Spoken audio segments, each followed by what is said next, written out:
and taking it all on my own. What a sweet victory.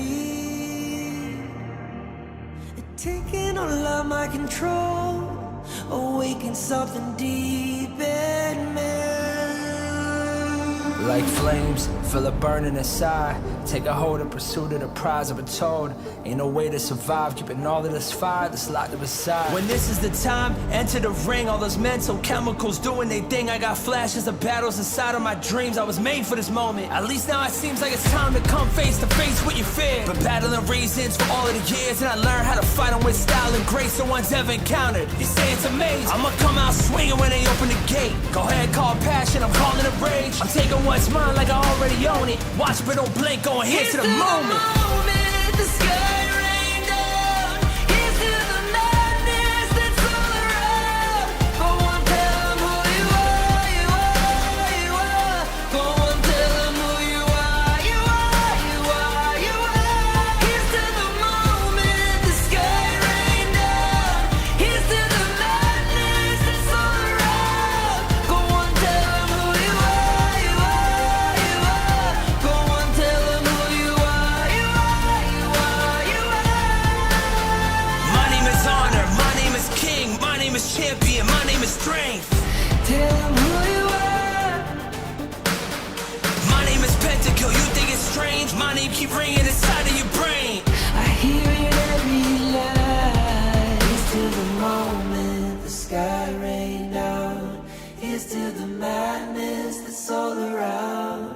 So tell them who you are, you are, you are. Go on, tell them who you are, you are, you are. Here's to the moment the sky rain down. Here's to the madness that's all around. Go on, tell them who you are, you are, you are. Go on, tell them who you are, you are, you are, you are. Here's to the moment the sky rain down. Here's to the madness that's all around. Go on, tell them who you are, you are, you are. Go on, tell them who you are, you are, you are. Go on, tell them who you are, you are, you are.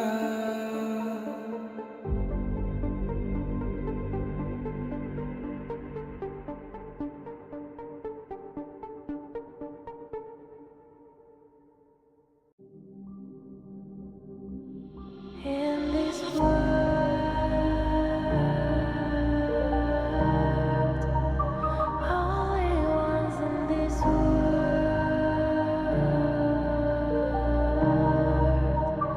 only ones in this call out my name, cut through the sound of the rain. No matter how I feed the flame, you know I feel the darkness and the pain. All of the ways we tried to break free from the night. You know we made it out, we found the light. I fly so high, light up the skyline. Let's do it this time, like it's a whole new vibrant world.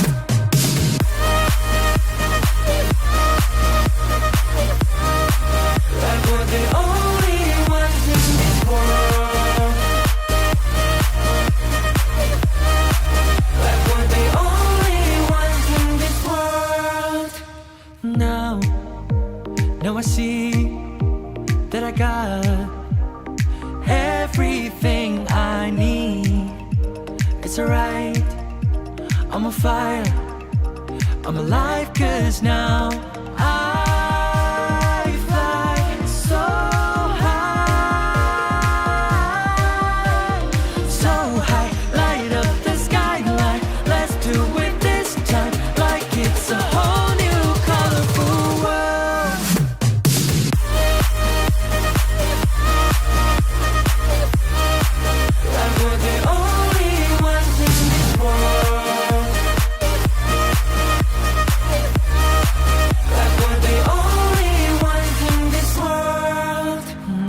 thought we'd get this far, burning like the stars.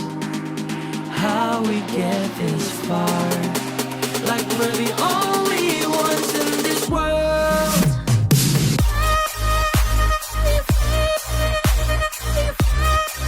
Like we're the only ones in this world. Like we're the only ones in this world.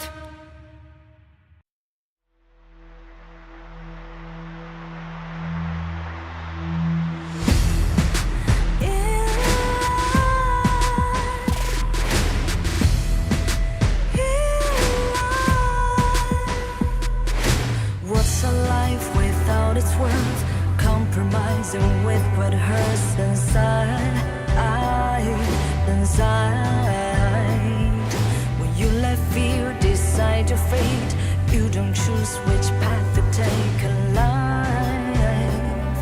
In life, I'm finally letting go of everything that still holds me. I'm against the odds, but I won't give up, 'cause it's my time to shine. Standing in the spotlight, and no one let me down. Destiny is calling highlight. I'm not afraid to fight for everything I love. Victory's on my side.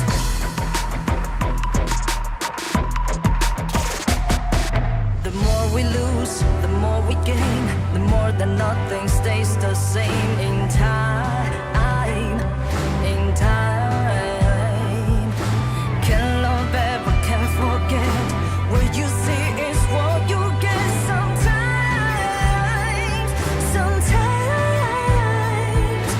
gonna show the world tonight, the light that shines inside us. We're against the odds, but we won't give up, 'cause it's our time to shine. Standing in the spotlight, can no one back us down. Destiny is calling highlight. We're not afraid to fight for everything we love. Victory's on our side. Takiki takiki takitao. Takiki takiki takitao. Takiki takiki takitao. Takiki takiki takitao.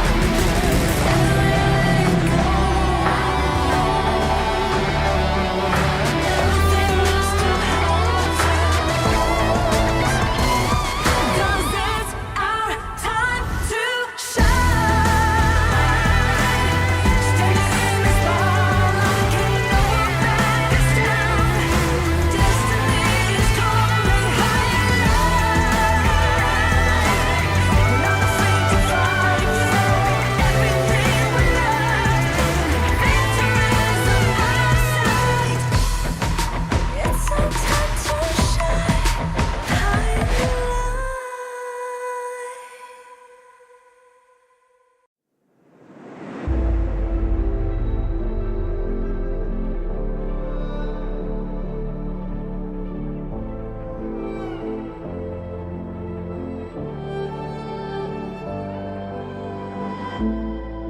We're no strangers to the fallout.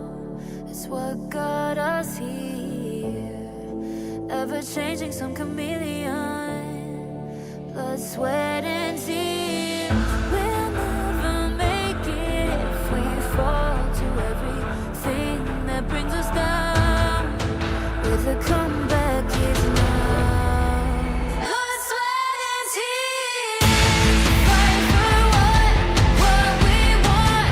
Doesn't matter the cost. Every day, put in work. Blood, sweat, and tears. Nothing comes overnight. Strength in numbers, start to line. We don't bow to fear. Blood, sweat, and tears.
sweat and tears.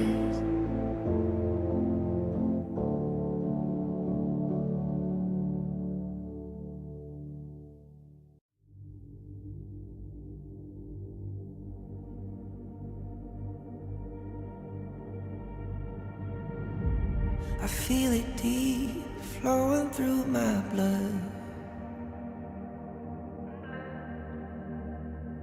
Rising up to become someone, and taking it all on my own. What a sweet victory. And taking all of my control, awaken something deep in me. Like flames, feel it burning inside. Take a hold in pursuit of the prize. I've been told ain't no way to survive, keeping all of this fire that's locked up inside. When this is the time, enter the ring. All those mental chemicals doing their thing. I got flashes of battles inside of my dreams. I was made for this moment. At least now it seems like it's time to come face to face with your fear. But battling reasons for all of the years, and I learned how to fight them with style and grace no one's ever encountered. You say it's amazing, I'ma come out swinging when they open the gate. Go ahead, call passion, I'm calling it rage. I'm taking what's mine like I already own it. Watch but don't blink, going here to the moment. The sky rain down. Here's to the madness that's all around. Go on, tell them who you are, you are, you are. Go on, tell them who you are, you are, you are, you are. Here's to the moment, the sky rain down. Here's to the madness that's all around. Go on, tell them who you are, you are, you are. Go on, tell them who you are, you are, you are, you are. My name is honor, my name is king, my name is champion, my name is strength. Tell them who you are. My name is Pentakill, you think it's strange? My name keep ringing inside of your brain. I hear it every night. Here's to the moment the sky rain down. Here's to the madness that's all around. So tell them who you are, you are, you are. Go on, tell them who you are, you are, you are. Here's to the moment the sky rain down. Here's to the madness that's all around. Go on, tell them who you are, you are, you are. Go on, tell them who you are, you are, you are, you are. Here's to the moment the sky rain down. Here's to the madness that's all around. Go on, tell them who you are, you are, you are. Go on, tell them who you are, you are, you are. Go on, tell them who you are, you are, you are.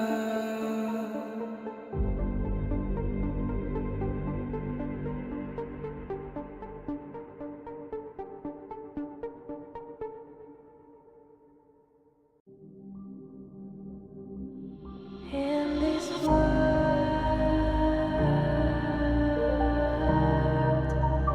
only ones in this world,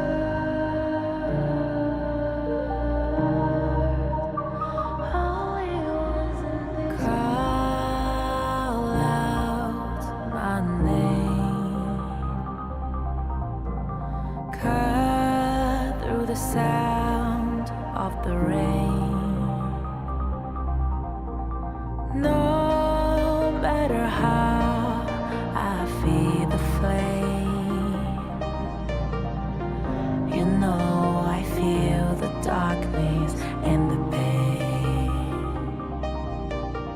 All of the ways we tried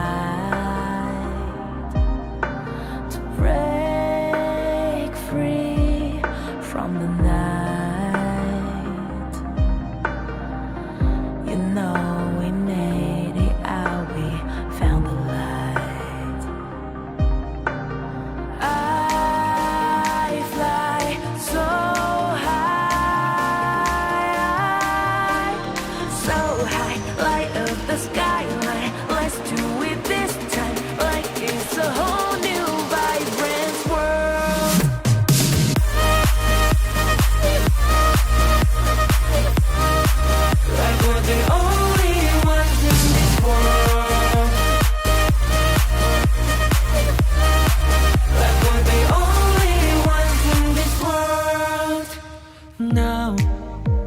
Now I see that I got everything I need.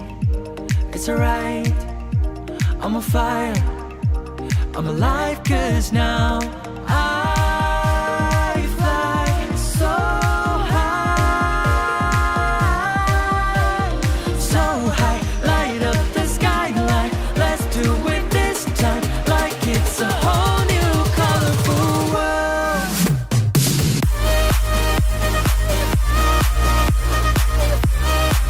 Like we're the only ones in this world. Like we're the only ones in this world. Never thought we'd get this far. It's going higher. We're not afraid to fly, everything we learn. Adventurous on our side. It's our time to shine, higher.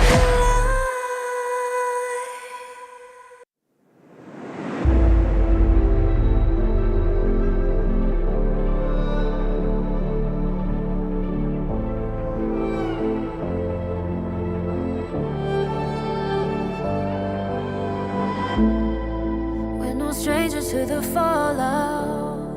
It's what got us here. Ever changing, some chameleon. Blood, sweat, and tears.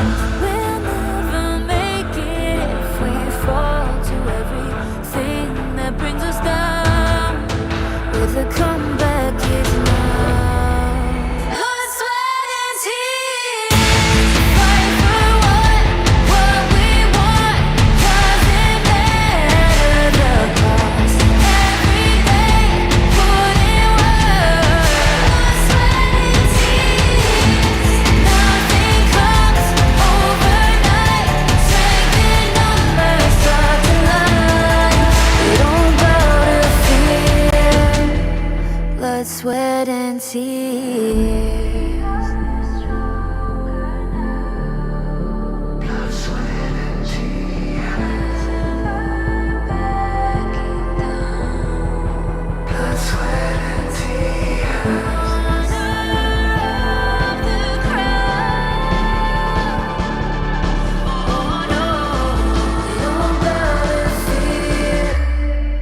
Blood, sweat, and tears.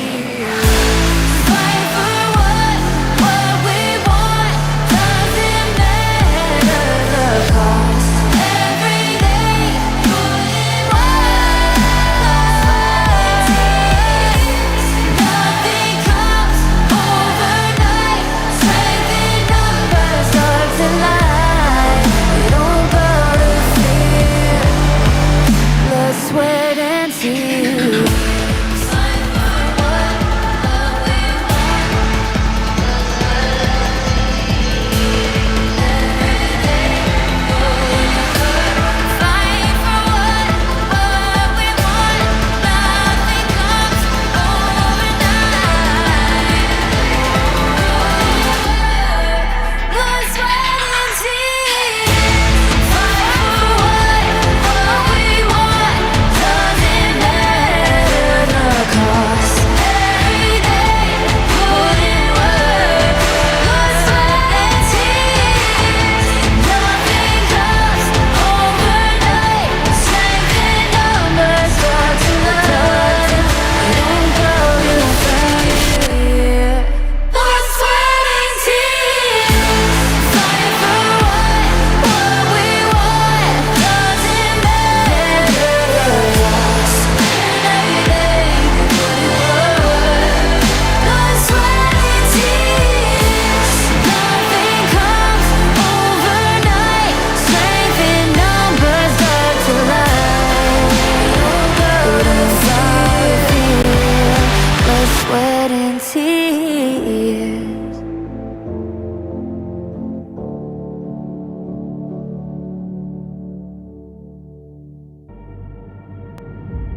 I feel it deep, flowing through my blood.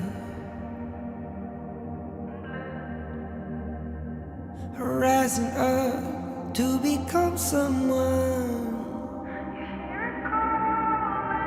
and taking it all on my own. What a sweet victory. And taking all of my control, awaken something deep in me. Like flames, feel it burning inside. Take a hold of pursuit of the prize. I've been told ain't no way to survive, keeping all of this fire that's locked up inside. When this is the time, enter the ring. All those mental chemicals doing they thing. I got flashes of battles inside of my dreams. I was made for this moment. At least now it seems like it's time to come face to face with your fear. Been battling reasons for all of the years, and I learned how to fight them with style and grace no one's ever encountered. You say it's amazing, I'ma come out swinging when they open the gate. Go ahead, call passion, I'm calling it rage. I'm taking what's mine like I already own it. Watch but don't blink, going here to the moment. The sky rained down. Here's to the madness that's all around. Go on, tell them who you are, you are, you are. Go on, tell them who you are, you are, you are, you are. Here's to the moment. The sky rained down. Here's to the madness that's all around. Go on, tell them who you are, you are, you are. Go on, tell them who you are, you are, you are, you are. My name is honor, my name is king, my name is champion, my name is strength. Tell them who you are. My name is Pentakill, you think it's strange? My name keep ringing inside of your brain. I hear it every night. Here's to the moment the sky rained down. Here's to the madness that's all around. So tell them who you are, you are, you are. Go and tell them who you are, you are, you are. Here's to the moment the sky rained down. Here's to the madness that's all around. Go on, tell them who you are, you are, you are. Go on, tell them who you are, you are, you are, you are. Here's to the moment the sky rained down. Here's to the madness that's all around. Go on, tell them who you are, you are, you are. Go on, tell them who you are, you are, you are. Go and tell them who you are, you are, you are.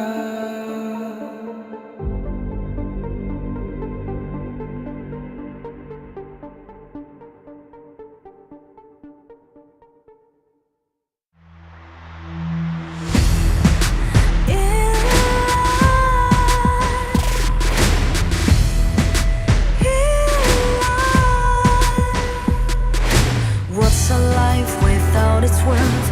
Compromising with what hurts inside, inside. When you let fear decide your fate, you don't choose which path to take in life. In life, I'm finally letting go of everything that still holds me. I'm against all odds, but I won't give up, 'cause it's my time to shine. Standing in the spotlight, can't no one let me down. Destiny is calling high. I'm not afraid to fight for everything I love. Victory's on my side.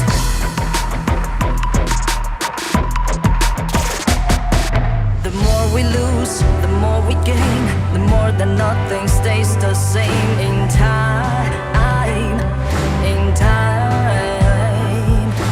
Can't love ever, can't forget.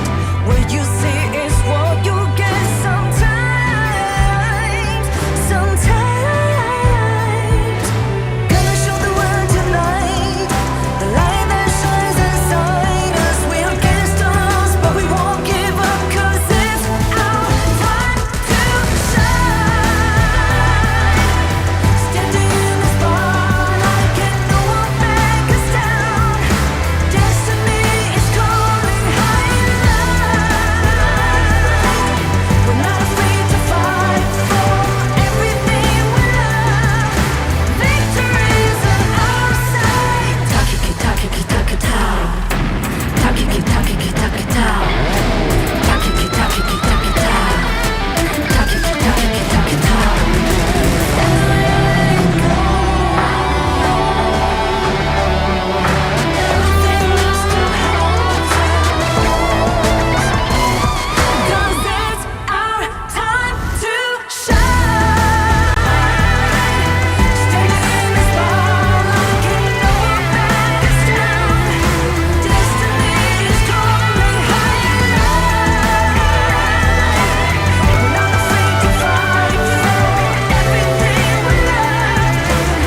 to the fallout. It's what got us here. Ever changing, some chameleon. Blood, sweat, and tears. We'll never make it if we fall to everything that brings us down. With a comeback is now. Blood, sweat, and tears. Fight for what we want. Doesn't matter the cost. Every day, put in work. Blood, sweat, and tears. Nothing comes overnight. Strength in numbers start to line. We don't bow to fear. Blood, sweat, and tears.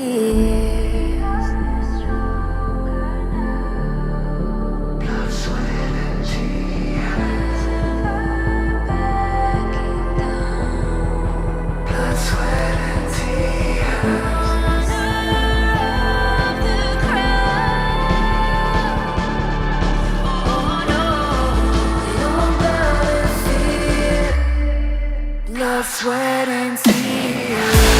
Fight for what we want.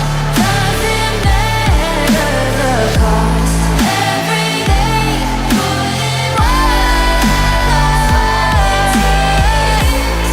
Nothing comes overnight.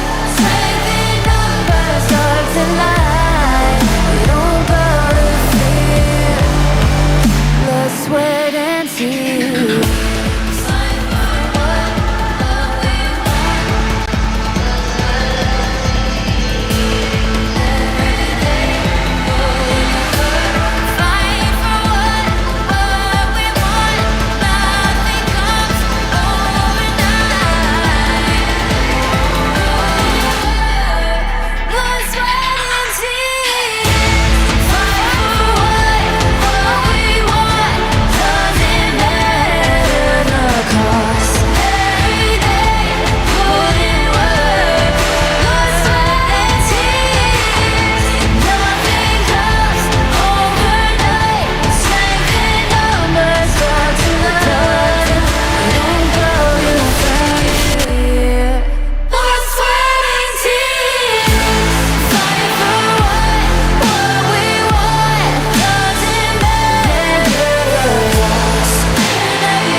Sweat and tears.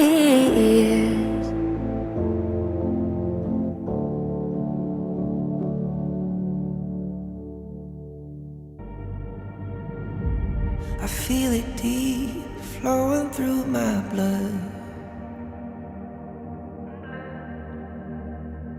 Rising up to become someone. And taking it all on my own. What a sweet victory. And taking all of my control. Awaken something deep in me. Like flames, feel it burning inside. Take a hold of pursuit of the prize. I've been told ain't no way to survive, keeping all of this fire that's locked up inside. When this is the time, enter the ring. All those mental chemicals doing their thing. I got flashes of battles inside of my dreams. I was made for this moment. At least now it seems like it's time to come face to face with your fear. Been battling reasons for all of the years, and I learned how to fight them with style and grace no one's ever encountered. You say it's amazing, I'ma come out swinging when they open the gate. Go ahead, call passion, I'm calling it rage. I'm taking what's mine like I already own it. Watch but don't blink, going here to the moment. The sky rain down. Here's to the madness that's all around. Go on, tell 'em who you are, you are, you are. Go on, tell 'em who you are, you are, you are, you are. Here's to the moment. The sky.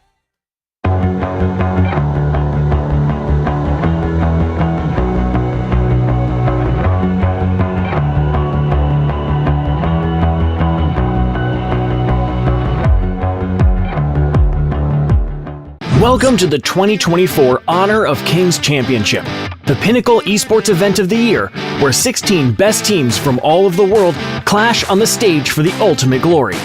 Following 4 teams will be the seeds for the 2024 championship: Black Shrew Esports, Dominator Esports, Nova Esports, and FLCN Esports. The other 12 teams are Kagandra and Mahadiwa from the host country Indonesia, Boom Esports and Blacklist International from the Philippines, Team Secret from Malaysia, Influence Rage from Brazil, Team Vitality from France, Fearless Esports from Hong Kong, China, Impunity Esports from Myanmar, Team Falcons from Saudi Arabia, Revenant Esports from Singapore, and Foot Esports from Turkey. 2024 Honor of Kings Championship will commence from October 12th to October 27th. The journey will start with the group stage from October 12th to October 17th at MGP Space in Jakarta. 4 seeded teams will be randomly drawn into 4 different groups. Then the remaining 12 teams will be randomly drawn into these 4 groups, each consisting of 4 teams. Single round-robin best of 3 will be played. The top 2 from each group will advance to the knockout stage. The knockout stage will be divided into a winner's bracket and a loser's bracket, playing a double elimination best of 5. The knockout stage will be played at 2 venues. From October 18th to October 20th, the first venue is MGP Space. Teams that lose 2 matches in this stage will no longer have a chance to advance or participate in any further stage. From October 25th to October 27th, the matches will be taking place at Lipo Mal Kemang. It will feature intense competitions, with the winning teams of the upper and lower brackets advancing to the Grand Finals. The Grand Finals will be best of 7, and the winner will rise to the top and become the champion of the 2024 Honor of Kings Championship. This tournament features a staggering prize pool of $1 million, with the champion taking home an impressive $300,000. Join us on this incredible journey. You can catch our live streams in-game or through our official channels. Plus, we invite you to experience the excitement of Honor of Kings esports competitions in person.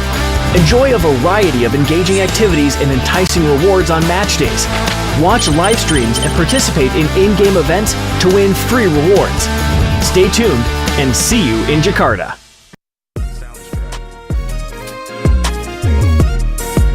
We're gonna play some fun game which related to Indonesia's thing, which is like usually children that do. The first one is chap, chip, chup. Can you say it? Chap, chip, chup. Chap, chip.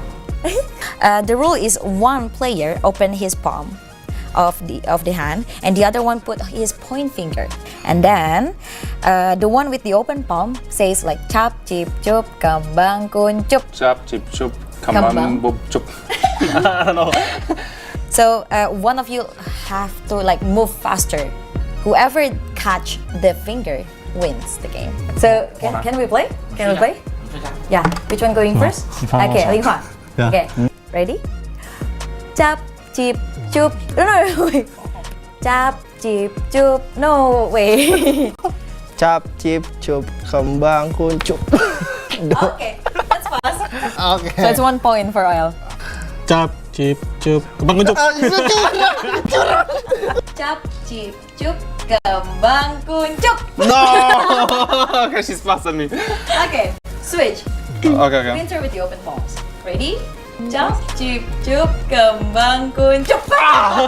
Oh, my shoulder. Wait, did I do it faster or did I get him? You catch him. Chap, chip, chup, kembang kuncup. Oh, you catch it. He catch you. Chap, chip, chup, kembang kun. Hey, ibu. Chap, chip, chup, kembang kuncup. Curang cup. So Chipeng wins the first game. Yay! So we move to the next thing. This one is like one of the dish, like a drink, special drink in Indonesia. Can you guess what it is?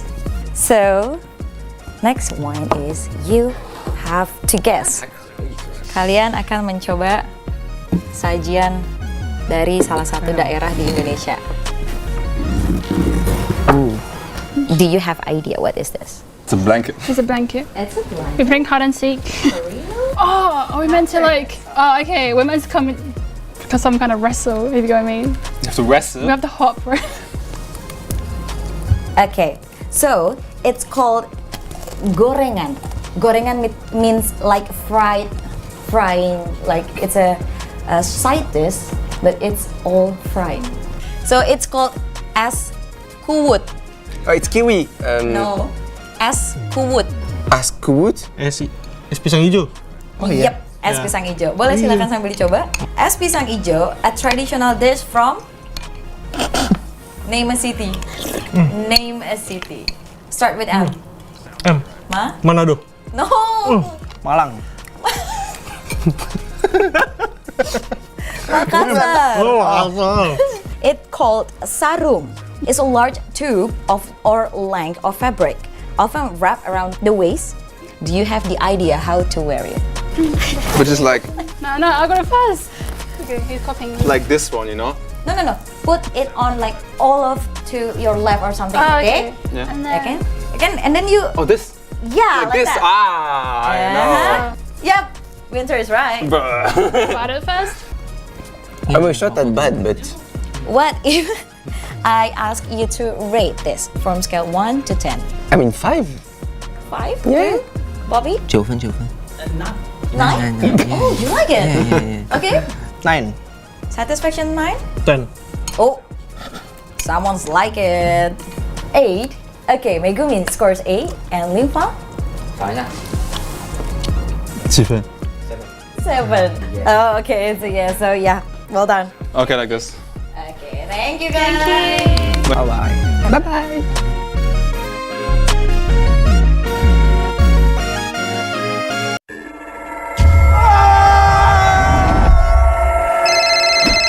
Yang, aku pulang lebih cepet nih. Ini lagi OTW rumah ya. Pulang, udah cepetan. Teknologi Foskulin dan iFeel membuat ruangan dingin di setiap sudut. Dinginnya nyebar, langsung chill, auto nyaman.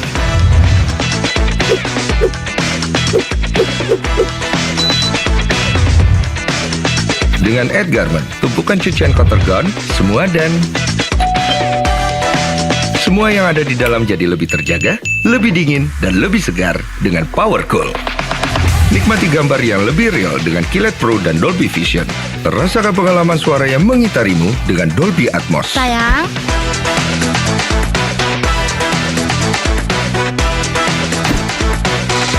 TCL, semua jadi mudah.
Chapter!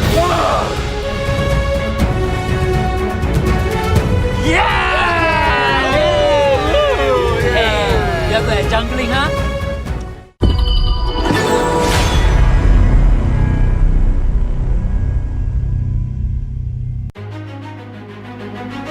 Hi everyone, I'm Yuhan, and I'm the official 2024 HOK Championship Observer. The tournament highlight of the day is here. 3, 2, 1, showtime!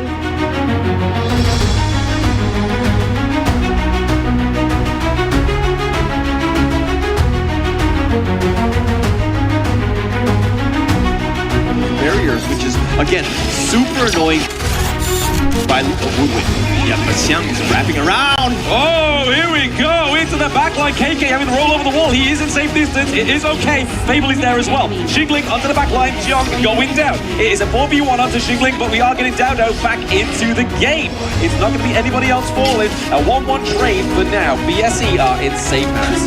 Yeah, but you trade out Xiang for Woodwind, and this is a take a single lonely higher ground turret. Yeah, but Senku just pushing them all away. Shen is looking for more, gets a jump in as well. That's a Baron base. The dream roll comes in, they get the stun as well. Can they do the damage? Senku is laying down the Scepters of Fate. 0-0 unfortunately gonna be taken out as well. They have tried, but Nova, they are just that much stronger. We Raw, the last surviving member with Senku, they can't hold, they can't do the pressure, and Nova will be able to take game 1. The base is Baron, the minute. I just wonder, but now Primal Fun is out. You have more damage to go in for this objective. Yeah, more commitment here. Shibanks going in. Yep, Shibanks is going to go in to just try and keep them away from the Tempest Dragon. It is going to be secured by DMT. Are they going to be able to take a positive team fight here? Junpei using the unbridled outrage. The unruly blade from the Doom comes through. The knockup is a 2-man knockup with Shibanks coming in. He's going to be alive enough to take.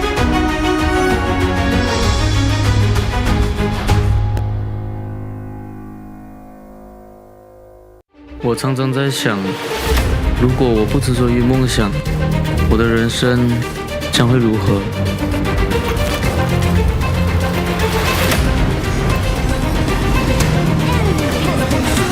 这是我的热爱所在，可是这份热爱似乎不被认可。也许这只是梦。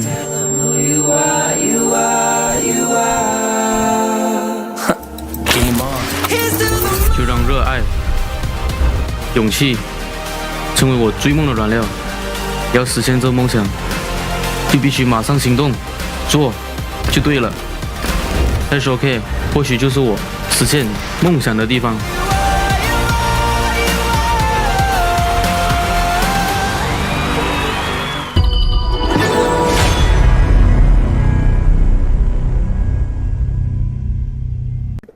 I'm Winter from Vitality.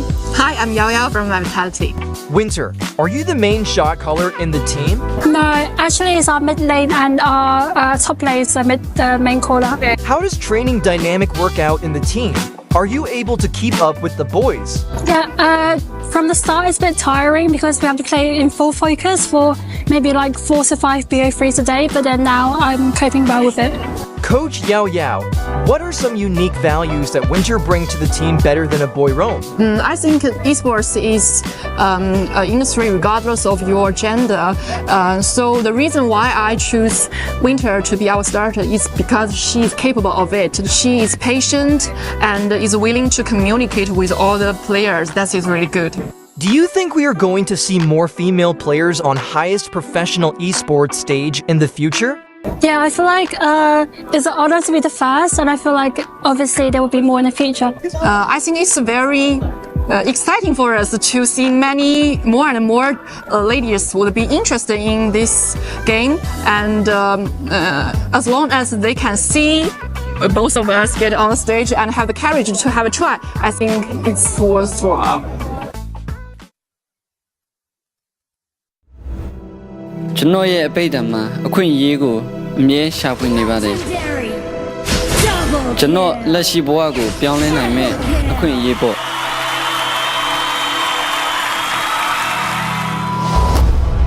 e-sport ရဲ့အတိတ်ဘယ်ကလူတိုင်းအတွက်မတူနိုင်ပါဘူးဒါကအပန်းဖြေစရာတစ်ခုဖြစ်နိုင်တယ်လို့ဘဝအတွက်ရှောက်လန်းရမယ့်ခီးတစ်ခုလည်းဖြစ်နိုင်ပါတယ် professional gamer ဖြစ်ဖို့ကကျွန်တော်ဘဝကိုပြောင်းလဲဖို့အခွင့်အရေးကြီးတစ်ခုပါပဲဒါကအားလုံးထက်အရေးကြီးပါတယ်ကျွန်တော်ဘဝမှာအခက်အခဲတွေအများကြီးရင်ဆိုင်ရပေမဲ့လည်း HOK ကြောင့်ဒီအခွင့်အရေးကိုကျွန်တော်ရခဲ့ပါတယ်အရာရာကိုပြောင်းလဲဖို့အတွက်ကျွန်တော်ဆုံးဖြတ်ထားပါတယ် HOK မှာကျွန်တော်လိုဘာမှမဟုတ်တဲ့တစုံတစ်ယောက်ကလည်း game ကိုစိုးမနိုင်ဖို့စွမ်းအားတွေရှိလာနိုင်ပါတယ်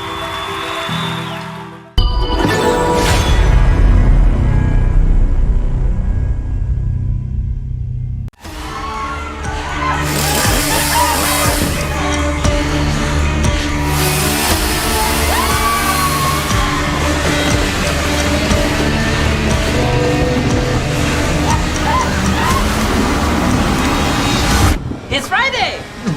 It's your payday!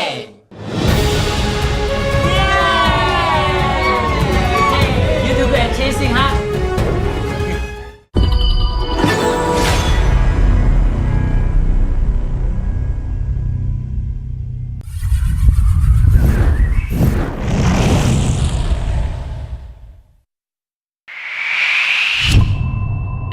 Faz sua agora, dá pra fightar. Eu acho que a gente tenta procurar Joga double smite, não, voltar em cima, voltar. Eu posso engajar em cima também. O Gojin aqui, calma, calma. Ó, Gong. Ó, o Byron, o T em cima. Vai, smite.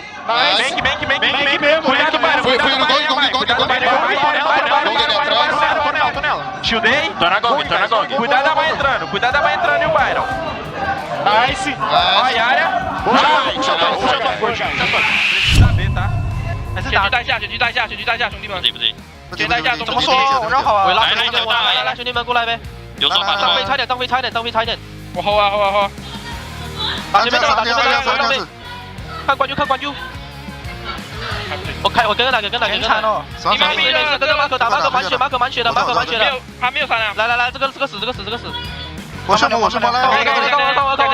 现在没有闪，跟不了，这个跟不了。没事一波。对面要有红啊！你们两个。可以去跟攻吧，你下路后怕，最后马可打前面，跟着马可打前面。好。可以。上了。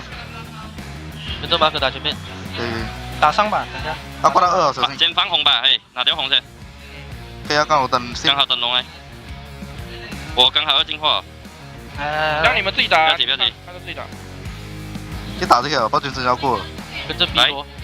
来吧，开。跟着 B 罗来，上路来。看我二，来。很急，二了3个。很急对面很急，我点他先。别急，我这边解一下，我拉回来。双大压连，双大，身大压连。没打。前面。打。晕到。上死。那边。靠！火刀失手，告！攻门锁！我叠住好。攻门！在了！别急，快点！我操，踩死！点打！拿下！我操！我去找红背，没问题，红背没人，直接打！就拿这边打！看到这边要连了，安琪拉跟我！秒龙！安琪拉过来跟我！这边卡住！安琪拉过来跟我卡！盯他！这边卡住！打他状态！对面两个大残！你们小心！梦奇残血了！来，还能打状态！别急，回来！梦奇大残！梦奇大残，把龙秒了！跟着上路有超级龙去护线！好，把龙先秒了，我们来了！一波了！我分狼气力，我先。我找他，过来！我找他！哎，快点敲的我！回来打 ！OK， 一波了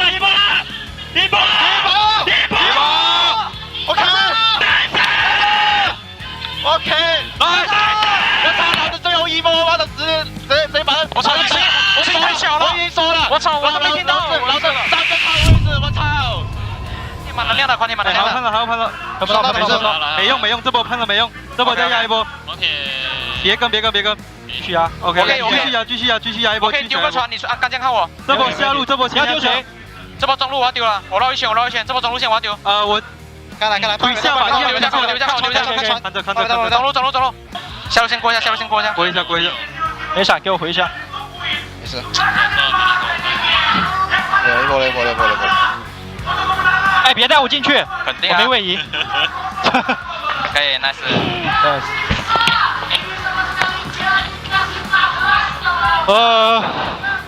就这么结束。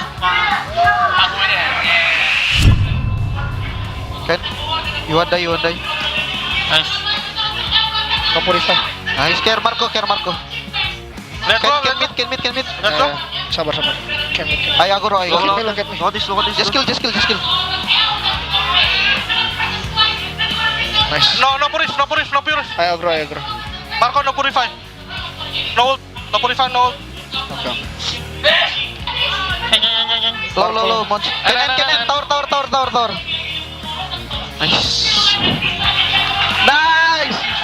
Play up.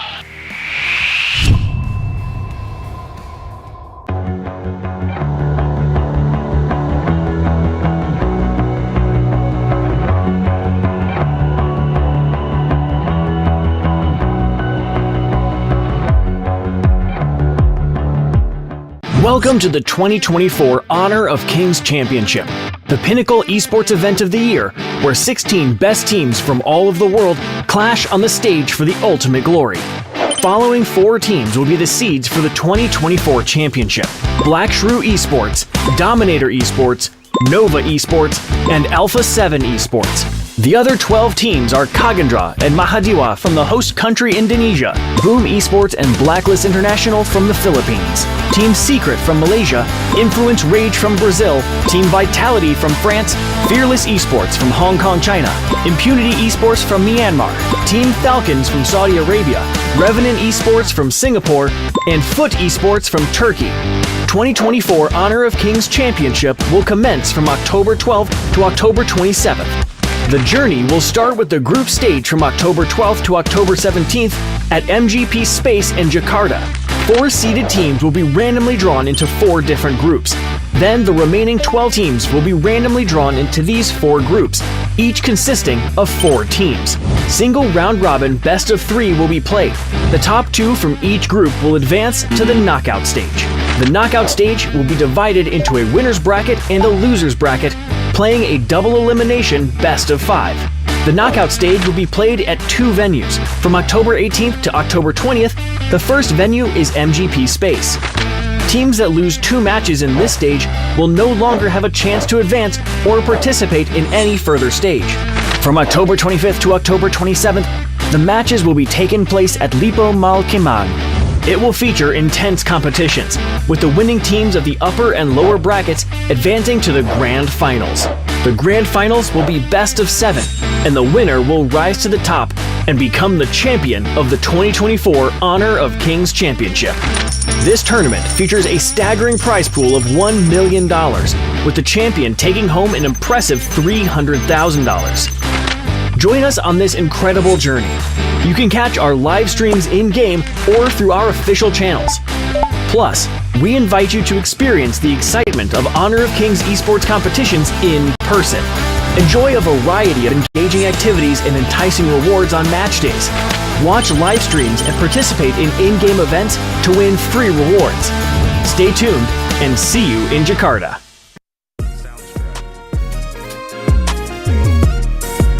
We're gonna play some fun game which related to Indonesia's thing, which is like usually children that do. The first one is chap chip chup. Can you say it? Chap chip chup. Chap chip chup. The rule is one player open his palm of the hand, and the other one put his point finger, and then the one with the open palm says like chap chip chup kambang kuncup. Chap chip chup kambang bub chup. I don't know. So one of you have to like move faster. Whoever catch the finger wins the game. So can we play? Can we play? Yeah. Which one going first? Okay, Linghua. Yeah. Okay. Ready? Chap chip chup. No, wait. Chap chip chup. No, wait. I feel it deep flowing through my blood. Rising up to become someone, and taking it all on my own. what a sweet victory. Taking all of my control, awaken something deep in me. Like flames, feel it burning inside. Take a hold in pursuit of the prize. I've been told ain't no way to survive, keeping all of this fire that's locked up inside. When this is the time, enter the ring. All those mental chemicals doing they thing. I got flashes of battles inside of my dreams. I was made for this moment. At least now it seems like it's time to come face to face with your fear. Been battling reasons for all of the years, and I learned how to fight them with style and grace no one's ever encountered. You say it's amazing, I'ma come out swinging when they open the gate. Go ahead, call passion, I'm calling it rage. I'm taking what's mine like I already own it. Watch but don't blink, going here to the moment. The sky rain down. Here's to the madness that's all around. Go on, tell them who you are, you are, you are. Go on, tell them who you are, you are, you are, you are. Here's to the moment, the sky rain down. Here's to the madness that's all around. Go on, tell them who you are, you are, you are. Go on, tell them who you are, you are, you are, you are. My name is honor, my name is king, my name is champion, my name is strength. Tell them who you are. My name is Pentakill, you think it's strange? My name keep ringing inside of your brain.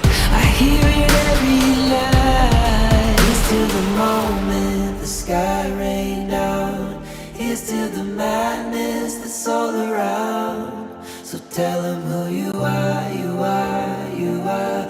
Go on, tell them who you are, you are, you are. Here's to the moment the sky rain down. Here's to the madness that's all around. Go on, tell them who you are, you are, you are. Go on, tell them who you are, you are, you are, you are. Here's to the moment the sky rain down. Here's to the madness that's all around. Go on, tell them who you are, you are, you are. Go on, tell them who you are, you are, you are. Go on, tell them who you are, you are, you are.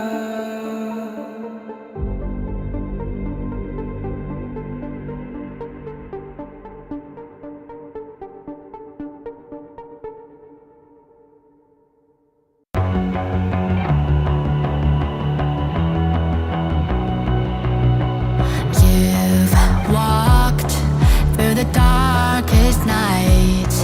You've heard the crowd, felt the blinding light. You were standing there when your heart comes alive. It's a dream I've had, and it never dies.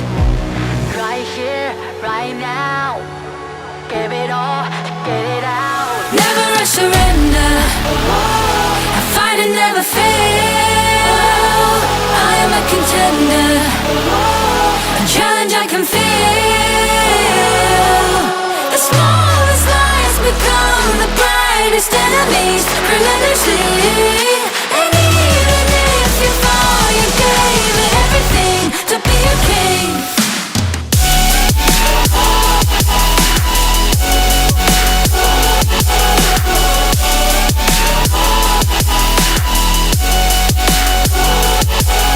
You carved your way with a sharp attack. You watched it all burn, and you never looked back. There will come a day when your fist will rise. You protect your crown, so it never dies. Never a surrender. I fight and never fail. I am a contender. A challenge I can feel. The smallest lies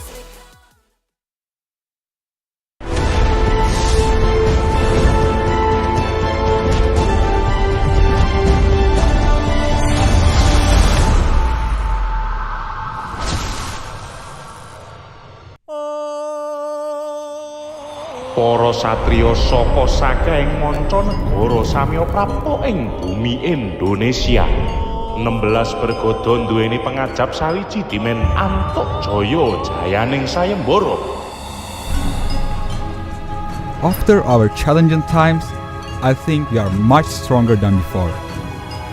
Last time I checked, we're starving to take down any team. We see you as nothing but meat. It is nice play in our home ground. We won't let everyone down. 上次失败是个意外，等着瞧吧。We will not only defend our home ground, but we will strike them on it as well. No time for clowning. Watch us unleash our wild side. Big boys don't cry. Big boys make the little ones cry from defeat. Far from home, it doesn't matter. We'll bring the sandstone to you. Gumuruh warta sayembara gedhe wis sumrambah saindenging bawana. We conquered the South. Now we aim for the world. Novo oponente? Eu gosto disso. Vamos deixá-los cegos com o nosso poder. I cannot wait to step onto the stage and watch them struggle to get a point against us. Just wait and see. You'll find yourselves on our win streak list. You win some, you lose some. No, we'll win it all. You all are just rookies. We will send you home. 这里是战场，不适合弱者。There's only one king. Remember the name. Para pinunjul miwah para satriya ngaluhur sing kalah bakal kapikut pewayangan asoring jurit, ingkang menang bakal sinurak asma luhure kuncara saindring jagat, gumregah kanggo bombonging manah, gumregut kanggo ungguling kaluhuran patut.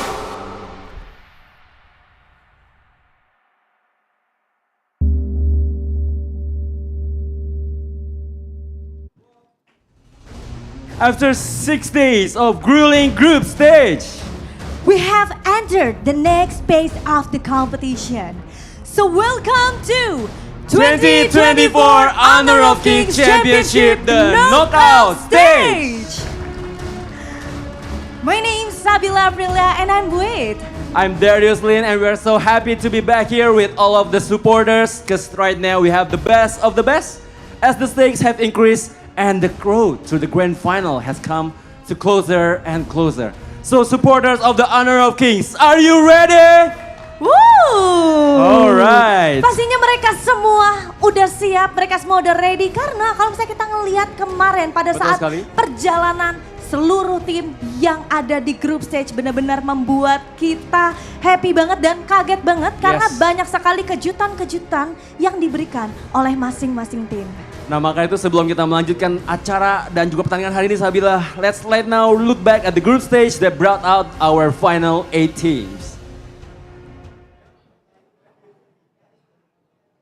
Hi everyone, I'm Yuhan, and I'm the official 2024 HOK Championship Observer. Catch today's most exciting moments. Come and watch your favorite players in action.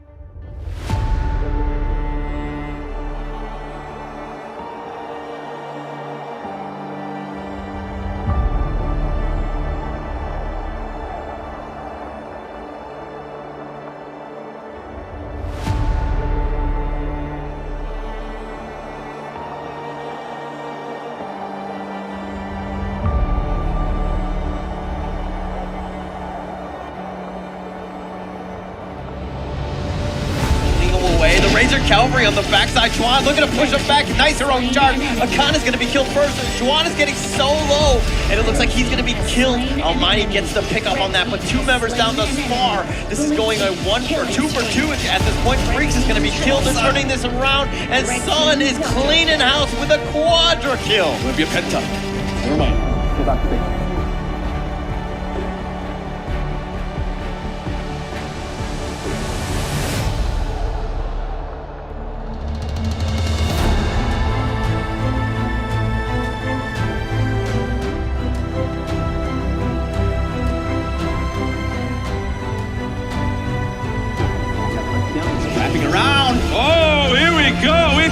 by KK having to roll over the wall. He is in safe distance. It is okay. Fable is there as well. Shigling under the back line. Jiang going down. It is a 4v1 on down though. Back in the game.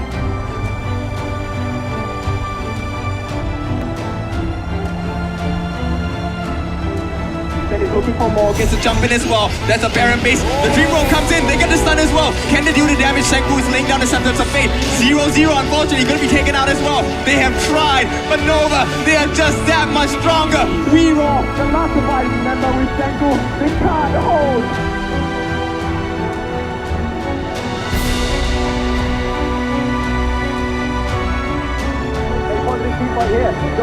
Using the upright light range, the unruly blade from the Doom comes through. The knockup is a two-man knockup with C-Banks coming in. He's going to be alive enough to take the damage. He's going to be the block.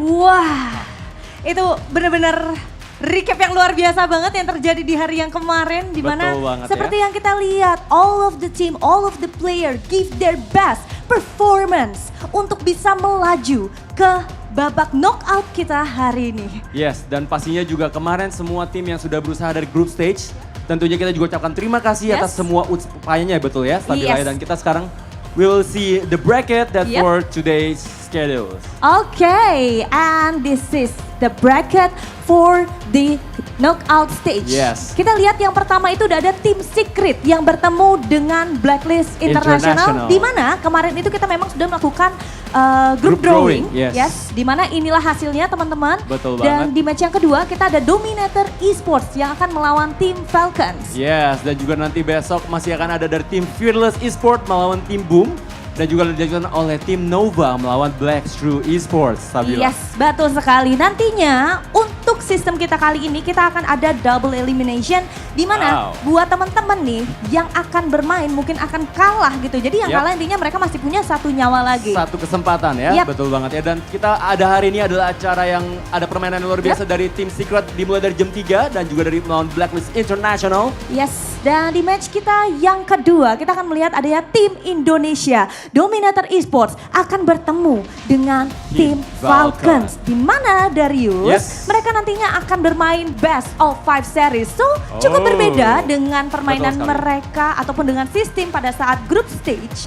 Karena kali ini they have to win 3 games. 3 games ya, betul ya. Kemarin kita lihat di group stage saja 2 aja nggak mudah Sabila, betul ya. Sekarang mereka harus bermain 5 game maksimal dengan kemenangan 3 game untuk bisa melaju ke selanjutnya. Iya, dimana kalau misalnya kita sedikit ingat-ingat dulu ya bahwa ini adalah perjuangan terakhir untuk tim Dominator Esports, mengingat dia adalah satu-satunya tim dari Indonesia yang harus berjuang dan masih panjang perjuangannya. Betul banget, pastinya harapan semua support Indonesia kepada Dominator Esports besar ya Sabila ya. Dan mereka bisa memenangkan sampai lanjut ke event Grand Final. Yes, baiklah kalau begitu sepertinya langsung saja kita buka, ini dia match pemanas kita pada knockout stage hari ini. So please welcome Blacklist International.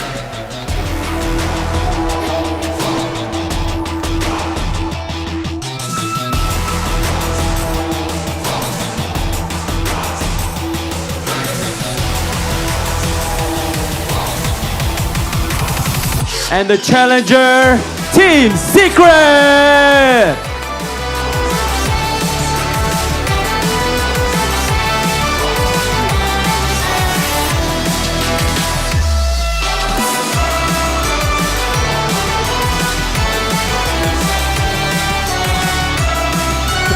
We welcome to the both teams to do the fist bump to each other before you go to your place.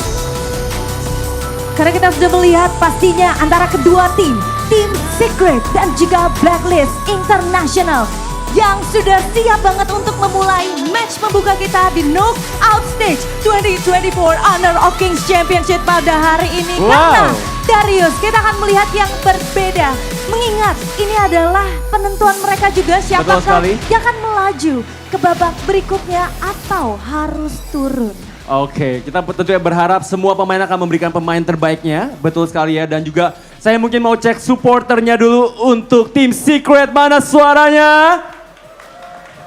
Okay, and now supporter of Blacklist International. Yeah, Alright then. And so we can wait to see our first match today. So without any further ado, let's give it to the casters. So casters, Take it away.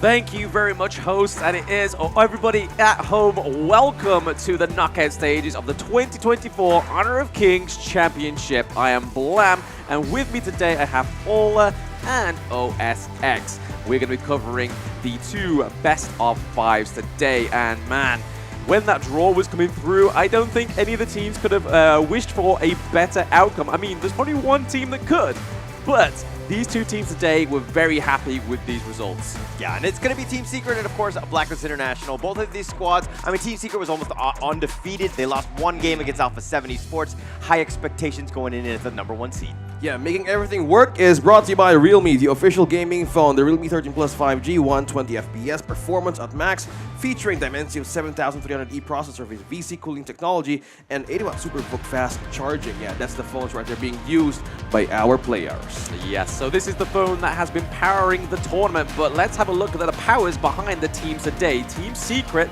take it away, OSX. Yeah, we've seen Team Secret perform yesterday, and they had really a loss, just in a game, but not in the series. But they have performed still on how they want to bounce back. It's Yuan, Shisan, Sun, TNX, and Suwon. Similarities on plays along both. Something tells me that farm lane heroes today shall really be tested. Yes, and if you could just run me through Blacklist International, please, Paula. Yeah, it's going to be Chaz, Golden Kite, Juicy, Aaron, Chemi, One, and this is a squad that, I mean, they did lose to Dominator Esports, but they did beat Mahadewa and Food Esports. That secured them a spot into the second slot here. Really big ups to Black International because they really showed up here. Yeah, I mean, this is one of the two of the Philippine teams that we have in the knockout stage, right? So the other one unfortunately got matched with Fearless Esports, but I'm pretty sure Boom will do their best in that next, the other best of three tomorrow, best of five tomorrow, sorry, between those two teams. But right now, it is going to be Blacklist against Team Secret. A matchup that has never happened before yet within the global esports scene. Yeah, it's a good thing that we are trying to see how the teams really wanted to reap, how they wanted to do sacrifice on the group stages. But right now, for you guys who's watching on your TVs, TCL X955 QTV LED HR 5000 nits is just the best way to go in making that 240 Hz display. And going back to our thought there, Team Secret and Blacklist International, they have ways to climb up their groups, but today they're meeting for the first time. They are meeting for the first time, and it's going to be interesting, right? Because Blacklist, obviously, they were the second seed of their respective group, and then Team Secret were the first seed of theirs. So we can kind of say that Team Secret had a little bit more of a stronger footing into this, but hey, they were second place in the Season 2 Invitational. They got quite far within EWC as well. I believe it was the quarterfinals they got to. So this is not a team to take lightly, and because they've never played Blacklist before, I think they can't take them lightly either. Yeah, and I mean, it's one thing to kind of to talk about the teams here, but also you can get an opportunity to win the ZOU, the Purple Thunder Blaze. All you need to do is log in from now until, Halloween, and then all you need to do is kind of just check out the app, check out the in-game app to kind of see exactly how you get that app. But, it's just a matter of watching here. But, okay, to Team Secret and Blacklist International, you talked about the fact that during the draw, these teams kind of seemed happy that they got set up with one another. Yeah. Your thoughts on that one? I mean, we were speaking to TG beforehand, right? And we was wondering what team would he like to be drawn against? And it was Team Secret, so hey, that is it. But I mean, the knockout stages have just started right now, but obviously the second phase of it will be switching venue to Lippon Mall Himang between October 25th to October 27th, which is where we'll be seeing those semi-finals and grand finals take place in a much bigger venue, so bigger capacity for everybody to be watching the best of the best. Yeah, and also to add note to that, yesterday we've seen also how they did the draw as well, but I think Blacklist is just getting more confident in facing Malaysia this time around. And then when they asked them who would you want to face, yeah, this is the day that they need to overcome. It's against Team Secret. As we head on to the draft, both of them has very similar patterns in terms of their farm lane priorities, and it turns out like Lady Sun and Lady Jean is one of the favorites here by these two. Yeah, this is what I expected though, right? On the side of TS, they ban out the Ogryn because Juicy, that's his best performing jungler to date. So with it being the knockout stages, he has to formulate, or at least Coach TG has to formulate a new pick. But it is going to be Chami picking up the Dharma, which again was a quite contested pick that I found out between these two teams when I was looking through the data towards the beginning of today. And it looks like Blacklist are going to get it. They had to either ban out the Dharma or the Ogryn, but they decided to go for the Ogryn. Yeah, and one of the top 3 choices as well, HOKC, Dharma is ranking 3 from the 2 ladies that we just mentioned, and it gives so much power in terms of clash lane pushes, and this is what Blacklist International wants to play with. Having control in the clash lane, probably in the first minute or so, that could give also tempo for their team too. But for Team Secret, the idea, it has been like kind of like a situational power pick option for Team Secret to use, but in the right hands, the idea is just really stubborn to control. Yeah, I mean, Yuhan has actually been playing the more of the Enchantress kind of supports that we see compared to the tanky side that we see on Blacklist. As you now know that Chaz locks in the Zhong Fei, so going for the Zhong Fei, one of his probably biggest win rate heroes for himself, Chaz, but I'm very excited to see the difference between these two support playing styles, right? So you've got the Enchantress like the Diadea, you've got the Zhong Fei with the great counter engage that you can kind of try and use that Unbridled Outrage to stop that Unruly Blades coming through. But it is going to be Shishan picking up the Ganamo, which we saw yesterday, a fantastic performance. Yeah, and also a great peel too, and a lot of teams demonstrated that what could be the possible great way of amount of damage that you can dish against a Zhong Fei or anybody in the front line is just gun and mow.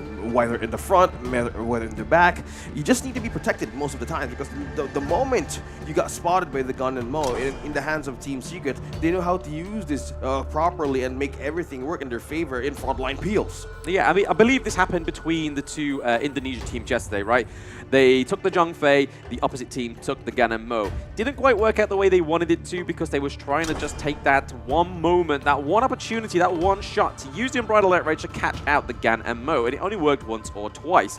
But we see the Angela and the Lady Shen being banned out. One thing on Gan and Mo is that I actually, going into this tournament, I was actually kind of laughing at Kin, because he's been preaching Gan and Mo so much. He's just been saying how good it is. Yeah. But the thing is that it's been picked 10 times already in the group stage. It has a 70% win rate, so I got to give props where props are due, and Kin is actually kind of right on this one. Hey, I mean, we all do learning that sometimes, right? And Kin, I mean, we said this yesterday, right? A broken clock is right at least 2 times a day. And Kin, I'll give it to him, he can be right sometimes more than 2 times, but that time he was right on the Gan and Mo pick. But we see the Charlotte being picked here for the side of TS. Again, another prominent pick that we've seen through the group stages up into the clash lane. So it's going to be Chami going against Shu Wan's Charlotte. Yeah, also Blacklist banning out the Renji, even the Luong. They have no farm lane just yet for Team Secret. And this is like the average kind of counter for the ladies to be reached from the back line. Ooh. And most of the cards that they have done is complete protection for this hero alone. Their win condition, the Han Shin and the Princess Frost, we've seen the wonders of these 2 heroes alone to dominate like 0.5% of the map. And it will work. Depending on how Team Secret would like to address this, even hold it through in the early game. Yeah, I mean, this Han Shin pick, right? It is Friday, friends. Friday is HOK Day, and us casters actually had a few matches beforehand. Hey, I'm gonna have to flaunt it. We had back-to-back wins, and the last game I had Han Shin, right? And Tank Han Shin, I didn't really like going into this competition, but once I've played him, I understand why. You have great wave to clear into your enemy. You're able to get back out with the second activation of your first ability, but you're also able to get that knockup, which onto the likes of like the Gan and Mo and the Marco Polo could be vital. Yeah, man, it has sustainable damage, and you can just be go 1-on-1 or 1v2 depending on the situation and how you play things. But it is just a very good pick right now. And we see the coaches do the handshake, and as we head to the game, this is the best of 5. We're on to the knockouts, and we're about to see another matchup that we have been waiting from day number 1 in HOKC. Who's going to have the upper advantage in terms of the early game? I mean, in terms of the early game, I can't call it right. It depends on how these lanes go. If we get some kind of dominance between either these two teams taking a 2v1 up into the clash lane. But right now, we're seeing that Blacklist are laying it on pretty thick in the early game, trying to get some damage over to the side of Team Secret. But I like how Team Secret decided to not do the typical red side picks in the prio rather than going for their bot lane, farm lane, team comp. They went for the Diadea and go for the Dune. And Dune has had a fantastic performance and win rate within this tournament because he's just so tanky. He's able to just sit in your front line, soak all those skills, and then you can go in. Yeah, man, he just literally took the advantage of taking the red out of Just G right away. So TNX, with that early game invade in the camp, this would really put Just G in the pressure. Like, would you go in a counter to even dive into the camp of Team Secret early on? Because they have been lacking information at that moment, and that was a great step to maybe make things around for Team Secret. Yeah, I like how they're taking the Lady Sun from Sun as well, right? Sun has had a fantastic performance on the Lady Sun.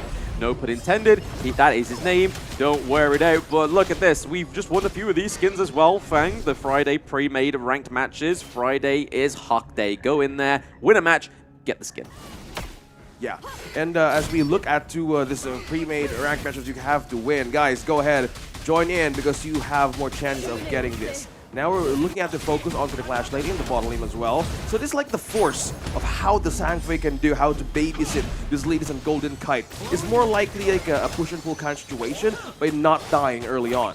This is what we want to see, though, right? We want to see some of the domination into the side of both of these lanes, but more importantly, it is going to be the Tyrant. Almost getting catched out there is Shuan. He's not going to fall because there's just not enough damage at level 4. But back to the point, we see the domination, we see the prioritizing for Blacklist to try and get a lead in the farm lane, so taking the Tyrant, the neutral objective, can be easier at that point. Yeah, and looking at this situation, we've seen rotation from Aaron now, from Clash lane to mid lane. It's more likely counter and vision as well because they can't do much just yet. And as you said, they can't commit to any team fights moving on because they don't have the damage to do so. Don't have the damage to do so. We do see that Champion 1 was able to try and take that teleport minion up in the top lane as well, just to try and set up a better neutral objective fight for them. Shuan going in here though, but is it going to get Champion? Oh, okay. Don't commit. The T1 could have done some damage. We could have had the Truth Magic come through because he is level 5. He has it now. Again, they're going back for this 1v1. Just trying to take those minion waves down so they can kind of get a little bit more of a push and that Shuan can get given the green light.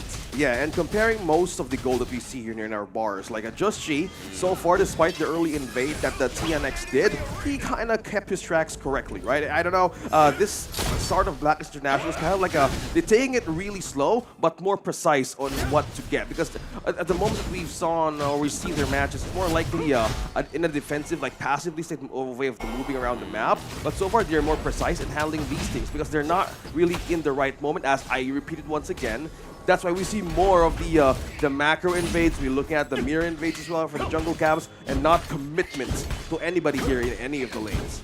Yeah, not quite. But if you look at the itemization, you kind of see that Hanshin's going for the Blazing Cape first, right? The anti-heal item, especially for the likes of the Diadea. Diadea going in with the immobilization, but he's going to get knocked back there thanks to the Zhong Fei. But right now, it's 4 seconds. 3, 2, 1 till those neutral objectives are up. Tyrant and Overlord are now activated. We see that Shuan was actually able to get that and go down with the teleport. It's a clear neutral objective for the side of TS. Yeah, it's completely denied by Team Secret.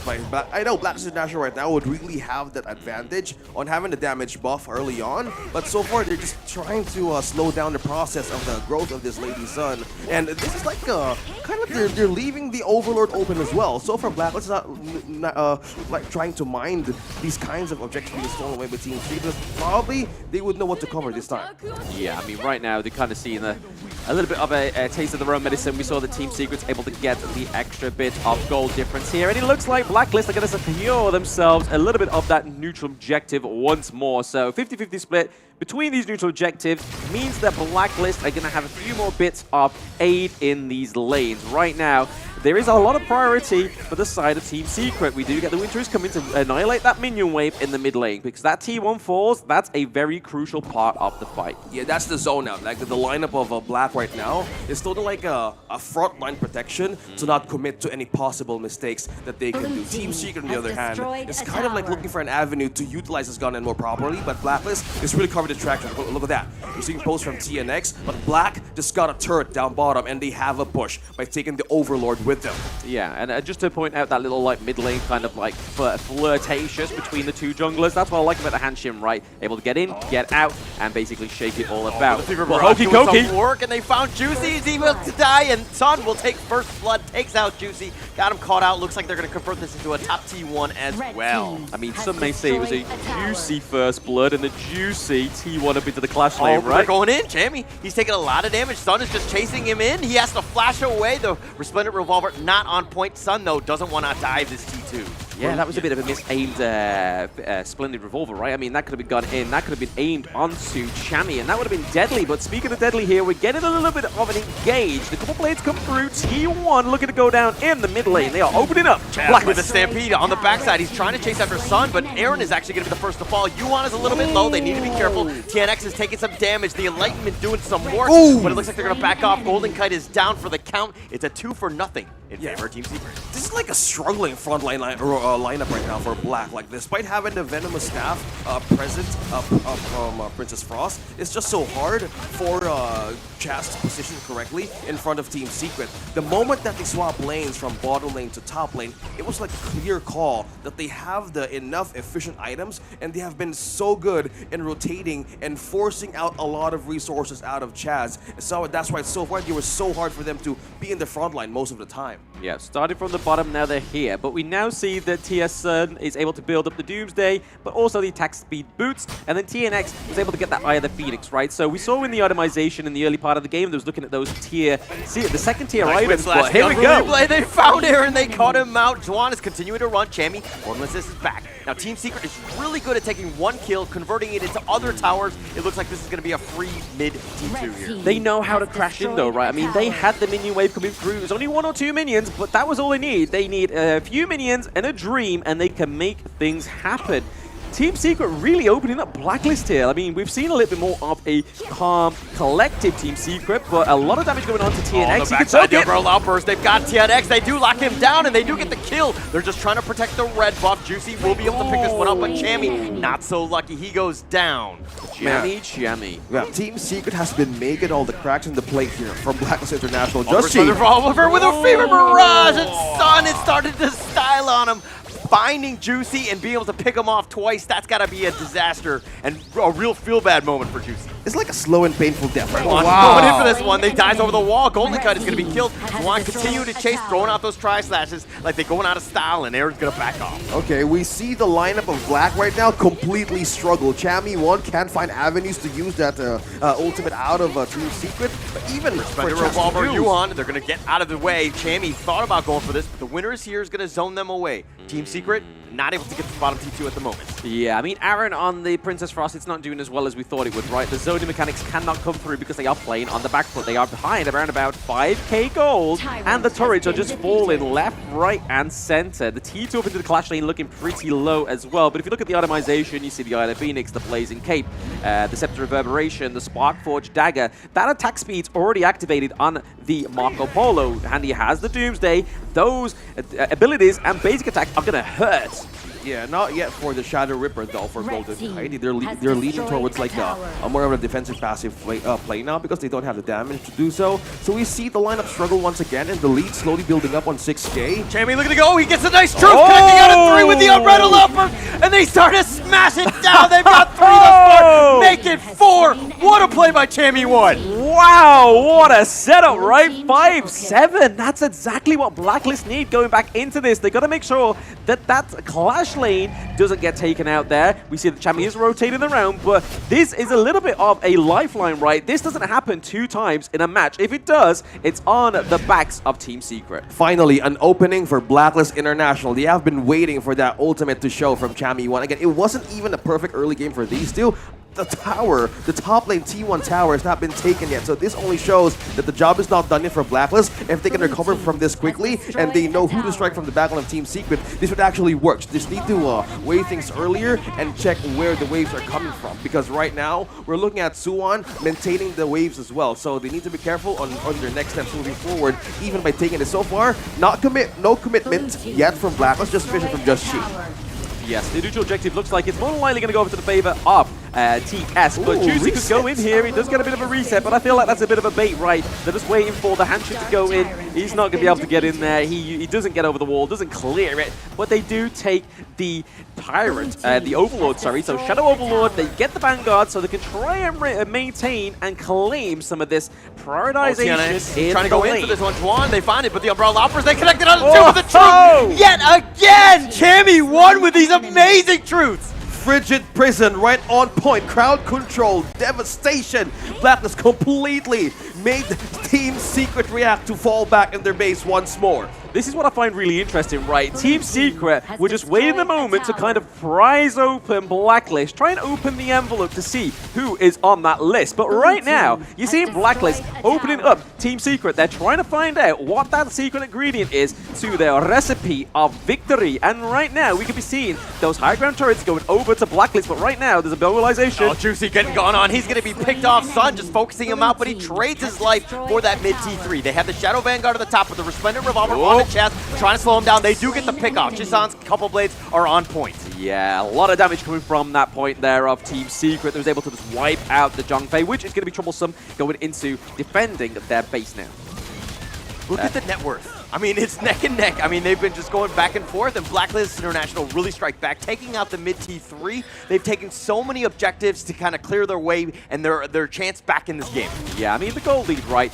It's something that we saw earlier, that Team Secret was leading with about 5k gold. It's crazy, but now Blacklist, the Jammy Chammy himself, getting those two fantastic truth mantras. The crowd control is crazy. Yeah, completely crazy, man. Like the Vision Sprite. This is the new thing on the battlefield. It's a new mechanic. It is now available from October 17th, 31st. Now, going back on how Blacklist International was lacking that lead. Now, slowly, they're closing it in for almost 1k against Team Secret. And if they keep on doing this, they would have a chance to do this. So, more likely on the same situation from the early game that they were losing. But three-man here is going to walk hiding. into them. They find all five. The Unbridled Outburst pushing him back, and they have it on the backside. Chisan getting a little bit low. Needs to be careful. The winner is here. Is not enough. Aaron is going to take out Chisan, and they want more. TNX is on the run, but on the backside, Juicy might have gone too deep. He's trying to get away with the Ruthless Assault. He dashes. Chaz goes right in for the Stampede, but Suns, Fever Barrage, not doing enough damage. Jamie still continuing to fight. Juan wants it. He gets Golden Kite. He gets the pick off. They get Jamie as well, and take out Aaron. That's a 3-for-1. Wow, what a team fight. I thought that Zhongfei was actually going to be able to turn that to the side of Blacklist, but it wasn't. It was literally Team Secret. They just had the mobilization and fighting on different fronts there. Was able to then take them to this high ground turret. Pay back Blacklist for that disrespect onto their base. Yeah, they need to buy time as well. Waves pushing in from top to mid. We still have like 14 seconds for three members to come to show from Blacklist, and they need to defend this once more. Two members left though.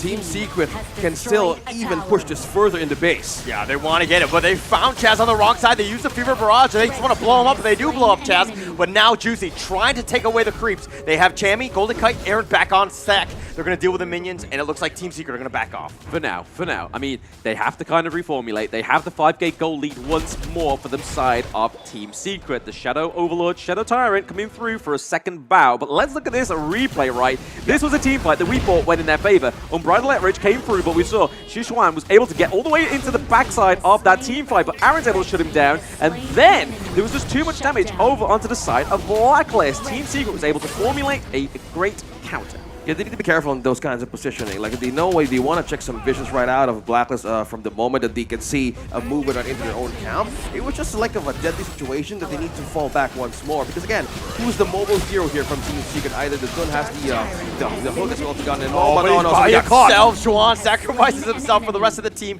to take out that Tyrant. But he was in a bad spot. He tried to go all in on Aaron, who does survive. But just about, right? I mean, look at that. That is teetering on the edge of death. He was very close to be taken down as a 1v1 trade for Team Secret. But hey, a death for that Shadow Tyrant is very important. They have that extra damage. To the likes of the Ganamo, to the Marco Polo as well, is going to do an increased amount of damage onto the side of Blacklist. Yeah, we're looking at two buffs taken by TS as well as the red 2 for Sun. So looking at the gap here, it's back on almost like 6k. And they need to be careful. Look at the wraparound. Juicy goes with it with Ruthless Assault, gets the knockup. The Unbridled Outburst. TNX is in a worse spot, but he Unruly Blades back to safety. Blacklist International now making their way to the bottom lane here. This is the problem.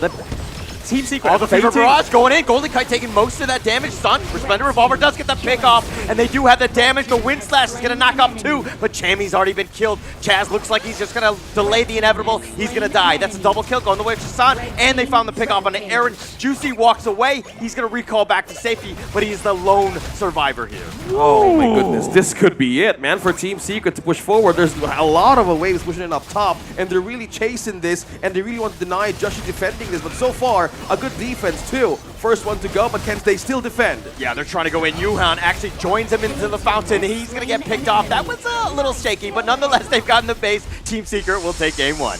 Oh man, that was so close at several points in that match. That could have gone either way, right? To Blacklist, to Team Secret, but you can kind of understand why Blacklist wanted this group. It has been a feisty game one, and we've still potentially got 4 more rounds. A great game, right? And that's kind of what you wanted. You wanted to see them kind of, trade back and forth with some of these team fights. In the end, Team Secret were able to find that one good team fight that just took them over the edge. Yeah, and we've seen that moment before, but it was like the Lady Sun doing the work and clearing off the base. They know how to divide. Like Team Secret, from the most of the games that we saw and how they perform, they know how to divide, they know how to conquer, they know the strength, right? That moment when the outburst was released too early and they got picked off like 4, it was like a go signal right away for Team Secret to go into the base, because that wave coming from up top was the perfect scenario to end the game quicker. I think the problem was that Chazzy towards the end there, Chaz, he was able to get those early, unbridled outrages to perfection, but then towards the late game, they just did not connect at all. Like you saw that last one we saw in the mid lane, he went in with Juicy, they were all able to flash out on the side of Team Secret, hit not a single sausage on the side of Team Secret, right? Yeah, and I think it really comes back to just letting Chammy one do the initiations. He seems to have a really good knack and that instinct for when you want to go in and kind of set things up. And once he knocks you all back with the truth, then he kind of sets you up with the Unbridled Outburst, and you kind of have that huge advantage there. Let's check out the highlights. Hi everyone, I'm Yuhan, and I'm the official 2024 HOK Championship Observer. The tournament highlight of the day is here. 3, 2, 1, showtime! We're back to where everything started for Team Secret. Blacklist would really want to patch things up with their broken blade, but it was just complete destruction from top to bottom. This came when they switched places from the bottom lane head to the platform. Yeah, this was a game one of just trying to make sure, or trying to even limit test what was going on in this game one, right? So we saw many times, especially the first team to do so was Team Secret. So they were able to open up Blacklist, and then towards the end, we saw that 4-man crowd control from Chammy 1. So you can guarantee, right, that Dharma is more likely going to get taken off in the prior bans of game 2, right?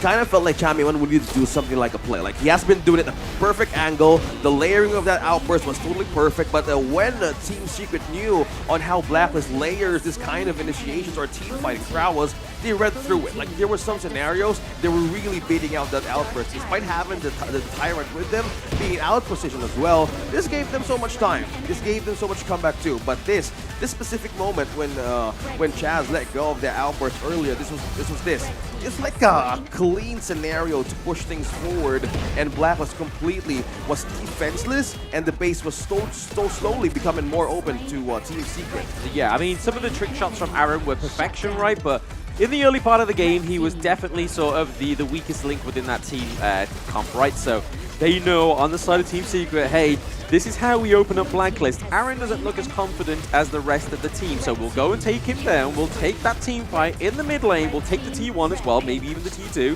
and we'll just open it that way. But then after that, it's kind of like Blacklist was like, right, okay, so you want to jump on Aaron?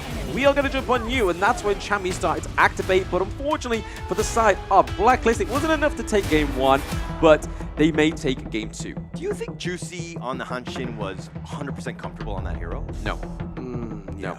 I didn't think so and I think the pressure of the Diadea as well, the immobilization, was just hard to kind of come around, because the only CC immunity you have is on his ultimate. But speaking of MVPs, it is going to be Sun. I didn't expect anybody else, because the Splendid Revolvers, the Fever Barrage from this guy was literally on point. 31% damage, 17% damage taken, and then 7 kills, 1 death, 6 assists. Yeah, we've been waiting for this Marco Polo here to be picked up by these teams, right? And for the last days of the group stage, we've seen it push through, but Team Secret here had more ways to have utilization over the counters farm lane of Blacklist International, mainly because of how slippery and how vulnerable the teams are once he dives in with the Fever Barrage. It's just that the mechanic of this guy alone completely deals so much pressure in the side of Blacklist. Going back on this draft, what went wrong here? Like, look at 136 on Just G being on defensive. As you guys mentioned, the idea was becoming one of the problems on the front line, and Zhangfei and even Dharma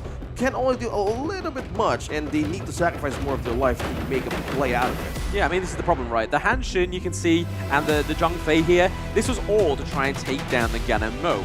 But we see that Xishan only died twice, so this actual function of these two heroes didn't make sense. So I feel like going into the BP next time, Blacklist either need to pick it up at the Orgrim, because we know Juicy's had one of his best performances on that hero, or go back to the drawing board, maybe take the Dune for themselves. Yeah, I think probably going with the Dune. I mean, the Ogren was banned, and they were in the Yuan as well, both juicy heroes, so they were really trying to focus on him, make him play something that he's not as comfortable on, and I kind of felt that in this game. Unfortunately for him, I felt like, you know, if he was on the Ogren, I think Blacklist International actually wins that game. Yeah, I mean, with the Ogren, with the Dune or the Ogren, right, you then have Chami on his signature pick on the Dharma, which made the most out of this one, 9% of the team fight rate. He was the guy that started everything, but you can kind of see down here as well, what they were going for on Team Secret between the Diadea and the Marco Polo is the fact that immobilization on the Diadea really sets up the Marco Polo to go in with the Fever Barrage, or even just pick him up with a Splendid Revolver. Yeah, that's why Chami won as well as similarities on team fighting rates here for Blacklist International. The damage taken, similar as well, and we're looking at the bit of a gap that Blacklist actually pushed through. It's small, yes, but it could still be a window to jump over against a Team Secret, but they have managed to hold that line, and Team Secret knew when to strike. They read through it completely, because the only thing that they read through Blacklist, initiation from Chami 1, and they respected that. Either they forced something out, and Blacklist so far, they have been taking that bait seriously the moment windows have been showing up in those kind of situations. But Team Secret completely managed to finish these through. Yeah, I mean, Team Secret, you can kind of see there on that gold graph, right? There was 2 peaks in that game, and then you can kind of see the little glimmer of the peak of Blacklist. It was just kind of like poking out the water like a little iceberg, you know? But then you've got to uncover all the rest of that iceberg on the side of Blacklist, and I think that's where the BP makes sense, right? They need to go back to the drawing board. The Hanshin, like we've caught up there, we saw in that gameplay that maybe not the most confident we've seen Juicy on a hero in the jungle, so maybe a little bit more of a formulation, maybe bring out a little bit of a surprise. But nonetheless, I'm pretty sure that a Blacklist will come swinging in Game 2. And again, like I said, we could still get another 4 games right. But we are going to be hearing from the players in a little interview before we get into Game 2. So let's see what they have to say about each other.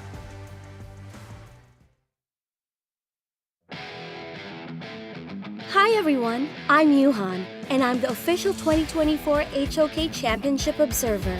Now let's invite the players to share their feelings from the tournament. 这是教练给我们的任务。马可要先发育到3件套，然后再带领队友去打团战。Actually, we have already have a chemistry because Aaron, Chami, Just G, and me, our team already in the past game. That's why we build chemistry easily. 就像平时一样打训练赛这样子打就好了。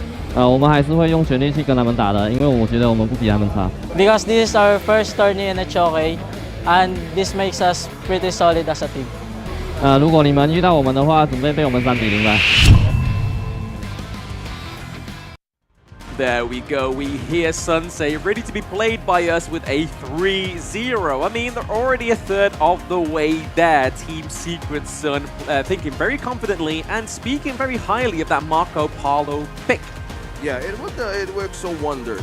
It worked great wonders for Sun alone, the MVP of game number 1. It was just so hard for them to catch this hero, and it's because of this, the Realme official gaming phone. It has 120 FPS, and in this performance is at max, featuring the Immensity 7300E processor and amazing fast charging. So going back here, Marco Polo and Sun has been a great pick here, and so far for Blacklist, they need to be in check in terms of their synergy and rotation as well, because the Princess Frost wasn't really a fabulous pick from that game. Yeah, but I mean, here you can kind of rate and support your players, right? On Hot Camp, rate your favorite players in the championship and stand a chance to win exciting in-game rewards. So make sure you go onto the website and leave a little bit of a feedback for your team, for your favorite teams. They may even read it, but don't put anything too harsh. Yeah, and I kind of want to talk about the fact that, you know, Blacklist International, when they had that small advantage, I mean, they did a great job because of the fact that, of course, they were playing with Friday Frenzy with one another, right? And they were kind of being able to play and just kind of, doesn't matter what rank they are, they're able to play together. But all jokes aside, if we're going to talk a little bit about, you know, Team Secret here, there was a moment where Shisan got picked off. They were fighting 4 versus 5, but Sun was just like, hey, I got this. I got the damage. We're able to turn this. That takes an extreme amount of confidence and just understanding the limits of Marco Polo, because they were able to turn that fight and they ended up winning because of that. Yes, and HOK Day means that you get to have a chance at winning these skins, right? So when winning the first 3 pre-made rank matches, you are guaranteed 1 free skin, and this is running from the 18th to the 25th of this month. For details, go into game and check out the event overview. But I have to think here about this BP, right? It's a little bit interesting. I put a little X down to Hanshin. I mean, he's got an X in his name, but that's nowhere I've put the X. I put an X right at the end because I feel like that is probably one of the weaker parts of that BP.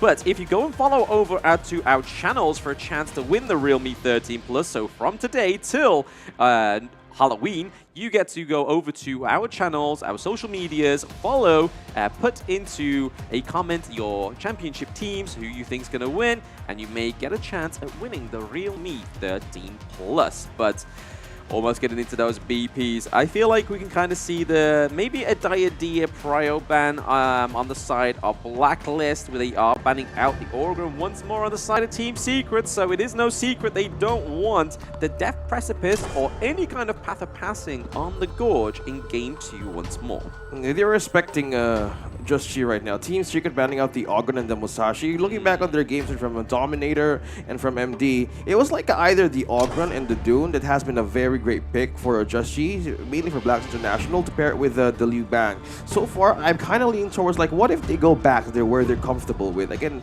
chemistry and synergy was completely working in that interview, and maybe it's just maybe a bad pick on how that kind of composition was addressed against Team Secret. So Dharma right now, with the priority pick that they have, they would really secure it, but still, the Ogren is not open. So I think Dune here could be a great option for Just Chi to be taken, since they have the advantage for this one. Yeah, I mean, Team Secret going over to the blue side makes a little bit of sense here, but it's going to be more likely the fact that Blacklist wanted to take those farm lane duos on their priority picks, and they do.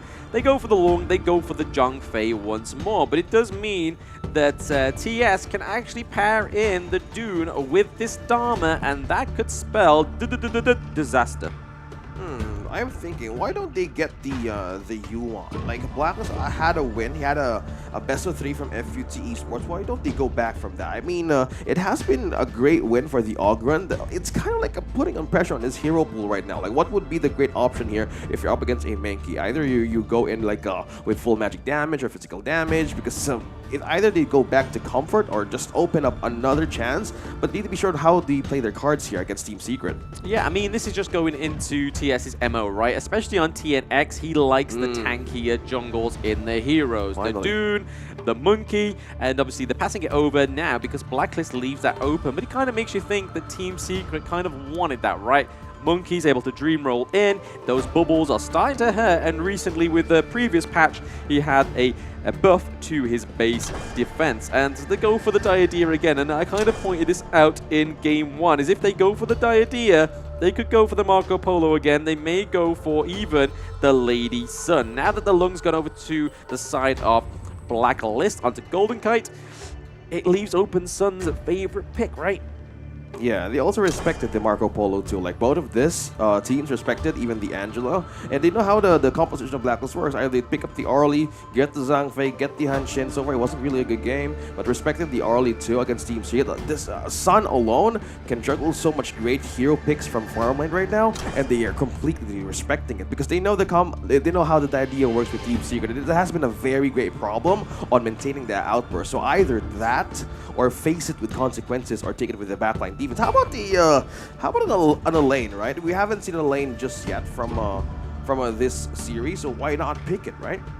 I mean, yeah, it's more so the lane comes through when we have like the likes of the Dolia, and if you have a backline you need to get into. But right now, we don't know what kind of backline TS is going to decide to go for. And the fact that they've got the Diadea as well, they've got the Dharma and the Dream Roll from Monkey. Even if a lane gets back into there, he can't get back out thanks to if they don't have the Dolia. But speaking of her, she hasn't been banned in this one, right? But from what we know of Blacklist, they really like to go for the Zhang Fei. Chaz had a okay game in game 1, right? He missed out a lot of those Unbridled Outrages towards the mid to late game, which was really cost effective. It was a cost to the side of Blacklist. But it is going to be Team Secret rounding out their comp with the Lady Sun, as we expected, and the Suya in the mid lane, that Universal Law, and then also giving over that level 25 cap to them. Yeah, there's two heroes along from Team Secret, Diadea and Zuya. Like, you have gold, you have EXP, they're gonna get busy across the map, and this is just amplification and getting more tempo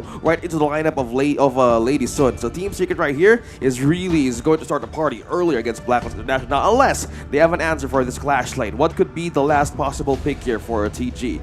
And it's gonna be the Byron. Okay, not for the Elaine, but a better option to either burst right now, because they know two of these heroes will be mobile, but not very invulnerable for damage. Yeah, I like the Byron pick. Recently buffed as well, so he can be built a little bit more tanky, right? So he has a little bit more sustainability when he gets into those team fights. And from what we've seen within the group stages already, Byron is there to kind of just gank at the back line, try and get into the brush, try and not get phase checked by the Dharma, and then go in there, use the force field suppression, able to gain that massive amounts of shield, and then obviously get those knockups as well, because he lays the smackdown in the early game. So most times out of 10, Clash 1v1, Byron takes it. Yeah, they need to really slow down this Sia. With Sia and also the Diadea, the Team Secret knows how to play the map here, and they know how to put the pressure right onto their opponent. So if Blacklist would see opportunity for one person missing on where to target either one of them, they need to slow them down, because once they hit level 15, if you're Suya, that's one of the best ways you can give the blessing to and just wrap up your late game.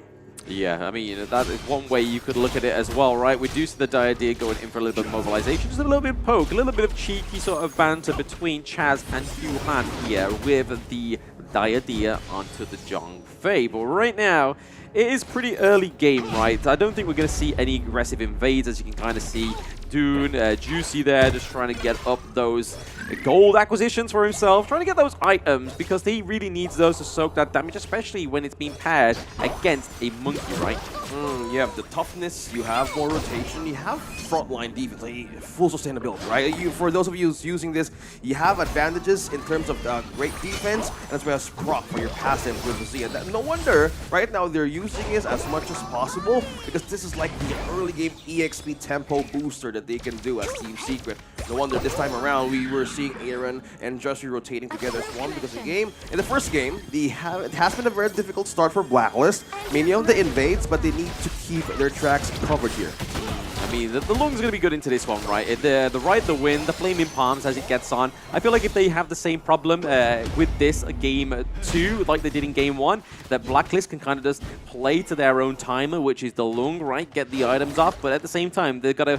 It's a double-edged blade. The Lady Sun gets the item, she gets very powerful. If they wait for too long, the Lung gets the items and becomes very powerful. A little bit of a oppression here onto TNX, just to try and scare him away from this clash lane, but it looks like it's going to be a 2v2 up here, and the shield is activated. There goes the nice launch with a nice Dream Roam with the truth. Wombo combo, but Juicy's got the heals. Juan now on the run under the tower, trying to go into the blades, gets up with the Reforged blades. TNX still continue to fight Aaron now, needs to be careful. Shisan has joined the fray. Chammy flashes away. Shisan continuing on the force field suppression, and Juicy going in, misses the wind slash, but that's enough to deter from coming in. Yeah, that is a very good call from Blacklist International, completing a great zone out, and Aaron committed even the flash just to get that kill. It was so hard to maintain the distance from Team Secret when they saw that coming.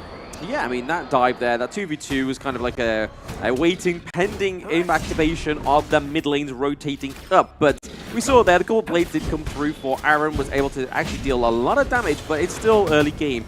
Those couple blades are going to start to hurt as they go into the mid to late game. When the itemization starts to come through, when the likes of the Void Staff as well come through, the armor penetration and whatnot, that's going to be a pain game for the likes of the Monkey on the side of TS. Yeah, speaking of penetration, I think Blacklist right now has more build-up on this lineup. Yeah, you have the Gunmo, you have a Champion on the Byron, and even for Long. You've mentioned about the situation of Sun being on the later stage of the game that could be deadly as the Lady Sun, but if Blacklist has enough peel to hold it through the mid-game start, this could be a problem for Team Secret, because I will really put in check on who's going to be the front line here. Will it be the Diadema or will it be the Zia? Because we're looking at Shishan right now, double timing the XP as much as possible to get to level 15. Yeah, I mean, the idea, right, it's always good for a counter engage onto the likes of the Dune. If Dune goes in with the Unruly Blade, you can kind of immobilize him so he doesn't get off the immediate wind slash, so you don't get the knockup as well, because that can be crucial. That 1 second means a lot within Honor of Kings, but it is going to be a Team Secret who take the Overlord this time around rather than the Tyrant. Okay, I think Blacklist wants damage. You really want to chase this down. 2 members spotted right onto the Clash lane and backing away safely. It looked like they was trying to go for a little bit of a rematch up into Clash lane, right? They was like, hey, we weren't happy with that first result. Nice umbrella offers the Stampede, and Sun is going to be killed. Yuan getting whittled down. He tries to flash away. He's going to be chased. Chaz is chasing after him, but doesn't actually want to go under the tower. But the flash from Golden Kite gets him with a Flaming Palm, and he infinite fastness on out of there. Pop, pop. Like a cherry, right? He was popped open in the farm lane, as well as the Clash lane T1 for the side of Team Secret. Blacklist with a really aggressive early game comp here, right? The Byron, the Dune working perfectly together, but then also Chaz working those unbridled outrages to perfection. Yeah, and that call to take the Tyrant with them is just the damage that they needed, because they don't have the items to do so just yet, but having that kind of way to read through the map, it was just perfect. And we see the Axe of Torment build up as well for the Luong, and the Scepter of Liberation for the Gunmo. So with this, amping up something now with this kind of buff, they could really push forward and put things uncomfortable for Team Secret to respond in tight defenses. Yes, very much so, right? I mean, right now it is going into the 5 minutes and 30-second mark. We see that Blacklist actually have the lead this time around in Game 2. A little bit of a dive onto Hugh Han here. The Universal Law does get laid down onto Zhang Fei, but he is going to escape jail time this time around. But right now, it could be anybody's game, right? Team Secret, we know from Game 1, they are just waiting for a moment of clarity to dive in onto Blacklist, but Blacklist we know can come around if they do actually admit victim to that moment of clarity right now. We see the TNX is taking a lot of damage from them. Oh, they found Sun in the bot lane though, so a little bit of a miss fight there, but okay, some more. Yeah, Yuan continuing to just get jumped on here, and Blacklist International starting to snowball. They've got that 5th kill, and they've actually focused in the bottom lane. Sun has had a bad game because of that. I love how they're addressing this game right now. Like Golden Kite really knew the lesson. We were putting this assignment for Blacklist. How will they slow down this composition from Team Secret? Having the presence of the Zuya and the Lady Sun, giving that so much power. Slash Juicy chasing after him, takes out Shissan, takes out the old man, and the rest of Blacklist International here. They're looking to take this mid T1 as well. Yeah, you can kind of see that Shuan is just trying to get some macro play, right? Just trying to get some of those little minor victories within this game. Team right now, Blacklist is sitting at 6 kills and Team Secret at nil point.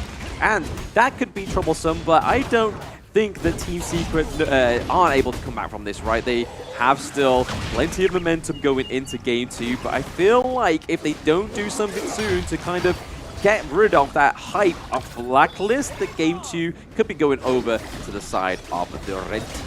Yeah, this is what we want, right? Like to see these teams fight through the first days of the knockout stage, proving everybody wrong. The Blacklist take out of the chunk of the playstyle of Team Secret from game number 1. So far, 2 build-up items, mainly of the Golden Kites. Kill getting onto Lady Sun. We have the Axe of Torment as well as the Eternal Blade rather. So we have critical damage as well as anti-squishy. So he has more ways to stay in the team fights as well. Look at the visits here. Wow. Yeah, Shuan was like, hey guys, I've got him, I found him, I'm bringing him to me, I'm bringing him to me. And then it was kind of like, it was just TNX nearby. I was like, yo, don't get too excited. We'll try and think of something around this mid to Clash lane fight here, but it's not going to quite go in favor of the side of Team Secret. They do have Diadea, they do have Lady Sun come through, but they do lose a T2 into the Clash lane right now, which could be very troublesome for Team Secret. They're just leveling things in the field right now. Like a Team Secret's not going out. They're trying to be careful. We have 3 XPs left for Shishan to use the blessing right onto the members of Team Secret. Maybe they're just waiting for that power spike to happen, but so far Blacklist, they're really preventing the damage here of Sun to pull through. And Golden Kite is ahead by 1 XP. I think it's good from the start that they have done here. It's always about getting this Tyrant. You have the damage buff, you have items brewing with you as well, and the combination and how Blacklist woken up from this game is slowly doing wonders for them. Yes, I mean, it's no Shadow Tyrant, right? It's just going to be another wave of just Tyrants, the level pre-10 minutes Tyrant right now. But Team Secret, again, still sitting on those 0 kills. They are yet to break the seal on the kills. But like you were saying there, OSX, maybe it's just they've got a bit of an egg timer on stage, waiting for the Suya to activate to level 15 and start passing over that break limit for the level. TNX kind of trying to guide them away, trying to bring them into the team fight, trying to collapse Team Secret onto Blacklist. But right now, it's not quite working. The Universal Law does get laid down, doing a lot of damage onto Aaron, but he is very safe distance right now. Oh, Dream Roam, he's going to go in. TNX is going to take some damage on his way out. The Universal Law just barely missing everybody. But Blacklist International, like, how do you actually initiate onto this lineup? They're all very tanky. They're all able to kind of just survive in that one. I mean, it's just a tough situation. Juicy getting gone on, but he's going to get blown up. That's one way, but oh, they're taking so much damage. Now they're on the run. Chammy decided to chase in. Juwan's going to be killed. 4 members still alive from Blacklist International. They push them away, and now they're going to do some T3 damage. Classic Chammy Whammy, right? That was a traditional kill. Aaron gets blown up, but he trades his life for Sun, so I guess that was kind of even, but you definitely don't want that. As Sun, they're continuing on Yuhan, doing some damage with the Flaming Palm. He's going to eat that. The Universal Law looking to slow things down. Golden Kite's still up in front. He's trying to chip away. They go for the Dream Roam, the Infinite Vastness. He's going to back off, and finally Blacklist International decides the takedown of the high ground turret as well was really good, right? They was able to get that, but also take down Sun. So I think it would have gone a lot more horrible for the side of Blacklist, where we could kind of see a Team Secret comeback like we saw from Blacklist in Game 1 if they were able to catch Golden Kite. But like the kite he is, he took to the sky with the Infinite Fastness. Yeah, you were questioning me earlier, like, Holler, how will this kind of lineup from Team Secret penetrate to the front line of Blacklist right now? They're very tough. We see the 3rd item pickup of the Lady Sun on the Starbreaker, the item for the Marksman. Look at this replay. A perfect outburst by Chaz once more.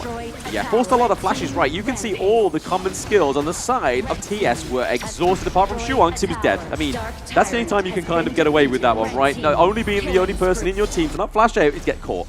Yeah, and to look back on the EXP of Shisha now on level 16, Blessing has been given, and to add more to Lady Sun's damage right now, you have the Dooms in the Eternity Blade, but the Starbreaker being the 3rd item, that's an extra physical pierce. So Blacklist needs to be careful on how to place their front lines correctly, because Lady Sun, I know he didn't have a great early game, but in the later stages, this here could actually have a bounce back, but they really need to have a tight defense for this one to go up against Blacklist. Yeah, I'm kind of glad that Blacklist in Game 2 have kind of gone for this double venture of 2 damage outputs, because if one falls like the Ganamo, you still got the likes of the Lung, right? And then you've got the front line of Dune, you've got the front line of Zhang Fei, and failing that, you've got Byron. You see Chammy quite more frequently than Dune or the Zhang Fei going in first. It's just kind of like dive in, get the force field suppression, get the knock up onto those crucial heroes on the side of Team Secret, and then they're able to take them down. But right now, we are still looking for a way back for Team Secret. They're behind around about 5k gold, and they're on the back foot. Higher ground turret in the mid lane looks pretty low. And the build-up as well for the defense, though, for the idea. They know he could be the one to go in up front, so defensive items was completely the answer. It's jump, Unbridled Outburst, that nice little combination. Juicy wants to go with the Dream Mode to counter-initiate. They've taken the bottom T3, and then nice Truth knocking them both in. Juan, though, is going to die on this one. Golden Kite did get killed. That's a lot of damage that's going to be mitigated. They're trying to go for Juicy. He was going to Unruly Blade back to safety, but they did get that single kill. They traded Juan for Golden Kite. Yeah, that's tricky, right? I mean, you can kind of see that they were gunning for the Gan and Mo as well, because as soon as you take that one out, like I've said previously, it's kind of hard for Team Secret, or Blacklist, sorry, to defend themselves. But speaking of defending themselves, they have to defend the Crystal right now on the side of Team Secret. There is a Vanguard approaching down into that farm lane, so backs against the wall, Team Secret. It's not like we've not seen it before, right? Where teams have been pushed all the way to the Crystal and they aren't able to come back. We saw it plenty of times in the group stages. I have full faith in Team Secret that they can do this too. Yeah, we're seeing like 3 minions, like 3 wave of elite minions is pushing through the base, and this will put Team Secret in a very tight spot. In a tight corner such as this. Go. Chaz still up in front. TNX is all on the side. Juicy tried to Unruly Blade, not able to catch anything on this one. Infinite Vastness, even aggressive, but not able to connect on anything. The Universal Law will zone them away. A lot of ults were expended just now. Yes, and I mean, that very important minion wave down into the farm lane, right? That is going to be putting pressure onto Team Secret. Nobody's going to sort of answer that call because they can't really expend it to. They need to try and take some positive things out of a team fight against the Blacklist for now, or even stop this mid wave so there's not 2 waves crashing down. You do see that Xuan is able to go down there with the Dharma, trying to clean it out pretty fast. TNX, Sun, Huan are just all going back to base because the best offense sometimes is a good defense. Yeah, another great pickup as well for Shishan. A softer still spot for this Suya for the later stage of the game. You have the Splendor pickup too, so you have temporary invincibility here for another team fight that Blacklist can do against you. So this kind of try that you want to do for this late game situation, they need to be careful also for the damage that can come through the Gan and Mo. Yes, very careful. I mean, Gan and Mo's getting very close to 6 slotted. Same with the Loom, right? We see the Starbreaker, we see the Master Sword, we see the Eternity Blade, we see the Axe Torment. Oh, they're going in, Juicy. They go with it. He wants to go for this one. He backs off. He eats an Unbridled Outburst on the sideline. They have the nice little wind slash. They found Juan trying to get away to safety. The Universal Law onto them. Chammy limps away. And my gosh, that was a crazy duel, but nobody actually died. Yeah, if that Universal Law was just tilted a little bit more, like a few millimeters, that would have been Chammy going down, right? Yeah, and the outburst as well. Good thing they stepped away from that sand pit because it was too difficult to handle. And that was like an opening for Blacklist to take that objective out of Team Secret's hands. So we're seeing the gap here slowly catching up for Blacklist International. Will this be the chance of Team Secret to fight back as they clear their waves through? Look, I understand that Team Secret don't have any T3s. The base is completely wide open. It seems like a bad spot. But the longer that the game goes, they actually might not be in the worst situation because they have Shisan on the Jia, and they're now level 17, level 16 on Sun. Yeah, that's the only point, right? That's the only point of return that they have on the side of Team Secret. Is just, like I said, they've got Egg Timer on stage. I promise you, it's a little Team Secret Egg Timer, but it is there. It's going to be prevalent. You need to be careful as well where to place this defense too. So nobody's going to come close. And this Overlord as well. This is an enhanced one, so Blacklist International would have a way of pushing through here. But looking at the wave clear of Team Secret, it's still shining, man. It's not yet done for these teams to actually fight back. So they need to respect that. If Blacklist International has a way to recover for even mistakes from that outburst from Chaz, what happened earlier, they need to prevent those kinds of mistakes. Yes, they do. I mean, the Dream Roll connecting onto 2, Juicy, and the Unbridled Outburst is going to completely whiff, but Juicy now in the heart of the enemy team. He's going to eat a Universal Law. He throws up that Wind Slash. Where are the reinforcements? They've just arrived. TNX is continuing to fight, but on the back line, he's trying to get something going. Xuan, but now Yuhan is so low. He's going to get jumped on by Chammy. He's going to be killed, but Golden Cut on the backside takes down the base, and Blacklist International take game 2. There we go. It's not going to be a one-sided best of 5 today, guys. Blacklist winning game 2 from Team Secret. I'm sorry, Team Secret, son, because you said in the interview, get ready to be played by us 3-0. That is no longer the case. It's at least 1-1 for now. Yeah, the chains and the chase begins for this best of 5. Great adjustment too, and Blacklist needed to learn from game number 1 what was missing. And so far, it was completely denied by the lineup of Blacklist International alone. Like from that Team Secret, they were really struggling to aid that AXP advantage for the Suya and the Lady Sun. It was a bit of a problem. I don't know, in the last minutes that they were trying to do the outburst, nothing was hit, right? But one thing also that's so beneficial to them that people also observed was the space that Chaz was creating. Yeah, I mean, Chaz was creating quite a few spaces, but towards there, like you said, Hauler, a lot of them whiffed, right? Towards the end of that game, there was a lot of pressure on Chaz to set up that team fight, that great engage, and it was just only off a little bit or timed a little bit badly in terms of trying to wait for the common skills to kind of bait them out of the flashes and then go in. But I feel like that formulation and that kind of correction in the draft really gave Blacklist the lead to take that 1-1 from Team Secret. But we're going to look at the highlights of Game 2, and it's going to be a lot better onto the side of Blacklist in this one. So, Hyuan, take it away. Hi everyone, I'm Yuhan, and I'm the official 2024 HOK Championship Observer. The tournament highlight of the day is here. 3, 2, 1, showtime! Radio into the highlights now, and you can kind of see that it all fell apart in this clash lane, right? So Blacklist took a really great fight here. The 3v2, seeing Aaron come through with the first blood, thanks to those couple blades, really set up this game 2 for Blacklist. Yeah, going back on these highlights as well, though, Blacklist know how to start their game quicker. Like Golden Kite really had a great time in the farm lane.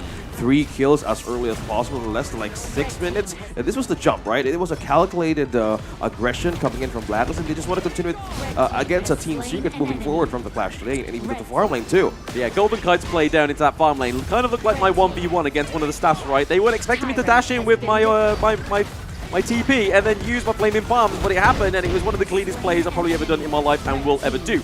But that's less about me, more about Blacklist in this game 2. They were able to come back very strong. They took the defeat on the chin in that game 1 from TS. But TS not looking as strong as they were in game 1, right? They were just kind of waiting. They were prying open the side of Blacklist, but we still do think that that egg timer, right, was the issue. Yeah, there were 2 big things that stuck out to me. Juicy had an amazing game on the 2. He was always in the heart of the enemy team, attracting so much attention and just being able to survive and constantly do the damage. The second thing that Blacklist International did well was just to kind of, you focused on Sun, made sure that he had a rough early game. Because once he gets that farm, and he was starting to towards the end of this game, but he kind of, you limit his prowess to do that damage in that early to mid game.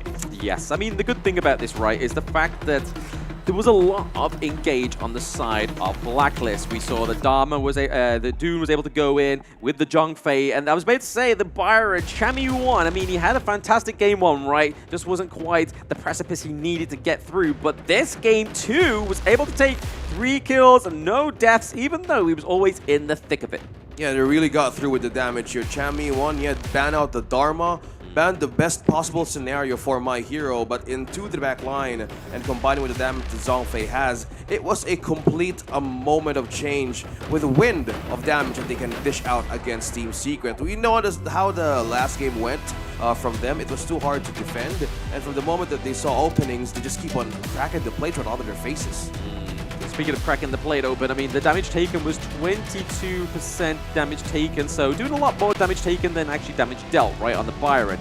But looking at this team comp, it made a lot more sense on Blacklist.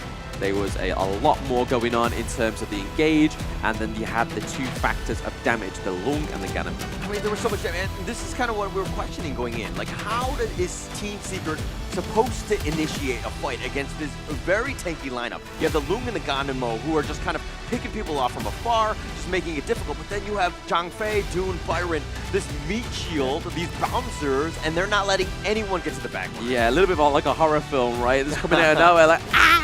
Yeah, no real shit. Yeah, Lady Sun obviously taking a lot of the kills and hits in the team fight, so 3 deaths. Same with the Diadea as well, because only 3 deaths as well. But looking at these stats here, you can kind of see that Black were able to have a lot of damage, but it was more likely coming from Aaron, right? So when that Void Staff started to come through, it was hitting that pain town. on the side of Ganondorf. Yeah, and Shisan, I mean, okay, look, Shisan is great on the Zia, did a whole bunch of damage, 82,000, that's no small feat, but a lot of it was just kind of like, you know, collateral damage, trying to just clear the wave, and then, you know, he just happens to clip some people. It's one of those things where I think the Team Secret's lineup was really lacking some serious damage. Sun obviously can do some major damage on the Lady Sun, but he needs some help, and he needs some focused, you know, potential damage other than just the Zia here. Yeah, I mean, the Suya was kind of like the key into it, right? To give the extra attack speed over, give some more damage over, especially with that passive and breaking the limit of level 15. But you can see here, there was no way back for Team Secret in terms of gold. Once it started to get to that kind of like maybe 3-minute mark, it just kind of went a little bit more higher. The peak was around pre-10 minutes, right? And then there was a little bit of a comeback, but then after that, it was kind of just like, hey, the 60-minute mark, that if they didn't come back after that or was able to drag it out to the Tempest Dragon, I feel like that Team Secrets could have been a little bit more of a comeback. Yeah. Okay, so this is like the problem, right? So this is the Blacklist kind of momentum that they wanted to keep going against Team Secret. It's a lineup that keeps on growing with a lot of damage and power. So if you're up against a team who has so much potential face guard wise, they have more ways to dish out defenses, but the problem is for Suya and the Lady Sun to amplify later stages of the game, it was too late to even handle, right? The positioning was also being questioned. It was so hard. And the problem keeps on going, even the waves as well. Taking out the 3 high ground turrets was a big of a problem too. So yeah, it adds like a 1, 2, 3, never mind, it's like 5 problems just brewing up against Team Secret. They have no choice but to even accept that game, heading over to Blacklist. Yeah, and you were talking about that, OSX, in terms of just like the wave clear on Team Secret was actually quite good. And they were kind of just able to, even without the T3s and the super minions pushing, they had a lot of skills to kind of just deal with those waves. But unfortunately, with some of those waves, when all 3 are being, you know, pushed at the same time, Blacklist International was able to go in and just kind of get the win in the end. But and that's kind of where that gold graph kind of dips a little bit in favor of Team Secret. But nonetheless, Blacklist International were able to close that game out. They were, and I mean, I think they're very thankful for that, right? Because we saw the TS, someone was like, hey, we're going to 3-0 you. And Blacklist was like, man, I don't really want that to happen. It's the first day of the knockout. So I feel like when you sort of start to have that momentum as a team going into these knockouts, right, it's a lot more fruitful for you. You feel better going into game 3. Obviously, this would normally be the last part of the series, but hey, we could still see another 3 games coming from these teams. What's our feelings going into this one? Is it going to be a 2-1? Is it going to be to TS, to Blacklist? Man, I just want to enjoy this ride right now. Like, if we're in a best of 5, if these teams keep on chasing heading to game number 5, this only shows that they were really excited or just prepared to open pages of their hero pool right now that can't be completely denied by Team Secret. And this is going to be a tough game. This is the first time meeting for the first time the knockout stage. I love the fact that, you know, both of these teams very prepared going into this one, right? I mean, there's going to be no easy games from here on out. Yes, it's double elimination, but it's a best of 5. This is pretty much how deep is your playbook? Are your drafts ready? Are you able to counter drafts?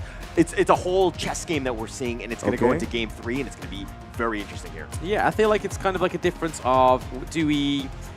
Like we saw it a lot in the group stages, right? Do we keep the same draft? Do we just execute it a little bit better? Or do we actually change? And I'm glad they kind of changed around the Hanshim, right? Because if they decided to do that in game 2, I don't think it would have been as fruitful, even though the Byron and the Zhongfei were actually a lot more on point in that one. Chami obviously being the MVP of game 2. Those great in gauges, those knockups, the force field suppression. Yeah, this is the excitement part, right? The excited one is the draft, right? How will this turn out to be in favor? But Team Secret really chose to be in the first pick so far, and they're still respecting the Musashi and the Ogren of Blacklist International to show up in this game.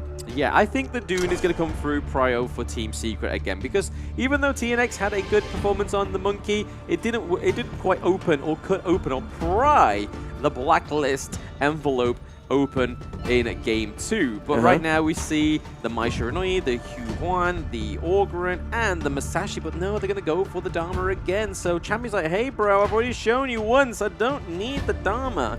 Give me the Byron, and I will give you the bag. Yuan has been banned as well, so they have a great way of pairing the Yuan and the Dharma these days, right? It has been a great AoE. You have the burst, you have the 3-man hold in team fights, and they don't want that because Team Secret in game number 1, they have more ways to being countered, right? They have counters for the Dharma being shown in the back line, but the Ganonmon, the Zhangfei, has been very effective for Blacklist International. From these 2 picks, they have found their groove so far. Yeah, I feel like going for the Ganonmon this early, though, it kind of leaves open a lot more room for counter on the side of Team Secret, because now that you have this kind of like long-range sit-in duck, you're going to think of like getting something else that can get into the back line, like either the Dune. There we go. So they should have prior picked the Dune, because now it goes back over to Team Secret, and they also go again back to back to the Diadea. Oh, okay. Still a great frontliner though, but Dune and Diadea, there's not so much damage that we can see just yet from the lineup, and this is how Team Secret plays, right? I think I admire this kind of situation in terms of the draft because they don't show it right away. They're completely reacting on the next possible solution there is. So far, it has been the 3 similar picks for Blacklist, and I think from this, they want to stick to comfort and damage that have on what they've done in game number 2, respecting the Marco Polo and as well as the clash lane rather of Team Secret. Yeah, so Blacklist going again for the same Sungan dance. They go for the Lung, they go for the Ganamo, they go for the Zhangfei. Still paying respect to TS Sun's Marco Polo pick. So it does still mean that the Lady Sun can come through. Maybe we might get even a Mungia game, right? Because I mean, Sun has been playing a lot of Lady Sun and a lot of Mungia, but they are going to ban out the Kaiser this time. So currently sensing something on the side of Team Secret. There is a disturbance in the Gorge that they really made them ban out the Kaiser, but the Ali ban as well. We're very interested on that one, but for now, we are going to be looking over to see what that 4th pick on the side of Blacklist is going to be. But the Hanshin gets taken out, the Kaiser gets taken out. They're kind of forcing them into the kind of like the lower ranks, the kind of like the scrubs of the tank jungle pool. Yeah, though this is still the chance of Blacklist to be used against Team Secret. They have been banning the straight picks that Blacklist won against all of their matches, such as the Hanshin, and they could use this too as like will they flip a different coin here against Team Secret, because they have taken the same picks as well, yes, but for their mid lane, will they change something up? Lady Jean is present for this draft to be taken, and this is the question, will they go for it though? But the Liu Bang, yeah, forget about the Hanshin, but the Liu Bang works so much wonders in the games that we've seen here from day 4. It's going to be interesting here. So Chami on the Liu Bang, he hasn't, I think he's played it once, right? I don't think there was actually a win with Chami on the Liu Bang, if I remember correctly. But we do see that TS go for pretty much the same draft in game 2, but switch out the Monkey for the Dune. Are we going to be seeing kind of like a Prio Dune pick in this series? And it's going to be the determiner on who wins what and where. But right now, I like it. I like it with the Nazar. Ooh. Wow, a debut pick as well. But I have to say, this is like scraping the bottom of the barrel. Like, it's good. It's got the kind of same effect as Liu Bang, but it's kind of like more of an aggressive kind of like fly across the map. It's got a lot of true damage potential as well. So let's see how the Battleground command comes through from the Liu Bang, and then also the ultimate from Nazar. But this reach from Neza alone, the ultimate that Lady Sun could be vulnerable for, it could work as a great initiation setup, because we've seen games from HOK that has been like a tempo dictator depending on how the clashing revolves around the map. So with that kind of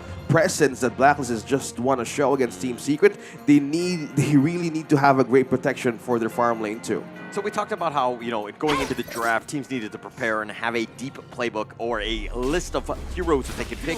Neza here, first pick in the Honor of Kings Championship 2024 just now. Yeah, debuted in on the Gorge in the knockout stage. And I didn't expect anything less for the knockout stage, right? Because if we're just going to go for the same meta that we've seen in the group stages, it's going to get a little stale, right? Things are only going to start to sort of like, okay, they're going for the Lung, they're going for the Ali, they're going for the Mungia, and they're going for the Dune, stuff like that. So this is where the teams really need to spice up these meta picks, right? And start to sort of like, that's how they're going to get the one-overs, right? Oh, but the Flaming Palm doing some damage on his son. The couple blades of flash forward, and he doesn't get the pick off. He gets first blood. Aaron with a great rotation. That's back-to-back first bloods in 2 games in a row as well. So great rotation from Aaron. But still, it's going to be interesting to see how the Nazar actually does play into this draft, right? Because it kind of takes the function of the Dune. Okay, one thing though is that they can get to the backline with the Starfall from Neza, right? Yeah. And just going in, plus you have the battlefield command. So you have a little bit of, tankability. That's the one thing that Neza kind of has struggles with. Yeah, she flies in, but then she kind of gets blown up. So you have that backup, so to speak. It's actually a nice combination. It is a very nice combination when you put it that way, but it's very spicy. What we want in the knockout stages, right? We want a bit of spice. We're on Indonesia as well. I don't handle spice well because I'm British, but hey. Oh, but TNX getting going on 1 versus 4. He gets knocked up, continuing to fight, but Aaron is the first to fall. TNX with a nice 3-man win slash. He does finally get picked off. Juicy's going to be killed, but now Chammy dashes over the wall. He's going to be chased by Xuan. He tries to form this onto it. The flash away. He's going to take a bit of a tower damage. No, he's going to just skirt that one away. Sun trying to slow him down. Dash away one more time. The Enlightenment, not enough, and they finally get the pick off with a rolling ray from Sun. To answer your question, if Dune will be the priority pick in the draft, in the knockout stage, I think yes, because it only took one man to pull everybody out from Blacklist to be in that dangerous pit there is. Look at that. Look at the sustain on how Suwon complemented the dive too. And it was a worthy kind of start, and it amplified a kill. I gave a kill to Sun right away, and Chammy went up top. Yeah, I mean, there's not many heroes within the Gorge that can kind of say they can do that, right? So, I mean, Dune is definitely one of a kind when it comes to being a tanky tank boy in the jungle. But, again, Blacklist almost got a really good foot in the door for Game 3, but it was just because of that Dune, and now it's kind of like TS is like, hey, we cracked you open, we can kind of make some like heads or tails of these invades into the jungle. Lupin is around here as well. It's going to connect all the infinite fastness aggressively trying to be used, but the nice 3-man stun with the wind slash. Xuan is going to be the first of all. Yuhan is running for his life. Sun has joined, but TNX, both of them, and Xuan, both of them down. Yeah, beautiful couple blades, right? That was like leaning them all up against the wall and just lining them up in that firing line. It's like pap, pap, the swords cutting like they were guns, but nicely done for Blacklist. It's a 4-4 in the kills. Yeah, we've seen some kills, right, from Blacklist just to pulling through in the early game. But one thing also that Team Secret is not losing is the goal lead. Like, this is like a way that they need to cope up with. They can't trade just yet with the kills. They can't do anything much with the Lady Sun. They got 1 kill, yes, but they need to do more than that. So that's why they're kind of shaken up on where they could take Justchi or even Chammy 1 to be in a tight spot. Because you said, there's pros and cons here with these 2 heroes. But if you do get in a tight spot, that these 2 tanky heroes be melted away by Team Secret, so they can use it all over again against Blacklist from the moment they saw that coming. Yeah, Nazar was actually knocked up there from the Tsuya, which was a really good knock-up for the side of Team Secret, just to try and counter-engage the Nazar onto the backline of Team Secret. Now that they are able to keep them away from the Tyrant, they're able to secure it, but we can kind of see a little bit of proxy farming going on into the top lane there. So we see that Chammy is just trying to cut off the lifeline into this T1, into the clash lane. So there's a Battlefield Command. They go in, the Umbrella Outburst is going to miss, but they're going to continue on. They did find TNX. They do have the damage and the burst, but it took all 5 members of Blacklist International. Okay, that was a good cut lane as well by Chammy 1 up top, because they know that they would really need the advantage of the waves as well. So they have the damage, yes, but they're not letting go of just yet of the wave. So they were looking a similar pattern here on how Chammy 1 or the Liu Bang is being utilized in most of the games. Gain control of the clash lane, and that's where the rotations goes by, because Blacklist didn't have any chance to take out of a turret of Team Secret just this moment. Yeah, it's a bit unfortunate for the side of Blacklist. They didn't get able to trade the T1s across the map, so you're kind of looking at Golden Kite right now, looking to try and push this minion wave down there as well. I mean, the Flaming Palms are going to make a quicker heads or tails of this T1 into the farm lane, and they are able to get it as well. So there is a trade of turrets a little later on than expected for Blacklist, but now we can kind of see that gold is slowly going in the favor of Blacklist. They've got to do something on the side of Team Secret to get ahead. Team Secret are now picking up as well on the first item. Hold that thought. Chammy going in for this one. He's going to flash away. He's going to shield up. He's going to be fine. Juicy backs up as well. But man, the Skyfall, they can come in at a moment's notice. Yeah, I mean, that was the kind of spice that we were expecting to see, but we need to see expected and executed successfully before I can get excited about it, because right now, it's happened once, it's not kind of coming to fruition of getting any kills onto Sun, on the Lady Sun, but right now, we see that Xuan's able to try and push and stop those minion waves into the clash lane advancing anymore. It's like a psychological threat like that Blacklist International has right now with his Neza, that Starfall. Since you mentioned they can come in mid, let's look at this. Bottom lane. Oh, in the bottom lane, the overall offer's locking him in. Yuhan trying to keep him alive, but he's able to get away. No! Sun is going to be killed. Now they're on the run. Chaz just stampeding back to safety. The Universal Law is just going to whiff. That was a better combo, right? I mean, the Starfall onto the Unbridled Outrage worked a lot better than the Battlefield Command, yet they still need to execute it perfectly, a little bit more successful. I still think the Blacklist have it in them to do that, but they need to start working on this T1 into the Clash lane. It looks like it's going to fall from the minions as well, so well played. That is 2 turrets to 1 on the side of Team Secret. But for right now, the gold difference is literally heads or tails. Yeah, open objective as well. Like the Overlord can be taken by Blacklist from this moment, but the waves that Chami 1 has been pushing, it could be a beneficial way to just keep on putting pressure on Team Secret's base. But nobody's committing just yet. They're waiting for Shishan to level up as well for this EXP blessing to be passed on. So far, we're looking at the Starfall here. Oh, they found him. They found Shisan, and that's not going to help his level progression. But Xuan actually backing off. Shisan down for about 20 seconds. Nice pickup by Blacklist. Yes, very nice pickup there by Blacklist. Ahead of 2 kills once more, but we see the Team Secret are looking to try and take another neutral objective. They do get it, so in terms of neutral objectives, the control is definitely going over to the favor of Team Secret. Yeah, one is missing as well. Shuan got spotted directly by Justchi, so he might be pulling them in a very bad scenario, but they saw it coming. They're going in. Skyfall goes right into this one. He lands on top, but there's no follow-up damage. He had the connection. He had everything that he wanted, but Juicy not able to do a single kill. I think this is kind of like the trade-off between Byron and the Lu Bang, right? The Byron has a lot of damage. Lu Bang just has the Battlefield Command and the CC.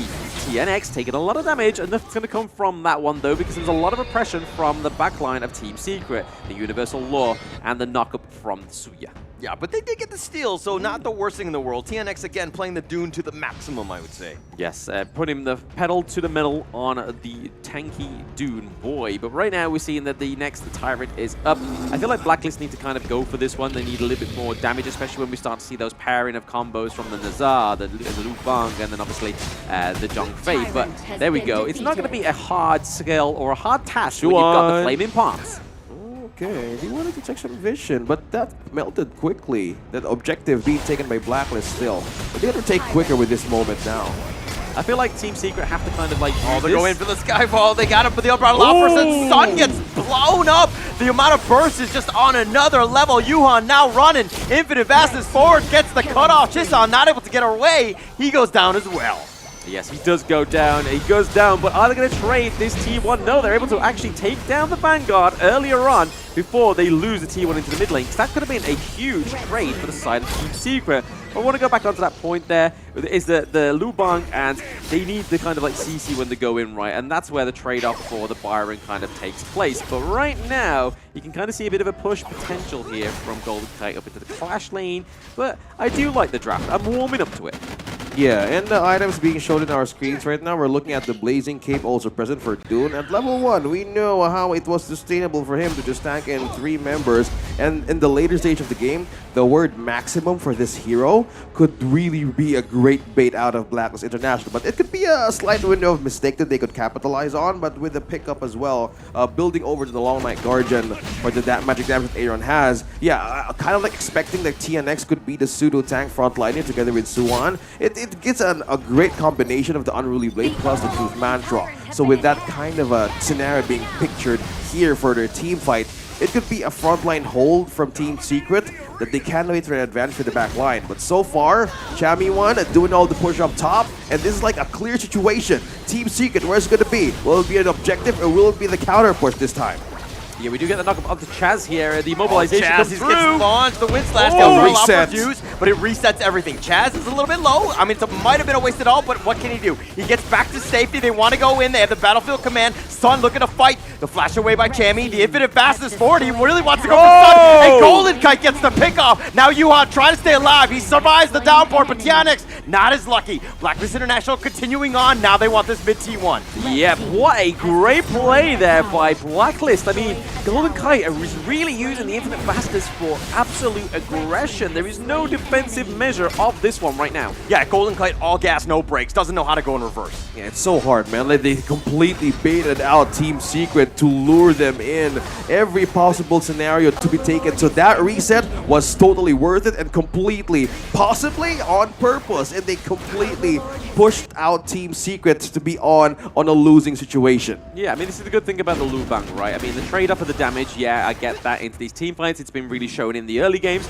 But the fact that you can just basically use the battlefield command back to your team, get the CC as well, and then just basically burst with the shield that he has with the magic damage, it actually does really well into this team comp as well as the Nazar. Yeah, composition is much more likely here a very good way to hold up their later stage of the game. Like 32k, slowly building up 4k here by Blacklist. We're looking at our hand operation details. That's how they work, and that's the most important thing if you're up against a team who has great frontline poke and crowd control. So we're waiting for that catch that Suwon can do. It's all about the follow-up here for the first 3 members that you see in Team Secret's lineup, the Dun and also the Suya. This is like the starter here, and it has been a hard situation that Chaz has been given, and at any minute, Outburst is happening. Connecting on it too. Juwan gets stampeded. The Unruly Blade back. The Skyfall coming in just to clean up, but they've gotten a bottom T2. Blacklist International are knocking on the door. Yeah, I felt like a bit of a proud dad there, right? Chaz's actual Unbridled Outrage landed onto 2 at the side of TS. Not quite done yet. The Destiny counter does come through from the Diadea. A lot of damage going over T and X. That is the only tank they have on their team remaining. Right now, Dharma is down. They don't have the engage. They don't have the truth mantra. And everybody knows sometimes the truth hurts. Can we talk about how amazing this draft is by Blacklist International? I mean, they held this pocket pick, this Neza. They hit it from everybody else. They pull it out. He is 3-1-8. Literally carrying this game, and then plus they had a Chammy 1 Liu Bang, who's they've been able to split push and gets into the fight whenever they need it. This draft is brilliant. Yeah, I mean, it's the mind of TG, right? TG has been a very experienced coach. He knows what he's doing, and he knows what needs to be done, especially the fact that Team Secret keep kind of doing the same draft and dance, right? It's very similar to Game 2, just bar the dude. But there we go. Chaz, I'm very proud of you, dude. You managed to land the Unbridled Outrage onto more than one person or even a ghost, and it definitely came into fruition. Yeah, we expect not more than less in the group stage, from the group stage to the knockout stage. And this is like the wonders of pressing out the most important people, like going back to the draft, like, hey, they haven't banning out Joshi, they haven't banning out the Clash lane, but they're forgetting something here. Like, are you sure that that's the only hero that Joshi can do? And so far, at the right moment, they completely use this as an advantage against Team Secret, and they're really, really suffering now. And with the kind of like lead that it's completely growing from Blacklist, they need to take a hold of that. But one thing also, cancel the minion waves pushing it up top, but so far the minions, or even the items rather, has been really showing here for Blacklist International. Yeah, I mean, they've got to be careful when they scout around this top side of the map, right? We see that they have the vision now for TS because they've lost that T2, and they need to play with that strength, right? For the side of Blacklist, they need to hold on to that T1 in the mid lane. It gives them a little bit more of a leeway, a little bit more of a hand in this negotiation between these two teams on the Gorge right now, because as soon as that T1 falls, it's going to be hard for them to try and like keep that, maintain that flow, that mojo that's going on right now. Eye of the Phoenix coming through for Dharma. Look at that positioning that Chaz has been doing, finding everybody in the most uncomfortable spot. Team Secret is really eyeing for the objectives to be taken away, but the information that the Chaz just got, this is just a go signal for the Overlord just to take it, because minions pushing in will keep Team Secret busy. Yes, very busy indeed. There's going to be no contest of this one, right? No way in. There's no amount of Rudy Blades that they have on the side of Team Secret that gets them through this map quicker than the word hokey cokey.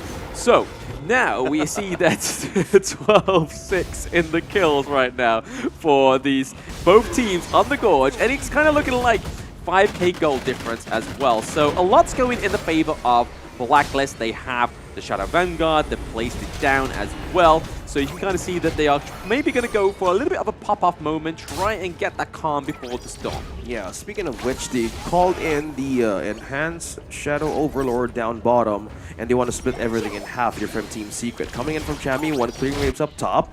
They would really eye on this last top top turrets here. Oh, that the they can do against Skyfall, he goes Suwon. right in, he arrows right into him, but it looks like the Universal Law will zone them away. Chaz providing the vision for Juicy to make that jump, then you have Chammy with the Battlefield Command. This nice little three-man combination could be deadly. I feel like that's kind of like the mean to the end, right? Shuan just baiting at that Skyfall because he's able to dash away. He has plenty of dashes within Dharma's kit. He has a TP as well, so there's a lot going on for Dharma to get out of the side of Skyfall. A lot of aggression going on to Nazaire because Sun now has the items. He's level 16, and the Suya and the Lady Sun combo is kind of coming online. Okay, Splendor as well, present for Shisan. No matter he could be taken at any point in time. He has temporary invisibility. So this is like a great chance for them to bait out this Sia. That's not so much of a sacrificial play, right? It could be harsh for Team Secret to even push forward because they're really finding an angle here on where to put their setup from this Dharma. We haven't seen that Dharma shine just yet. So where could that be for Blacklist? That it could be a lead to a possible setup. Like, at what point are you kind of uncomfortable? I mean, you have Shisan with the Zia, with the level up, right? I mean, if you go infinitely late game, they're going to have a little bit of an advantage. But at what point are you like, hey, this is enough for Team Secret to really turn the game? I think it's all about baiting the Nazaire, right? So bait the Nazaire onto the Shuan, then let the Lady Sun just kind of like try and run down the Nazaire from a distance, keep her safe, get the knockups from the Suya, as well as laying down the Universal Lure. If Suya gets taken out, he has the Splendor as well. He can go invincible for a few seconds. But right now, you can kind of see a little bit of a dominance up into the Clash lane here. They want to try and make ways with this weaker lane. One thing to spot though, like Chaz hasn't been leaving that position minutes ago. He has been waiting for data. He has been waiting for the right moment because he knows that waves will be pushing from mid to bottom lane and they will force out the top lane to be the bait here for Team Secret. So far they have caged them really, really good. Receiving some folks as well, and they have been maintaining that reconnaissance from Team Secret's camp and has been working ways for them. And Team Secret is just struggling to get this objective right into their hands. Yeah, the Daybreaker comes on through to Lady Sun as well, so Sun is just going to be packing even more of a punch with the rolling raids, the ultimate shells. They are going to be hurting a lot more as he gets to that level 25. He's 8 levels away from it as well, so they're really doing well to hold this off to the Tempest Dragon, right? This is closer than last game to get into that Tempest Dragon. We're at the 18-minute mark. 6 kills, 12 kills on the side of Blacklist, and still that 6k gold difference. Yeah, that will dictate the team fight, right? That would really tell on who is going to get this game. We still have high ground turrets, but the knockback though. Skyfire with the Battlefield Command, but oh, the nice little stun. Chaz now is on the run. He's going to be killed. Sun is starting to do some serious work. Juicy goes down as well. They've turned this around. They've baited him out. TNX is still up in front. He needs to be careful, but the Flaming Palm from Golden Kite does way too much damage, but he backs off here. Yes, the Infinite Blast is coming through very clutch there. Most of the game, Golden Kite has been using that as a aggressive means, but right now, Lady Sun is using a lot of damage, takes down the T1 now, so that is taking a lot of leverage off the table for Blacklist. They've been setting up that mousetrap for so long, letting Swan be in the front, and they're going in. Oh, Golden Kite, Tristan has been killed. Golden Kite on the backside, Yuan is killed as well. Golden Kite is starting to rack him up, but Aaron did die. Well, here's Sage's Sanctuary. Swan is, what's he gonna do? He's got the Enlightenment, but not enough damage. Oh, he's continuing on. Swan goes for the formula assist, but he's been kited away, and Golden Kite with yet another, and that's a team ace. A team ace indeed. I mean, man, that whole team fight at the beginning part of it was looking like it was going in the favor of Team Secret. The win/knockup really disrupted the flow of Blacklist, and then from there out, Lady Sun rolling in with the raids, with the ultimate shells, doing a lot of damage onto Chaz, but that Battlefield Command came through pretty clutch, and it's looking like Blacklist may win this one. Yeah, it looks like they've got the minions. TNX wall by himself. What can he do? He's trying to clear the minions. TNX 1 versus the world. That's a Sage's Sanctuary, but they decide to go for the face. They do have the damage of Blacklist International. Oh, the nice 3-man stun from the win/TNX. Oh, here's the Battlefield Command. Chammy limping away. He's going to be killed. TNX, that is. They decide to go back in. Chammy continuing to fight. He's got the Sage's Sanctuary. Infinite fastness. Golden Kite's doing some work. Shisan has been picked off in Blacklist International. They're continuing to fight. Juicy wants to go in. Golden Kite's been killed. And Chammy going in. Yuhan. Oh, he gets the stun. Chammy goes down. It's one last hurrah. Juicy's going in. They get the double kill. And Blacklist International survive off an ace. They will take game 3. Whoa, what a way that was. That could have gone either way for Team Secret. Oh, Blacklist, man. That last little bit of fight was everything that Team Secret had in him. They had the Sage of Sanctuary come through, they had the Splendors. That team fight went on way longer than it needed to. I honestly thought when Suya came off activation of the Death Squad, that the Universal Law was going to come through, clear the waves, and they were going to get a team fight that was going to go completely in their favor. That was very close. Close enough for Blacklist to be defeated in the base of Team Secret. They had great defenses as well, but good thing Gon and Mo was completely chasing the time there, just in case things might go wrong. But good thing that kind of sustain that they had built through from early game to mid, it showed great sustainability as well in the later stages. It could have been Team Secret backing or not backing down for a great comeback, but Blacklist really secured their cards right this time. Yeah, Team Secret are playing this draft. I mean, they played it 2 times in a row, right? Apart from the Dune and the Monkey switching out, right? But it kind of works. When you get to that point at level 20 minutes and the Tempest Dragon comes through, that's when it kind of comes online. And that was the whole point of Team Secret's MO in that Game 3. But it didn't work for the side of Team Secret. Blacklist just had that little bit more of a flavor. That Lupong and that Nazaire was just a spice that we needed. But let's look at the spice in the highlights. Hi everyone, I'm Yuhan, and I'm the official 2024 HOK Championship Observer. The tournament highlight of the day is here. 3, 2, 1, showtime! Yes, there we go, going into the highlights, and what a fruitful and fearful Game 3 between Blacklist and Team Secret. Right now, we can kind of see that this is where the trouble started to stem right from, was that Azure Golem, which looked like it was going to go in favor of Blacklist, but then Team Secret, that Dune just soaking all that damage. He loves to be a bit of a sponge in the early game, and it went into the favor of Team Secret with a hurrah of a second win. But man, this is what this whole theme of Game 3 was about. It's all about the hurrahs, the comebacks of both of these teams. 4 minutes in, they were really trying to have a chance here for Blacklist International's lineup. It's just like they want to cover the map quickly with the Liu Bang, with Just G being present most of the time. It was like a psychological warfare that they could keep on doing against Team Secret. It was very hard for them to handle because at any point in time, things can go wrong. It's the follow-up we have been seeing layer after layer. Blacklist knew when to divert the attention of Shishan and Just G. It was getting a lot of great openings, even for Golden to be aggressive with Infinite Vastness, and that landed them great success as well, continuing this for minute 11. Yes, that was a great way to finish the game, right? I mean, we saw some very good unbridled outrages from Chaz, right? He was able to land onto 2 of the heroes, and then sometimes not as good, kind of whiffing out on all the side of Team Secret. But right here, this is where we thought Team Secret was going to come back, right? Like, there was so much going on with this team fight. Like, TNX starts the fight in the brush, takes it with the Unbridled Outrage going through to the backline again onto Golden Kite. But then, this is where it starts to shine for Blacklist. TNX as well goes down there. We saw that Shuan was trying to get those truth mantras going on, and it was just a 2v1 between Chami, Golden Kite, and Shuan, and it just wasn't enough. It was just like, bro, what was going on here? And then this was the, oh man, like honestly, I think this game in this series has probably been one of my favorite games overall in this tournament so far. Yeah, and this is like the moment. It was very close for Team Secret to push this to a comeback. You have great way to hold this lane though, but this Just G, even Chami 1, really worked so well here to buy time for Aaron to show up in the right moment. And that kind of damage that they needed was the great solution to end this game. Yes, the Game 3 does go over to Blacklist, so that puts them at 2-1, right? So already beating TS's Suns predictions in this best of 5, and right now that means that Blacklist are only one step away, right? I mean, do they have any more spice? Is the Nazaire going to be the creme de la creme of spice? I mean, I don't think I like the idea of spicy cream, right? But what I like the idea of is MVP Chaz. I mean, like I said, I was a proud father in that one. Chaz landing some of those fantastic unbridled outrages, 2 kills, 2 deaths, 11 assists, taking a lot of the damage, 27% of the damage, and only dealing 9% of the damage as well. A true support. Yeah, and Chaz, right, this moment that they have completely showed a lot of great outburst plays.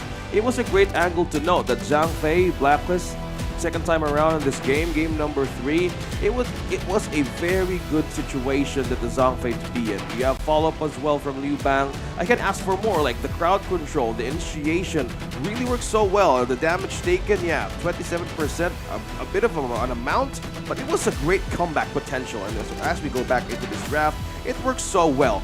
Team Secret, we have the Lady Sun, we have the Diadia, we're seeing the build-up here for the Sakuba's Cloak as well. It wasn't like a great start for them, having that 3 kills, or even 6, 4, 6, and 2. It was very hard for them, but so far, they bought some time. Yeah, I just want to comment on Chaz. One thing that wasn't really tracked, I mean, yeah, the KDA, the net worth, all the damage, all these things are great, but he provided so much vision for Blacklist International. When to take a fight, who was isolated, when to go in. Basically, he would give the green light for Juicy to just skyfall in. Yeah, I mean, it was great, right? The Battlefield command really started to work there. I mean, there's a little bit of a shaky part in that first part of the game when you start to, everybody gets to level 4, try and start using that really good combo that kind of started to build up support towards the end of the game and really become a non-stoppable force. But you can see here, the 139k damage from Aaron, Golden Kite, 100k damage. So a lot of damage coming from the side of Blacklist. But to be honest, in terms of the team comp, it was very similar once more from Blacklist. The first 3 picks, Aaron, Golden Kite, and Chaz, the same. It's just the changeability, the interchangeability of Chami and Juicy right now that's really kind of making the Blacklist a lot more of a flavorful team, right? Yeah, and it turned out really so well. Suwon, we've seen the plays that he wanted to pull off for a Team Secret. TNX as well, great early start, but this is like a decline. Like they were starting to build that water, but this looked like an island, right? There's a beach and there's water, but so far the land continues to dominate, and Blacklist really showed like from getting the second Shadow Overlord. It works so well, and it's an advantage that they could keep on going because Team Secret, they've been wanting to pull off the Sia one more time, but so far it was a difficult start for them. Yeah, tough start. I mean, it comes back to the draft. I mean, Blacklist International was the aggressors from the beginning. I mean, controlling it out. Team Secret were not able to kind of, get into their flow where they had that map control and they kind of like slowly choke you out. This is a situation where Blacklist International are taking the fight to you. You have to counter what they're doing. I mean, there was a spicy pick, right? And generally, when you have spice that you can't handle, you choke. You're right. Okay, Sure. Amongst other things that would happen. Okay, we won't talk about that on stream. Yes. But that was it for game 3 between Blacklist and TS. But hey, if you like the gameplay and how it plays and how smooth it's been as you've been watching this tournament, the Realme 13 Plus is the real MVP behind this one. You can see it here. You can see the beautiful box with Ying on the front there on the sleeve. I mean, hey, if you want a HOK themed phone, this is the one you want to go for. But hey, this could be potentially the last game in this best of 5 if Blacklist keeps bringing this flavor. Yeah, completely a reverse sweep in this best of 5. And Team Secrets, looking at their adjustment from game number 3, it wasn't an easy step, right? It was the same thing. They went for the similar draft. We've seen teams do the same thing all over again, and they want to do another perfect execution what's more. But if you do have a chance to take this Fang skin with you, it's Friday Frenzy. Even on pre-made rank matches, you can win this amazing skins guarantee skin every time. And yeah, don't forget, there's rank protection too. So go ahead, take the advantage into the battlefield and play Friday Frenzy. Oh yes, we've already done it as a 4-man with a random, but you can do it with all your friends. And right now we're kind of seeing that these two teams are going live in the Gorge very soon. But the in-game mode championship kicks off on Saturday evening at 8 AM from October the 12th to November the 2nd. So always with this one, it's quite a fun one, right? So you get your team together, you play against other teams, and you try and win that championship of that weekend. And sometimes you'll get a chance at winning the championship skin. At the moment, I believe it's still the Huyan skill in the Clash lane, I think it is, because it was Masashi before, and now it's the Wuyan at the moment. So hey, a chance at a free skin. Get a bit of competitiveness in-game as well. Let's see how you can do in the championship mode in-game when it activates on the 18th. But the knockout stage, part 2, is going to actually move venue, and it's going to be in the Lippo Mall, Kemang, which will be between the 25th to the 27th as well. So we switch the venue. It's going to be greater capacity. Please come on by to cheer on your favorite teams as they try and get through to the grand finals. But hey, these two teams could still have a chance into these grand finals, right?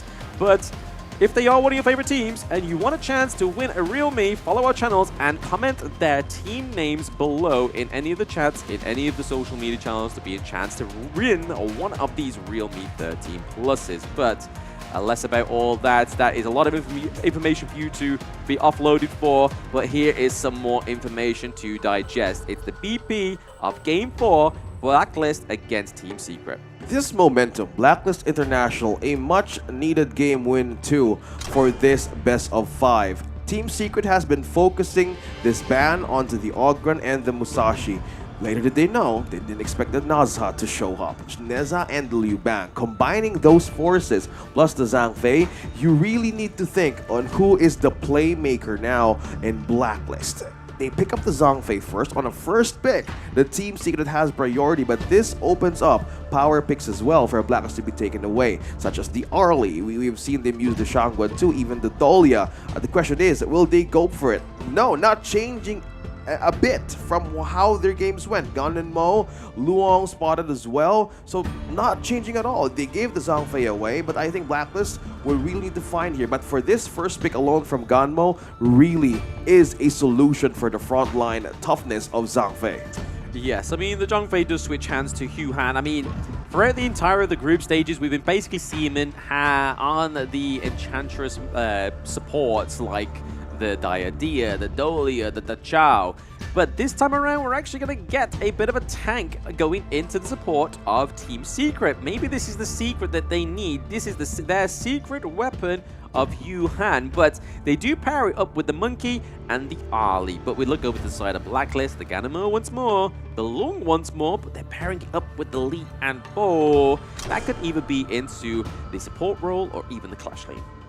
Arlie, we were talking about that earlier. Like, will Arlie be in the hands of Blacklist this time? But the Zhang Fei, you don't want to let go either. Blacklist is much more prepared to handle this problem, the Arlie and the Zhang Fei. You have the peel, yes, but one thing also to note that the forged blades of the Gun and Moan doesn't just reach like frontline peel. It could penetrate from the back, knowing the distance, how it circulates. But yeah, it catches, it gives too much damage early to mid game, and Team Secret needs to have a follow through for this defense.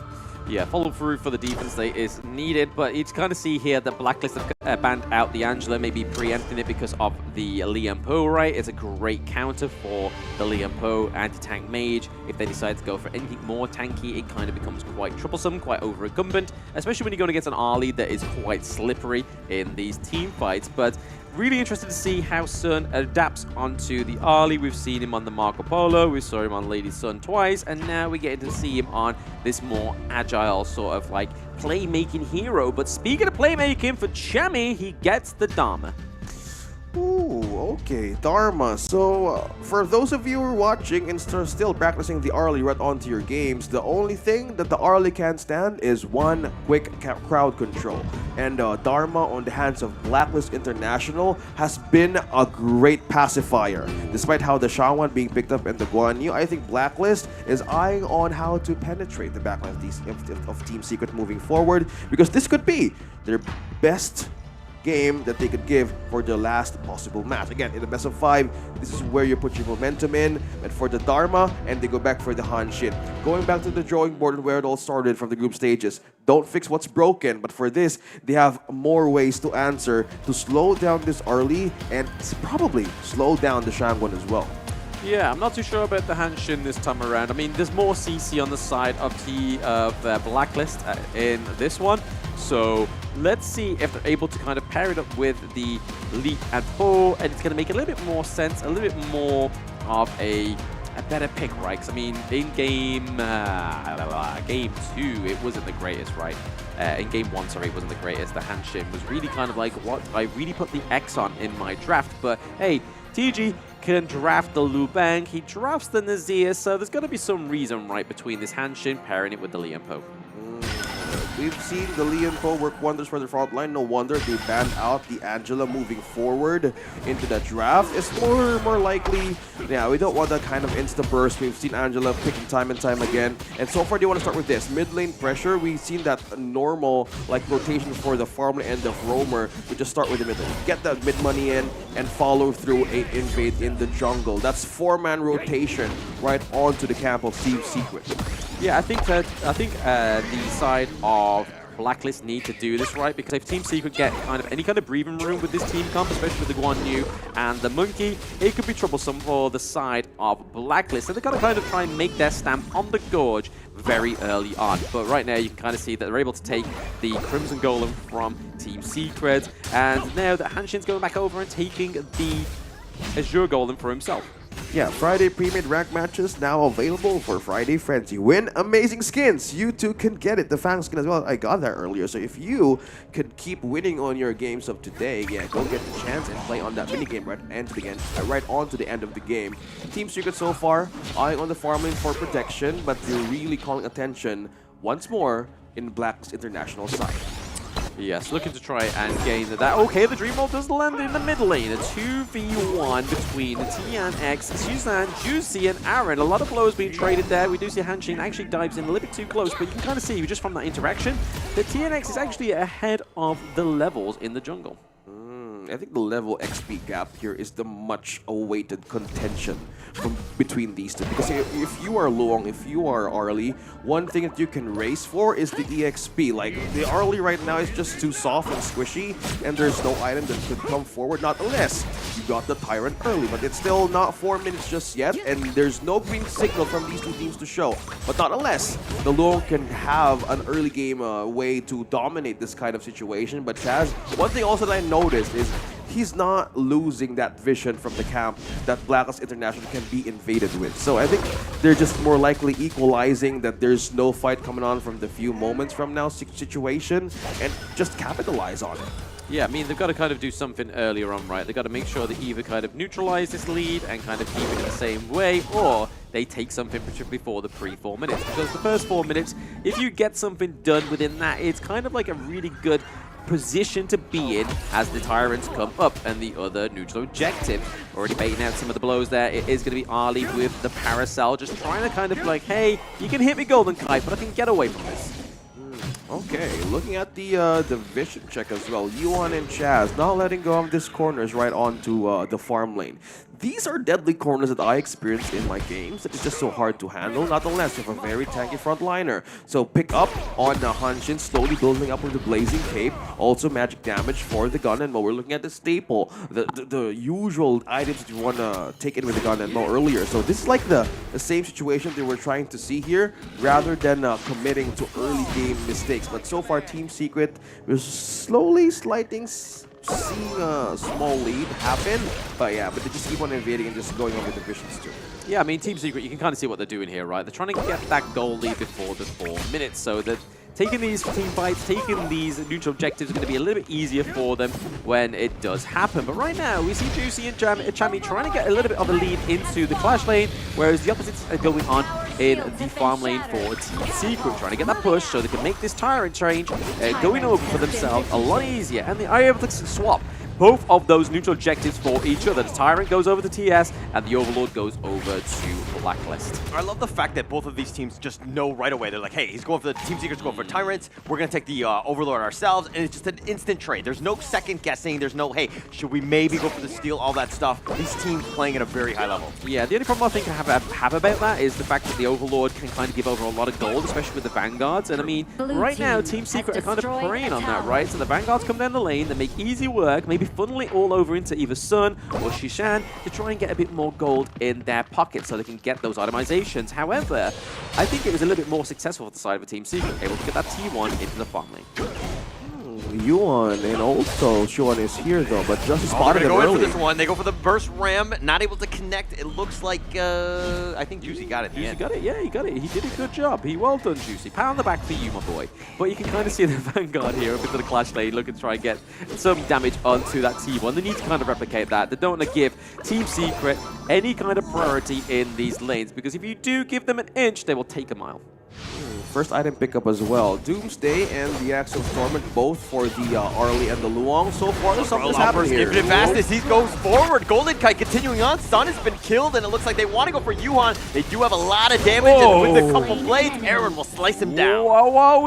We see a first blood for Aaron, 3 games in a row. I mean, this is somebody that we didn't predict to have a great game, right? I mean, the Aaron on the Princess Frost is not the Aaron that's on the Ganon Mo. Yeah, great advantage for this hero being picked up like straight in a row. Like 2 kills already, 1 tower to be taken down by Black. Now second T2 could be potentially be taken by Black, but so far they're not moving forward here. They're respecting the fact that there's still Guan Yu, there's still Suwon, and they have spotted Sun just trying to get into the front line, but this is a delicate situation for the Arlie to be with a low HP. Very troublesome. Very, very troublesome. The fact that they've lost the T2 at 6 minutes on the side of Team Secret means that they have a dominant lane on the side of Blacklist. And for Sun, he has no safe space. He kind of has to formulate around the Gorge now, stick with Yuhan a lot more than he probably wanted to, because he wanted just an easy game, an easy 6 minutes. But like, hey, let me farm up, let me get my gold, and I'll be good. I'll be good. But right now, TNX and Juicy are the same level. Same for the mid lane, but it's where Golden Kite is just, he's been level 9 for a while, and TS Sun's only just gotten there. So that's where the real disparity is, as well as Chami is level 9, and Shuwan still sitting at level 8. Shishan and Sun, we are seeing 2 frenzies here, like being present in this lineup. So we're looking at the Insatiable Tone and also the Doomsday. So I think there's not yet an advantage or chance for these 2 heroes to shine this early on, mainly because of not having the 2 items right away. It requires a dependency in terms of magic and physical damage, but we will know for sure in the later stage of the game, because the goal is not too far just yet. Leading only by almost like 1k. But one thing also to know, like She's still doing the things that he just keeps on really love doing. Maintaining that pressure down bottom, how they started taking out that first T2 onto the farm lane is now making an advantage in terms of like the vision as well as the pressure. One thing about Team Secret is that they really kind of put all their eggs in this one basket, which is Sun, right? They try to funnel him, let him carry the game, but it seems like Blacklist International are like, hey, we're gonna try to limit him, his farm as much as possible, make him uncomfortable. So that basically means some of the other cores like TNX or Shishan really need to step up. Yeah, I mean, they see the investment on the side of Blacklist, right? They're like, hey, that's where they're investing all their money into. Where all that crypto is going is onto Sun. But unfortunately, it's being cut off within some kind of black market hack from the side of Blacklist. They are looking for some fights. Yeah, I mean, it just sounds like you're speaking from experience with that one. How did you know? But Juicy now on the run. Ooh. Gonna get caught off. Juan will get the pick off. Juicy got caught out in no man's land. Ooh, that was a little bit filthy for the side of Team Secret. A little bit of a secret spice there that they need in this game 4, right? Because if they don't take this one, they are going into the lower brackets, and that's where you've got to kind of climb back up into the mountain to try and take base from the bigger teams. Yeah, there's still a chance to push forward, but if you want to get an upper hand for your momentum in the start of the knockout stage, then taking the Team Secret on the chance of probably getting a comeback, that would be a chance for you to just keep on moving forward. But this is becoming a problem here for Team Secret. How will they bounce back? All the Umbrella offers connecting out of 2. TNX with a nice dream roam. The infinite fastness. He's going to go forward. Golden Kite can only go forward. He goes to the heart of the enemy team, but he flashes, and he seems to continue a fight, but he gets pushed back with the heroic charge. Juan will pick him off. Golden Kite is down for the count, but now the dash away, the burst ram, the Magma Slam, just creating these zones, and now Blacklist International have a 1 for 2. The Magma Slam, Whamma Jam, I think I'm going to call that combo, right? I mean, they were coming out from 3 different angles. The Zhongfei, the TNX, and then they also had the Guan Yu. And like you said, Guan Yu can only go forward. He cannot go back on a horse.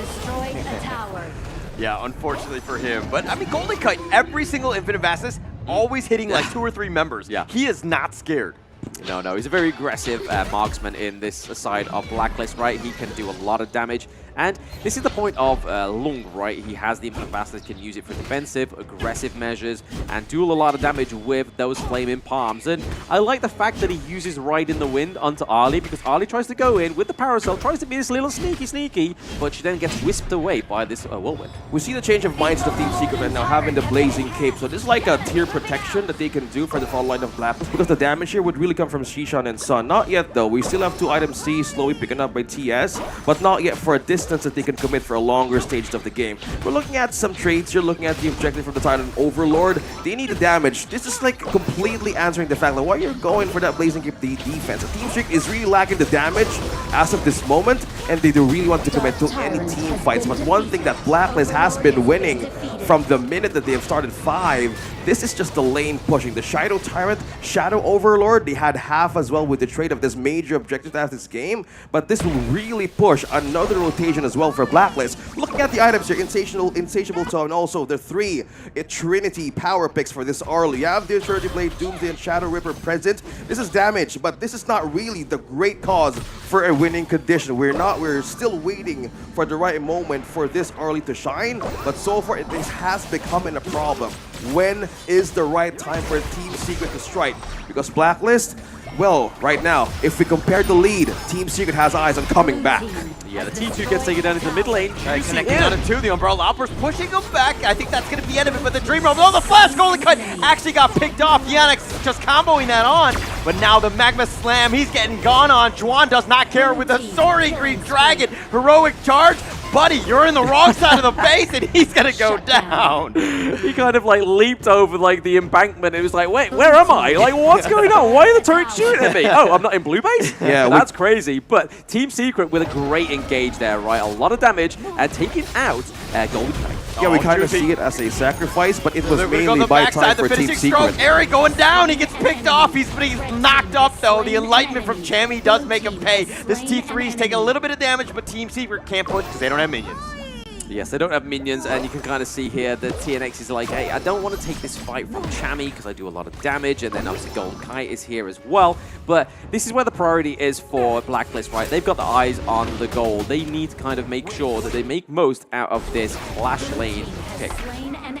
This was the moment of the instant replay. We were looking at the Suwon just diving in very aggressively. We might see it as a normal thing to do, but if we want to extend more of the situation on how we observe that kind of fight that Suwon did, it was mainly just putting Blacklist into their own base by not letting them through to defend their tier 2 turret. And with that kind of pressure Team Secret committed, it was a worth it situation that the Suwon to be an I die, yes, but they have taken turrets left, and so far that slither of health that T3 has right onto the bottom lane will be an answer for the late game comeback.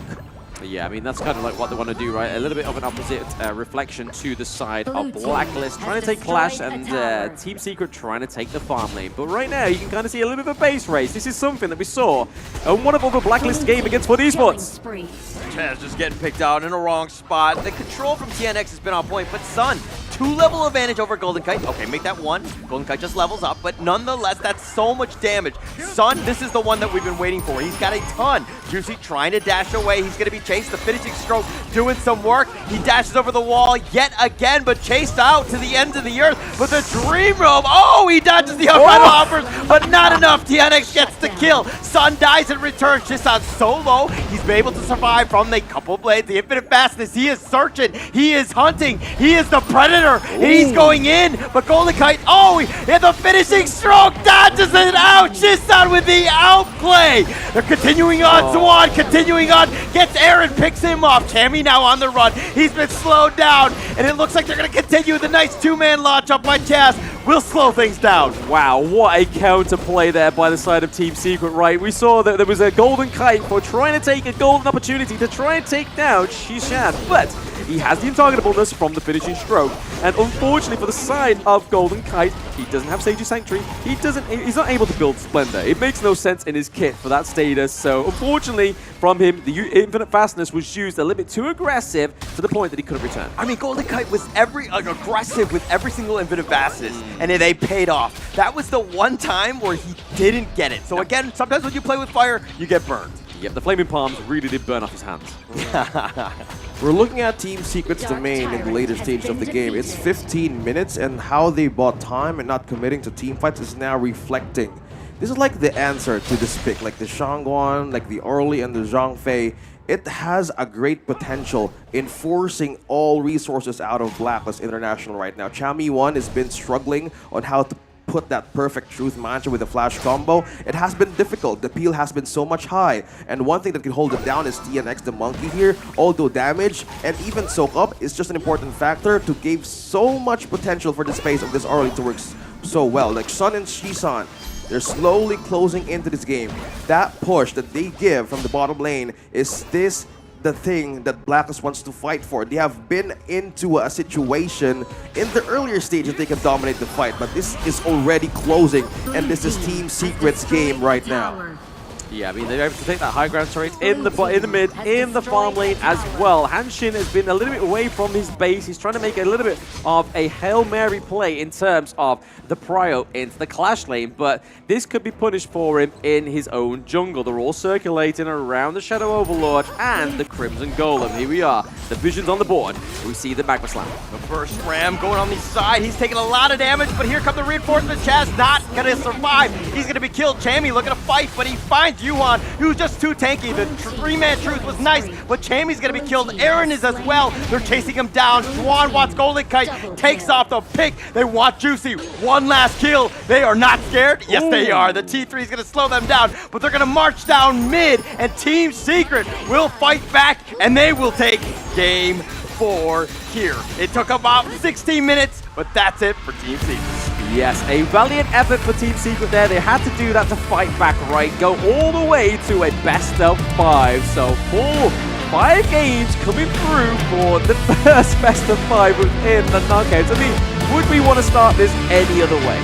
We expected really an tight situation from Team Secret and Blacklist International. Both had great adjustments from game number 1 and 2.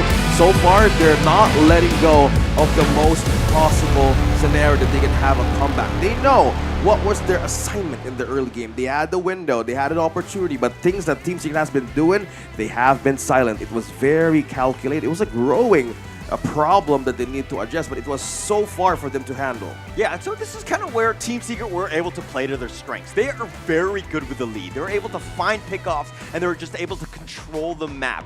You know, Blacklist International in Game 2 and 3 did a great job of limiting that, but Game 4, Team Secret went back to the well, and they're like, hey, this is the way we're going to play. Sun was starting to pop off with his Arlie. Juan was making plays with the Guan Yu. Like, this is exactly how Team Secret likes to play. Yeah, I mean, we saw in the draft, right, that in the BP, that Yuhan thought, you know what, I'm going to put down the lightweight support heroes. I'm going to go for the Zhongfei for myself, pairing that with TNX's Monkey as well with the Dream Roll. They were landing those unbridled outbursts a lot better than Blacklist. Yeah, it was a struggle for the Lianpo as well. Like the front line, it wasn't big of a great setup on how to become a great factor for game-changing moments. But so far, it was like the patient game. It was like the waiting game for Team Secret to actually pop off. And it worked so well for them being so invested to the early game. But let's go back to the highlights. This was like the time that Team Secret wanted to boil in the later stages of the game. And comeback was literally in their mind.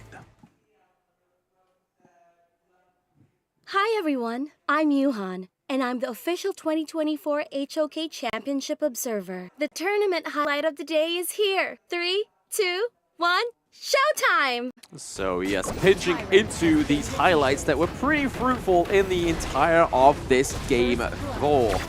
We are seeing here that Blacklist and Team Secret were able to battle off on 2 fronts, right? They were able to get that first blood once more for Aaron. So that's 3 games back-to-back first blood on the Ganon Mo.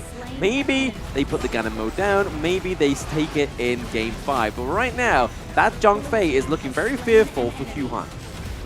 This is like the buy time that they keep on doing from 9 minutes. They know there's an activation mode for Shishine and Sun to shine, and it just works so well for them. They know that the capability or the limits of Aaron can do, or even for the Zhongfei. They have been popping off all the ultimates that can be used the moment they keep on like try to pitch them in the back. But this kind of play that Shuwan did, it may look simple in the eyes of different, but this is like the chance for them to buy time and get that T2. This puts some pressure in Blacklist International's hands. Like, how do you go up from that? Yeah, and I don't know, to be honest. I think that this is going to be amazing going into this Game 5. But I think Team Secret, they put their, their best players with their best heroes. I think the Shangguan was great with Shishan. Let the man play. Let him just stand out. Let him just style on people because he knows he plays this Shangguan at such a high level. Yeah, I mean, Zyra the Shangguan, right? I mean, Guan Yu from Shuan was fantastic as well. The pushes, the aggression, the finding himself into the enemy's crystal as well. He's like, he was that confident on this hero. He was like, I'm willing to go into the base, baby. I'm brilliant to do anything that it means to get a win on the board. And we can see it right here. He just keeps pushing, keeps going, laying it on thick to the side of Blacklist. And there we see the fall of the crystal. It was a window, like for Blacklist to push forward in the base. One thing that was lacking is also the push. The Han Shin pick from the draft, it wasn't really a great start. And it was like a bit of a problem that they need to patch through. It's like sewing through a bit of a thicker thread that they can't handle that much vision. So this is like the MVP.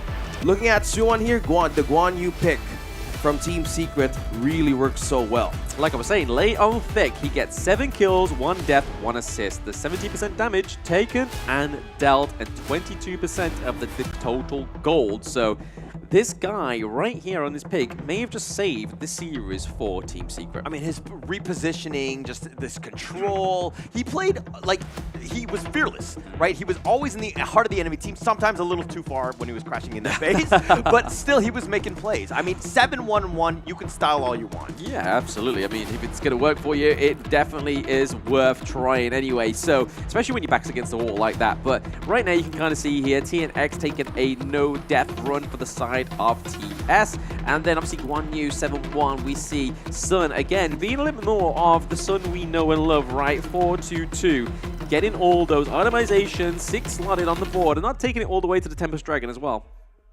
Also, one thing to note here for the physical defense that Golden Kite did on the last, I think the 5th slot, it was more like a going aggressive, right? They had the confidence, but one thing also that was trying to hit was he needed to build through the Starbreaker, mainly because of the early build-up in the Shangguan too, and as well as the Menki. 4 guys have been so tanky, and they have no way of getting a solution on how to put the damage right onto Team Secret at the early stage of the game. But so far, they lost the rope, and it was like a team fighting test. And as we look at the situations that Team Secret has been doing, it was a layer how TNX and Suwon has been given a lot of front lane pokes, and this really procced a lot of crowd control ultimates for Blacklist to be used at the wrong time. Yeah, I mean, look at this here. You can see that Monkey has more damage than Gannon Mo, right? That's crazy. The fact that we've been seeing Aaron getting like over the 100Ks, doing 139K as well, and then just to go into Game 4 and only do a little bit less than Monkey. I mean, TNX was just like, hey, I'm not losing this game. I'm not going out like this. I'm going to play it strong. And I was kind of worried because, TNX kind of plays a flashier, damage-dealing type of jungles, but being able to pick up a Menki here, he was on point, always in the front line. And then if we look at the gold graph as well. It's like the steep thing that Team Secret has been calculating. Like, this is the Shadow Tyrant, also just being taken by Team Secret slowly. It was like the damage that they needed. Again, the early, an item-dependent hero and also leads on momentum. But slowly, they were trying to build the lead by taking the Tyrant and Shadow Tyrant with them, and that's where like the Blacklist International gold graph comes to like a flip. From the minute that 11 minutes started for them, it was like an advantage to pull through, clearly climbing up the mountain that Team Secret built, and it was hard for Blacklist to even reach. Yeah, I mean, when they went for some of these Trump picks that they've clearly been holding on to this point, right, just to kind of save themselves from defeat and trying to get into that lower brackets, right? I mean, no team wants to go there. Every team wants to continue on this high because if they are able to, they can kind of keep themselves going into the semifinals, playing the best of the best, so they don't have to go back down, play some more of those unfortunate games, then go back up to the top of this bracket. Yeah, and going into this last game, I mean, Blacklist International lost. They played a more standard draft, I would say. But do they go back into that bag of tricks to kind of, show them as a surprise in this Game 5? Yeah, I mean, they kind of brought it out in the middle part of the best of 5, right? I think, yes, it kind of worked for them because they were a point ahead, but now they've gone back a little bit to basics, and it's a little bit too safe for them because now they're no points ahead. They are literally neutralized on the 2-2 mark, and everything is riding on this last game between Team Secret and Blacklist International. The Hanshin is not really a good pick for Just Chi from the games that they have lost in this series. Kind of want to change something different. Like the Dune has been a great option for the teams, even for our games of today. It's like the frontline sustained pseudo kind of fighter tank that you can do that for likely survivability, and the monkey pick, it's working well in both of these two teams. Like, Coach TEG needs to channel out one more page out of their book on what could be the best hero here for Just Chi. The Ogren is well respected in this series. We have eyes on him as we go forth into this draft. What would be the best possible scenario for their lineup to work? Because the Zhangfei, the Luong, when they took the Zhangfei out of Blacklist International game number 4, it was like a shakeup. It was a mini adjustment that they needed to do. Like, how will they answer that? Because it was so hard for the Lian Po to be up front, and it's just so hard for the farmling to even give potential for damage. It's like two hearts. Like, as I keep on repeating it, what would be the perfect lineup here? Because the peel, the Ganemo's working, yes, but they need to complement it with something else. Yeah, I think that with the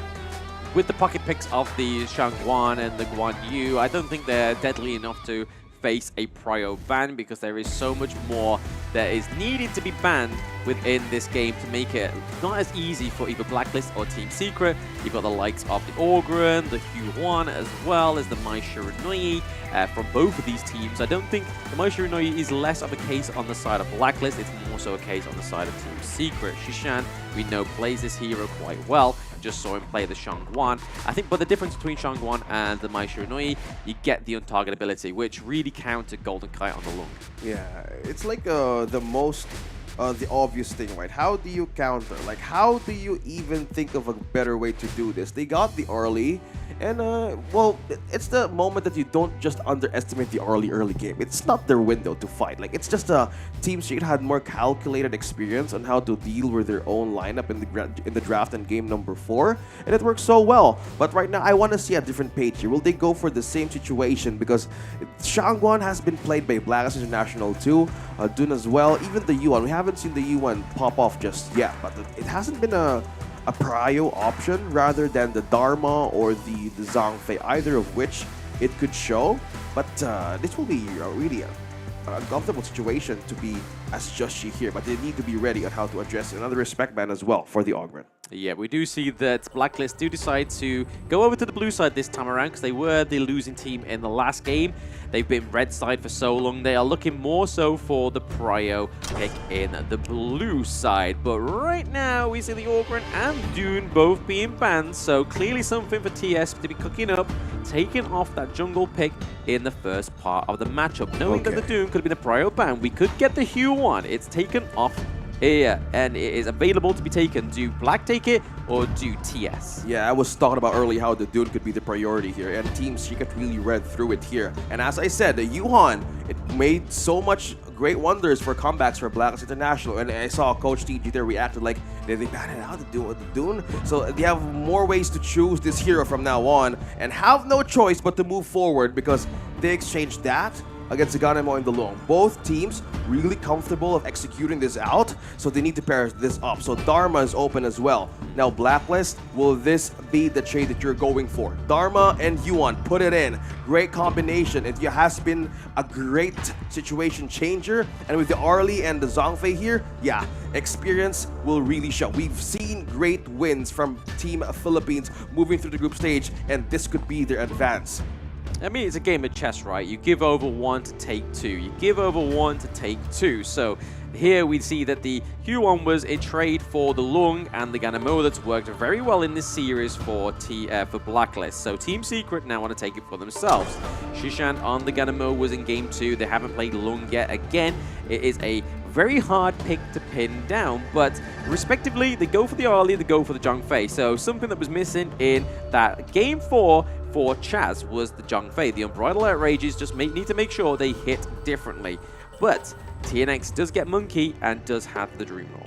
This was the winning formula for Blacklist. Like Chaz using the Zhangfei, landing the outburst, not in even, well, using it for zone out, using it for capturing members of Team Secret, but it bought so much time for their farm lane to move forward and get those kills. So with the peel, right, the peel has been circling around. This is just a great counter for Zhangfei nowadays. Like the Gun and Mo hold on from the Monkey, and with that, they respectively ban the Dharma and the Angela. They know that they could easily melt this Gun and Mo and Menki in the front line, and respecting the Guan Yu in return. So Blacklist and TS really have eyes on this series. How can they win this? They're really pushing this into the most situational way possible by forcing the last resort. Liu Bang for Team Secret. They move around the map. They know how to play the macro game. But how does Blacklist International respond? Yeah, this is the problem, right? Liu Bang gets taken off for the side of Blacklist. We know it plays very well onto Chami, but right now they have the option of either trying to... Obviously, they don't ban the Diadea in the bans, right? They go for the Guan Yu instead. So Guan Yu, I mean, going into this team comp here, it's a little bit of a... I think it's more of a wild cannon, right, if you went for Guan Yu within this one, because if you have the risk of pushing away your enemies, it's out of range of the couple blades, out of range of the flaming palms, it could be trouble for you. But a little bit back to basics here for the same for Blacklist. They take some of their staple picks like the Zhangfei and the Huan, but take the Mei Yin for the backline and take the Lady Gen for the anti-engage. I love the pick off here. The last cards of Blacklist International, the Mei Yin and the Lady Jean. You have the Destructive Delusion, the Flowing Sight to go in with you. One thing that stands out for the lineup of Team Secret is the backline stronghold that they can have against Gun and Mo and the Menki. Luong as well. So both have vulnerable positions to be in, but considering how Mei Yin and Lady Jean could move in the hands of Blacklist International, this could be experience that would speak from mastery. A team who has been struggling into the group stage, managing to perfect moving forward into the first day of the knockout stage. This is a great way to seal their last pick against Diadea. You have Peel, you have Burst, you have Pick Off, and all leads to one. Orly needs to pop off, but good thing the Zhangfei is here though. Blacklist International on their final fight. Who will win this series? Did we ever doubt that we were going to go to a Game 5 here? This is going to be the first one. Of course, this is the day one of first match of the knockouts, getting into this situation.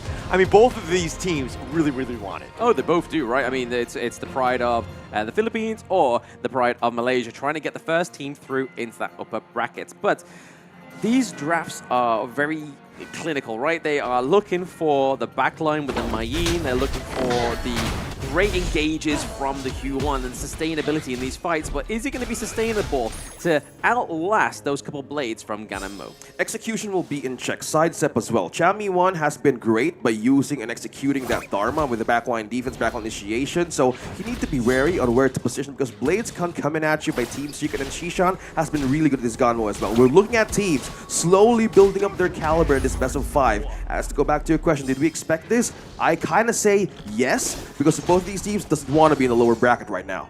Yeah, I mean, I like the fact that they're going for the Lady Gem, right? Because, I mean, with the Dream Roll coming in, with the amount of engage, especially from the Battlefield Command, you can kind of place your Destructive Delusion down and kind of do a counter engage. But right now, this Diadea combo is going to be troublesome because it's going to be able to set up either the Lung or the Gan and Mo. Chami wanted to the boats of Suwon, so this is like a push and pull in the back in the Clash lane. It's like a pillow fight for the Clash laners. It's not yet their time to shine, but most likely here, I want to be in check on how the roamers are rotating. It's Chaz versus or the matchup of Suwon or Shisha. They have been really great in getting this information across the map for these two. That's why we see the pressure in the mid lane. Good thing that the Lady Jean, Aaron, and as well as Just She here being present as well by not letting them cross this lane because they know leave the fight in the farm lane, let them farm on their own, let them have their momentum. But so far for the folks, I'm leaning towards for the long this time. But Aaron being here, this could be a great start for our gang. Oh, this is a great attempt. Ocean of Tears is actually going to miss, but TNX is going to join as well, and Blacklist International decide to retreat. Yeah, back to a safe space, right? They need that from TNX. He played a monstrous monkey in that last game that we just saw between these two teams. So any chance to mitigate the option of a way in for TNX is probably a good thing for Blacklist in the early game. Yeah, secure the sprite as well up top. Open opportunity for Yuan and as well as the Chami one to be taken. So far, the amount of build that Suwon has been receiving, it's starting to become a problem. Like the AoE, they have the physical damage as well as the lice from the Mayin. It's so hard to catch. If you're Liu Bang, you have that short crowd control window to pop off, but not just yet, because as we see teams utilize Liu Bang in their games, it's more likely control of the map, right? Macro-wise, micro-wise, but mainly for reinforcement. But now, as he hits on level 5, Blacklist kind of like expecting that this kind of gank can come at any moment, but Chami 1 really has eyes on pulling him down. Do not leave this lane just yet, because Blacklist International knows that it's not time to strike. How is Sun able to hit every single Flaming Palm on a Golden Kite and just somehow dodges Chaz? Like, he just like arrows in on him where Golden Kite has to play a little bit more scared. He's got some like magnetic field around him, right? It's like, hey, this is flame resistance. I've got some flame blankets around me. I'm not taking any of those L's for you, man. That's your issue. That's your problem right now. But as it is going into the 4-minute mark, you're going to see a big presence into that farm lane, right? Just so they can try and take the Tyrant, because that is TS's MO in the early game, is have a little bit of a fun part in here, get the turret maybe, or just clear this wave out, and then they can kind of go for a little bit of a less contested neutral objective. It's all about the kiting for Blacklist and Team Secret in the farm lane. It's not yet like a full of a commitment. As they land on the perfect skills correctly against these two, Golden Kite versus Sun, this matchup alone, early, yeah, we've seen the outburst being used here. Mainly, Blacklist wants to zone everybody out. I know it's a waste of resource from this moment. Will it be a worthy cause for this Tyrant to go? Will it be a diversion? Because so far, Blacklist is eyeing on the Overlord here. Yes, again, it's just the same thing. They don't want to take a fight early on because they know TS will actually win that fight. Unfortunately for the side of Blacklist, but they do take the Overlord. But I just hope it's not the same song and dance from last game, right? Because it worked for them until it did not, because the aggression from TNX, they now have the long ride, so Sun can now just replicate what Golden Kite was trying to do with the Infinite Fastness, which is those aggressive plays. Oh, but it looks like there's going to be a huge gank. All 5 members in the top lane. Shisan just trying to fight with the Battlefield Command. If Shisan gets knocked up, he's going to be killed. And Chuan is going to be killed as well. Battlefield Command, nay. That is the pros and cons of having the Liu Bang on your field. Yep, you have the Battlefield Command with you, but if Blacklist saw the potential to force it out, it's a clear win for them. And we're looking for a trade down bottom as Sun wants to take another turn away. Half HP on T2, but Blacklist needs to trade with the defenses as well up top. Yeah, no, I mean, that T2 going down into the bot lane would be a little bit of an issue for the side of Blacklist, because they would like to play to their comfort, right? They want to have a little bit of somewhere that they know they can kind of go for, a little bit of a breather for Golden Kite. But hey, Chami getting the first blood and Golden Kite getting the second kill. Those are kind of where you want to be seeing all those resources funneled over to. And right now, we have the Vanguards on the Gorge. We just need to see Blacklist do something with them. Mirror takedown as well for the top lane and to the Clash lane. So far with the switch that we're seeing here, we're looking at Golden Kite and Chaz slowly go and build pressure from the top lane. They know that we need items, but if we need to check the resources being present here, I'm leaning towards Blacklist right now, mainly on the advantage of gold. Mask of Agony picked up. We have the boost advantage for slow. Oh, Bravo Outburst right on the here. Stampede. Oh, the Infinite Fastness. He's got the fast fingers. He needs to be a little bit careful because the rest of them are there. He's going to go up to the edge. He's going to stay on the end. They want to keep us alive with the Stampede. And Sun stuck around. That was not a great spot. He should have been back, but Chaz makes him pay. Yeah, he went into the wrong wall there. It's kind of like, oh, where do I go, guys? Do I stay? Do I defend? What are you going to do? You going to save me? And this moment, the 3-0 that Blacklist has, they have an advantage to take this T2 with them. So far, it's like an open advantage for the Luong to keep on moving forward. But the pickup once again for the Mask of Agony. Torment is now present. Lady Shun could really do a lot of flowing size here. The team fighting of Team Secret is just too tight for them to handle. So they need to be spread out from the moment that they have an opening. So who can isolate members here from Team Secret? Either the Diadia, Yuan, or even Shisha. They have Beal, yes, they have Sustain. But the problem here, there's no frontline initiator from Team Secret alone just yet. Not unless TNX would be the sacrifice. Yeah, I mean, there's no frontline initiator, but it's going to be taken by the role of TNX at some point, or even the Diadia here, having the mobilization onto the Mayin. It kind of stops the tempo that Mayin can have within these team fights, getting into the back line, and it's the Diadia that's going to be the one that takes that away from her, because she's able to have free roam. And speaking of roam, they've gotten the Yuan at least, but it looks like Sun on the run. Is he going to be able to be chased? Not going to get hit by that Unbridled Outburst. he does survive. Yeah, we saw the flash through from Aaron there. Very aggressive, even though they've already placed down the Destructive Deluge. We saw quite an aggressive flash into the team fight, which didn't serve any means necessary, so they know now on the side of TS that, hey, Harren's a sitting duck. We've seen now the potential hole here from Blacklist International. We've seen another T2 turret been taken by the Liu Bang. Xuan is now on a Sun gone on. He's going to get bursted. Juicy just picks him off. He'll just take that one to go. Yes, they pop it in his takeaway bag, and he is happy with a little bit more gold going over to his favor right now. Looking to try and contest the Azure Golem. His TNX is able to still secure it, though, for himself, so he's not going to be down without a blue buff. Yeah, they need to counter the waves as well. Like, they've taken the turrets up top too, but also for the Clash lane, or for the farm lane rather, they will need to push it forward. They need to equalize this macro-wise, because Xuan is on a fail-safe mode. They know the team fighting is not yet done just yet for the late game situation, but looking at this, even Gun and Mo, Shishan was forced to get that Venomous Staff. He might go aggressive early with the magic damage items, mainly because of the hero lineup that Philippines has. They need to lower the HP regen. So this sacrifices a magic damage slot from Shishan alone. So this is like an open window for them to melt the Gun and Mo and peel everybody out from Team Secret. Again, there's no initiator just yet, not unless TNX thinks something different. But this also is leaving the pressure for the Liu Bang or Xuan to make it to team fighting prowess. Yeah, we see the on-target ability come from Juicy, but hey, the idea tries to escape. Not able to get away. He tried to heart link. He did connect, but unfortunately he gets picked off, and that's a huge win for Blacklist International. That's going to open things up. They've taken the mid T1. Now it looks like they're going to siege this T2. Yeah, man. Huhan, unfortunately, was safe there, like died away from the Diadeas. Like, whoa, okay, but no, the pain comes through still. Destructive Delusion on the backside, the Unbridled Outburst. Oh, they've connected on the two. The Battlefield Command is not enough. TNX is now getting gone on infinite fastness. He wants to go forward. Sun, though, but he gone a little bit too far. Needs to be careful. Blacklist International still 5, looking to push this mid T2. Yeah, Vanguard came round right on time with that one. That was a good call, a great delivery within the window of opportunity. Amending Chaz once more, a perfect outburst right onto 2. Team Secret is really struggling to pull their frontline defense from now on. 7-0, a very dominating end. Now they need to finish Son, he gets been picked off. The Dream Roam back just to keep him alive, but Blacklist International are sieging the T3. They're going to take this one down. The rest of Team Secret are going to try to hold. The Vanguard is a little bit slow. Golden Kite all the way up in front. Shizan is at half life. Juan still up in front, trying to keep him back. Juicy, it looks like the call's been made. They're going to look to retreat. Yeah, Blacklist playing a great front foot here for the side of their team. They are getting great advances into the Crystal for now. They take the higher ground turret in that mid lane. Team Secret not really having much going for them. The gold is definitely not. It is 34k to 27k. And then right now, those neutral objectives are going always over to the side of Blacklist. I mean, they're able to claim both of them the last time around, even though they had the debuff.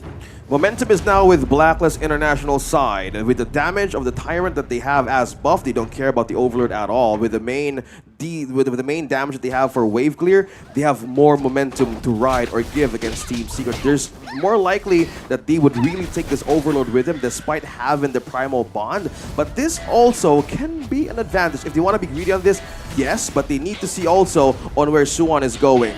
Team Secret right now is looking for a way to turn this around macro-wise. This is the nature of the Liu Bang. But so far, they're pushing forth this Overlord, having a Primal Bond, but they're forgetting Xuan as well down bottom. There's waves pushing in on the last T3 in Blacklist International, and they have been respecting this damage, but they would really need to close this game moments that Team Secret loses a vision out of them.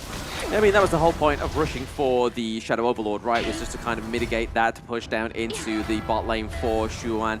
Having that Dragon put there, having that Overlord put down just clears out those minions that were there. The pesky minions that was kind of causing them a bit of an issue. That's why there was a bit of a rush there for the Overlord on the side of Blacklist. But right now, this is where I feel like Blacklist needs to kind of roll this one out, because if they continue this to keep going, Lung's going to get items, the Ganamo is going to get items. Still doesn't have the Void Staff right now for Ganamo, so still not hitting the most optimal damage.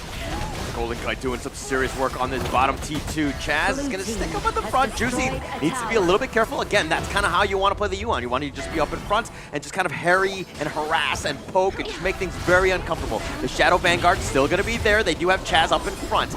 He hasn't used the Unbridled Outburst, but it looks like Team Secret are going to retreat and let them take the T3 for free. Yeah, the high ground turret does fall once more for the side of Team Secret, so backs against the wall. Oh, Jamie looking to go in for this one, but no, the Infinite Fast is instantly used. He's going to back off. Jamie looking for the nice play onto TNX. He's got the Battlefield Command, the Dream Realm. They're trying to go for Golden Kite, but he keeps them from afar. TNX is a little on the low side. He's going to use Yuhan. He's going to go the Heart Link onto him. He's going to back off, and it looks like Blacklist International have to wait for the next round. Yeah, there's not many times where TNX has to use that Dream Roll as a defense, right? I mean, that's definitely when you kind of like catch him there. It's like, whoa, okay, I have to use it to get away from this team fight. And that's exactly what they did at that base race. But hey, 2 high ground turrets been taken down. They need to try and focus either the Clash lane one as well to put a lot more pressure into these lanes for the side of Blacklist. This is the last level of defense that Team Secret has. Failing into resource, using aggressiveness into defense. This is just a question, right? As we see the Vision Sprite pop off in the battlefield is available from now, 17th to the 31st. Now going back to my point here, that 0 score from Team Secret right now is mainly on the defense of the base.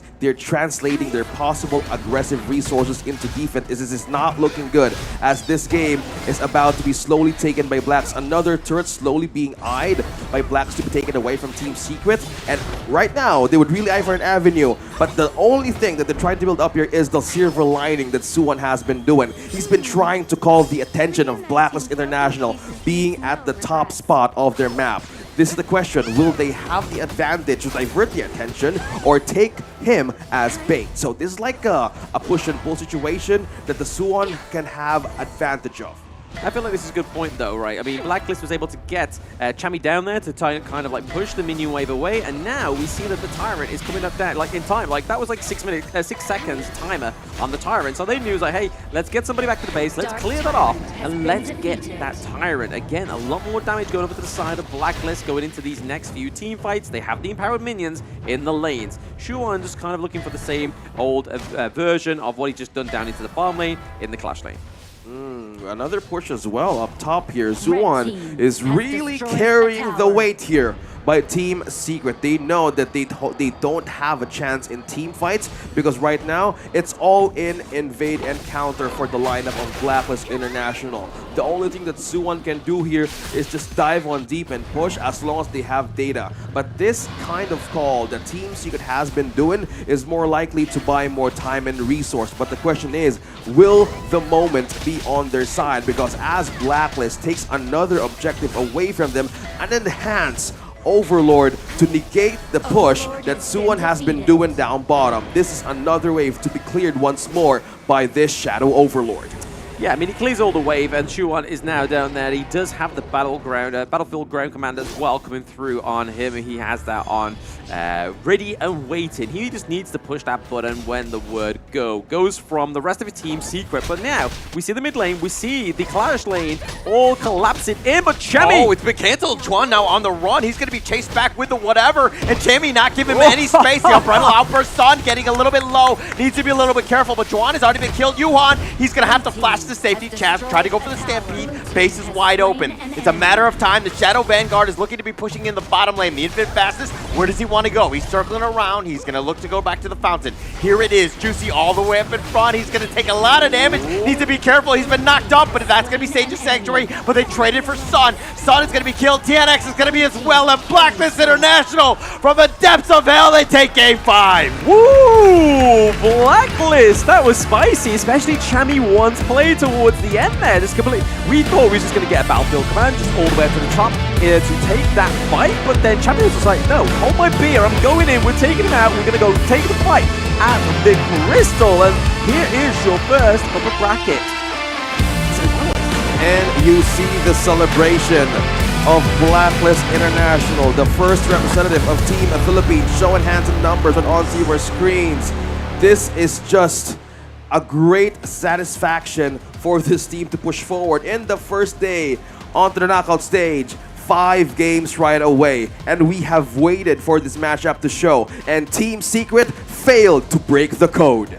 Yes, there's a reason why TG was really excited when he got this draw right. He was very happy to do that and take that 4-2 victory, 3-2 victory from them. Let's see what the host has to say. Wow. Itu dia tadi luar biasa banget ya. Pastinya kita sudah menyaksikan and thank you caster also.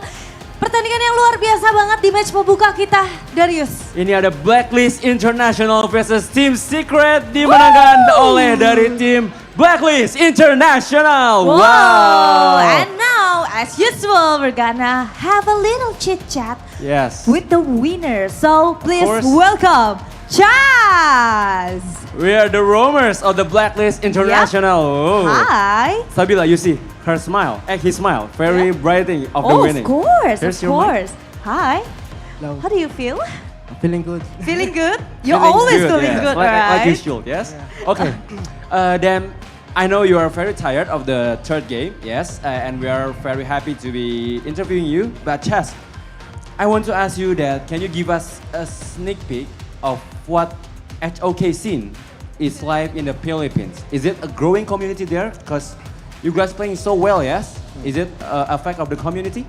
I think in Philippines, the community is growing so fast because we're representing right now in OK Championship 2 teams PH in playoffs.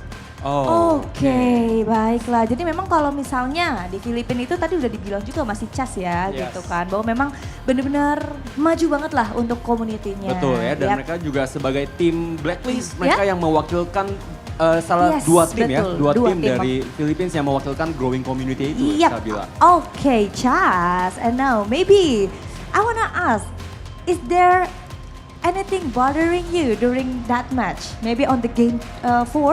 On the game 4? I think in game 4, I think no. In game 2, I think in game 2, okay, what? Lian po. Game 3. Game 3, yeah. My pick is Lian po. Oh, why? I don't know. I think it's useless. Just walking wide Lian po. Okay, baik. Jadi it didn't match, right? Yeah. Oke. Yes, Jadi just memang didn't feel right. Iya, jadi kayak nggak match aja gitu teman-teman. Nggak apa ya? Nggak sempurna komposisi hero-nya gitu.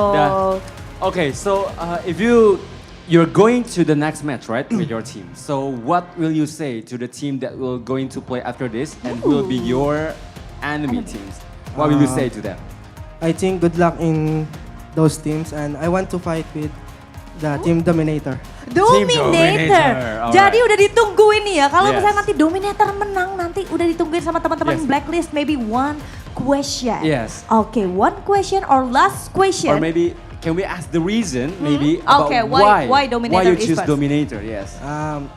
Because Toshi. Oh, but Toshi. Okay, Toshi. Yes. Okay. So Toshi, beware, is it?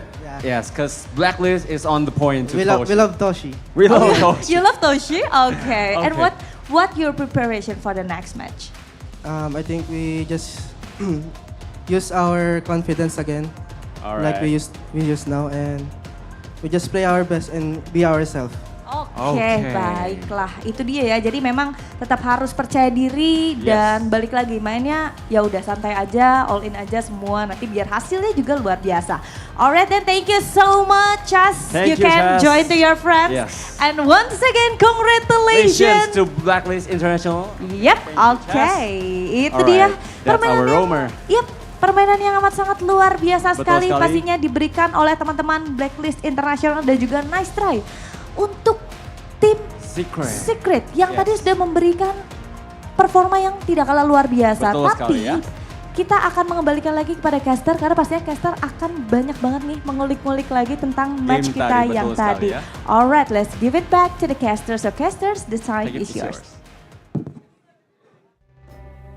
Thank you very much, host, for that interview from Chaz there. So the one of the MVPs for one of the games on the Zhong Fei, right? So one of his better plays. And as he was saying there, with his Lian Po in Game 3, wasn't happy with it because he thought it was useless. Hey, we wouldn't use that word. It just wasn't optimal, right? Let's use a little bit more of a fencing word from Blam.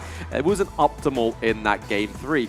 But what we did find out from them is that they do want to take Dominator into the next part of this tournament. So they want to go up against Toshi, want to reignite a little bit of an old feud from Toshi, who used to be part of Boom Esports as well. So before we get into that, we are going to get into the highlights to see how Blacklist won. Hi everyone, I'm Yuhan, and I'm the official 2024 HOK Championship Observer. The tournament highlight of the day is here. 3, 2, 1, showtime!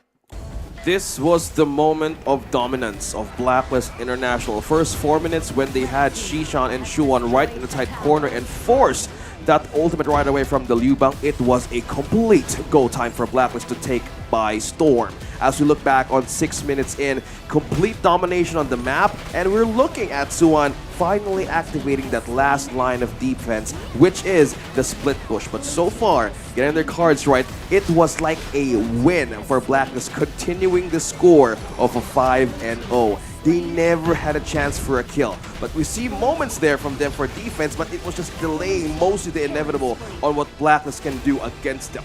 Yeah, I mean, it was a really valiant effort from Blacklist, right? I mean, these are two teams that never fought before, the Philippine region, and the only time it's ever happened was obviously with Bloom Esports, but this just seems like a big flavor, right? I mean, Bloom Esports generally beat Blacklist most times out of 10. So for Blacklist to come through, beat Team Secret, who were technically the second place of Season 2 Invitational and one of the semi-finalists of the EWC, this is a pretty strong showing for Blacklist. I mean, it's just like all the teams are just starting to level up, right? I think Blacklist International brought their A game. That was an amazing game. I mean, it was perfect. And then their drafts have been on point, so their coordination and the team fight, everything that you want from a team that's kind of on the rise, and it's looking to be a little bit of a scary team.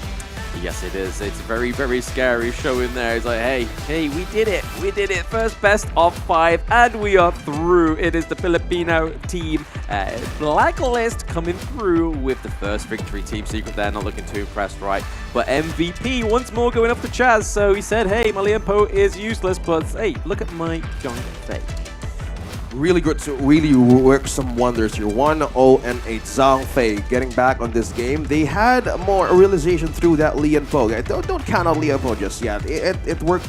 It will really work well on a different scenario of the lineup, but if you're with a space creators such as Team Secret, you would really want to cage them in and put them into an outplay. But Chaz wonderfully performing on the Zhang Fei, being the soak up and the front line of Blacklist International, it gave so much avenue for them to strike in the moments that they were having trouble with. It was like a last scenario that we've seen the Liu Bang looking for avenues there to just split push. But one thing that we see here in this beautiful draft that Blacklist did to win this game number 5 is the addition of the Lady Jean. Combining the equipment here of the outbursts such as the Destructive Deluge and as well as the Yuan. I love that how they went back to the roots, but this complemented a lot of team fighting presence and the pickup potential to Mean as well. I have never seen Team Secret not get a single kill in a game. I know, that right? is so many donuts on their side, right? A whole bunch of deaths, and they didn't get anything.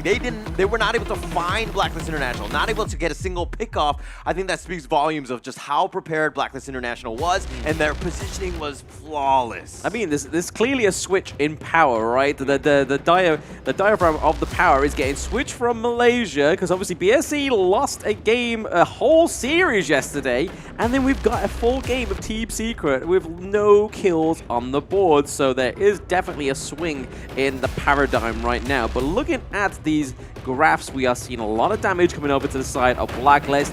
It proves that they don't need the Gannon Mo, right? Aaron on the Lady Gen played very well. 92k damage, Juicy as well with 81, and then obviously Golden Kite was there to kind of just clean off the backline with the 51k. But still a phenomenal game from the side of Blacklist. Aaron with the team fight rate only shows that this here was a great addition that gave a team fighting presence of Team Secret from none.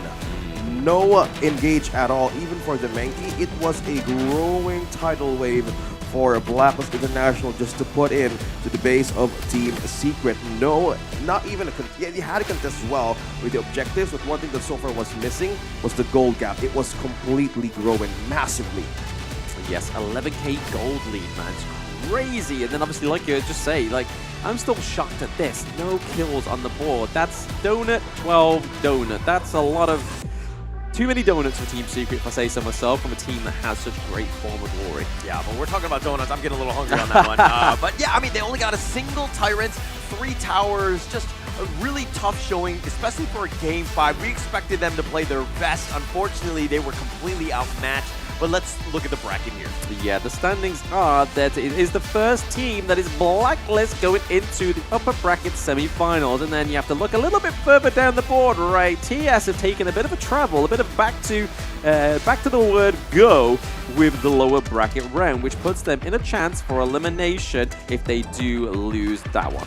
Team Secret would fight back, have a chance to move forward tomorrow, not unless they would be countered as well. So we're looking at another match for today. It's DMT versus Falcon, but so far Blacklist in a very hard-fought victory in this Game 5. Yeah, you deserve a win and even a break from this day moving forward. But still, I want to go back on how they were doing this 6, right? It was like 6 months of experience. It translated to a successful winning recipe, and that stood out from everybody, even from Team Secret. So props to Blacklist for making this so good, and it's so hard for teams to bounce back from that series. Now you can follow our channels for a chance to win a Realme 13 Plus from today to 31. Follow our Global Esports channels and tag championship participating teams in the comment section to chance to win a Realme 13 Plus and great rewards. And Realme is our official gaming phone and HOK championships. Yes, and it powered the victory for Blacklist in that last best of 5 as well. So hey, if it's good enough for the competitors on stage, it'll be even better for those at home, especially with it being HOK Day Friday Frenzy as well. So get that Realme, get into it, high frames, maximum performance on all settings as we go into Honor of Kings on these mobile phones. So again, big up to Realme for sponsoring the competition. But man, TS going all the distance to then go to the last round with no kills. That's like not on my bingo card if I ever called it. Yeah, for sure. I mean, I don't think anyone expected that. I mean, we did expect it to go to Game 5. We knew that both of these teams were very competitive. They were scouting each other. They had a lot of intel. And I mean, both teams really showed up, except for Game 5 when Team Secret kind of fumbled the ball a little. I mean, that's the point where you want to show up, right? That's where you want to show up, is that last game. You don't want to be like, hey, let's fumble the bag. Let's have no 0 kills on the board. But Team Secret do get to prove themselves in the lower brackets tomorrow. But we are going to go into another break, just the first break of the day. Oh, wow, that's a revelation. First break before we go into the next best of 5. So don't go anywhere, guys. We are just going to have a short break until the next best of 5.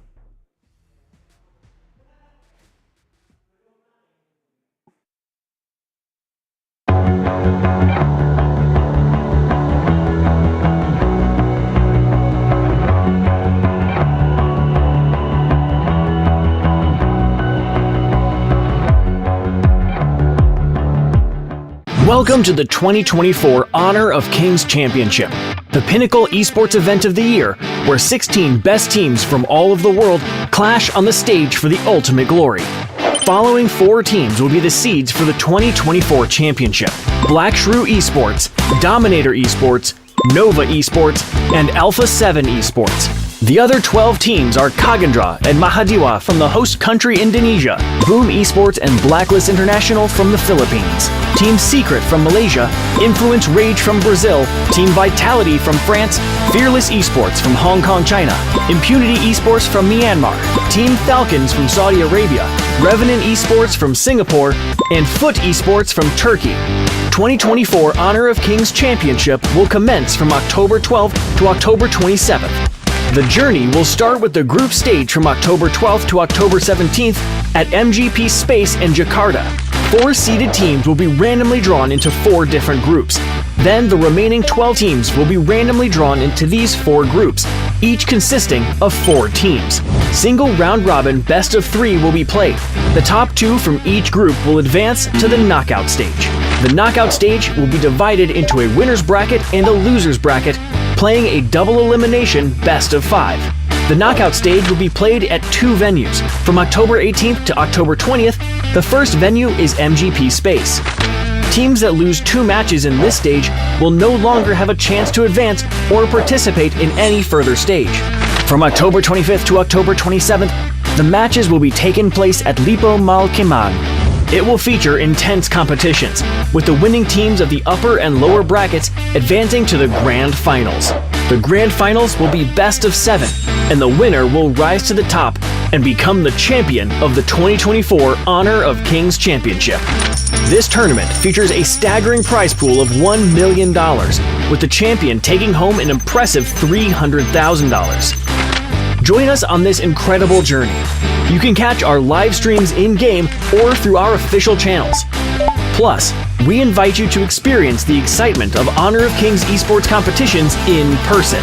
Enjoy a variety of engaging activities and enticing rewards on match days.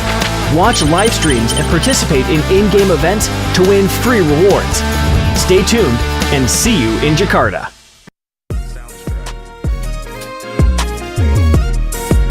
We're gonna play some fun game which related to Indonesia's thing, which is like usually children that do. The first one is chap, chip, chup. Can you say it? Chap, chip, chup. Chap, chip, chup. The rule is one player open his palm of the hand and the other one put his point finger, and then the one with the open palm says like chap, chip, chup, kembang kuncup. Chap, chip, chup, kembang bob chup. I don't know. So one of you have to like move faster. Whoever catch the finger wins the game. So can we play? Can we play? Yeah. Which one going first? Okay, Lima. Yeah. Okay. Ready? Chap, chip, chup. No, wait. Chap, chip, chup. No, wait. Chap, chip, chup, kembang kuncup. Okay, that's fast. Okay. So it's 1 point for Oil. Chap, chip, chup, kembang kuncup. Chap, chip, chup, kembang kuncup. No! Okay, she's faster than me. Okay, switch. Okay. Winter with the open palms. Ready? Chap, chip, chup, kembang kuncup. Oh, my shoulder. Wait, did I do it faster or did I get him? You catch him. Chap, chip, chup, kembang kuncup. Oh, you catch it. He catch you. Chap, chip, chup, kembang kun. Hey, ibu. Chap, chip, chup, kembang kuncup. Curang cup. So Chipeng wins the first game. Yay! So we move to the next thing. This one is like one of the dish, like a drink, special drink in Indonesia. Can you guess what it is? So next one is you have to guess. Kalian akan mencoba sajian dari salah satu daerah di Indonesia. Do you have idea what is this? It's a blanket. It's a blanket. It's a blanket. We bring hide and seek. Oh, are we meant to like? Oh, okay. We're meant to come for some kind of wrestle. If you know what I mean. You have to wrestle. We have to hop for it. Okay, so it's called gorengan. Gorengan means like frying. Like it's a side dish, but it's all fried. So it's called es kuwut. Oh, it's kiwi. No, es kuwut. Es kuwut? Es pisang hijau. Oh iya. Yep, es pisang hijau. Boleh silakan sambil dicoba. Es pisang hijau, a traditional dish from name a city. Name a city. Start with M. M. Manado. No. Malang. Makassar. Oh, Makassar. It's called sarung. It's a large tube or length of fabric, often wrapped around the waist. Do you have the idea how to wear it? But just like No, I got it first. Okay, he's copying me. like this one, you know? No. Put it on like all of to your left or something. Okay. Yeah. And then Again, and then you. Oh, this. Yeah, like this. that. Ah, I know. Yep. Winter is right. got it first. I was not that bad, but What if I ask you to rate this from scale 1 to 10? I mean 5. 5? Yeah. Bobby? 9 分. 9? Oh, you like it? Yeah. Okay. 9. Satisfaction 9? 10. Oh, someone's like it. 8. Okay, Megumi scores 8. And Limfa? 7 分. 7. Oh, okay. So yeah, well done. Okay, like this. Okay, thank you guys. Bye-bye. Bye-bye.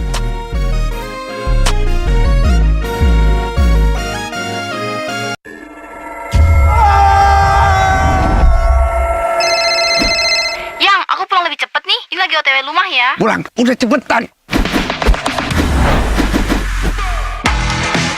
Teknologi Fast Cooling dan iFeel membuat ruangan dingin di setiap sudut. Dinginnya nyebar, langsung chill, auto nyaman.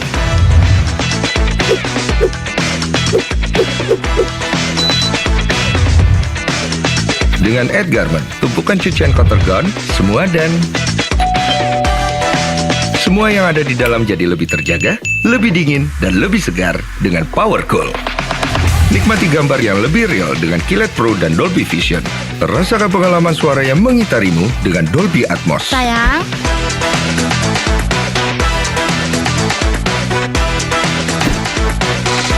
TCL, semua jadi mudah.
I feel it deep flowing through my blood. Rising up to become someone. And taking it all on my own. What a sweet victory.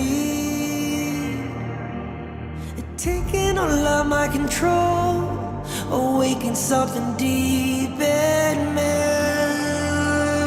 Like flames, feel it burning inside. Take a hold and pursuit of the prize. I've been told, ain't no way to survive. Keeping all of this fire that's locked up inside. When this is the time, enter the ring. All those mental chemicals doing they thing. I got flashes of battles inside of my dreams. I was made for this moment. At least now it seems like it's time to come face to face with your fear. Been battling reasons for all of the years, and I learned how to fight them with style and grace no one's ever encountered. You say it's amazing, I'ma come out swinging when they open the gate. Go ahead, call passion, I'm calling it rage. I'm taking what's mine like I already own it. Watch but don't blink, going here to the moment.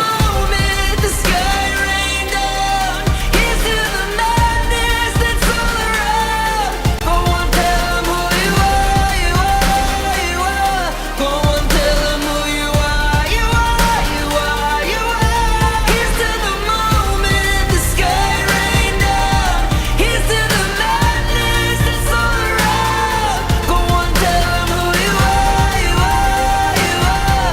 Go on, tell them who you are, you are, you are, you are. My name is honor, my name is king, my name is champion, my name is strength. Tell them who you are. My name is Pentakill, you think it's strange? My name keep ringing inside of your brain. I hear it every night. Here's to the moment the sky rained down. Here's to the madness that's all around. So tell them who you are, you are, you are. Go and tell them who you are, you are, you are.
right now.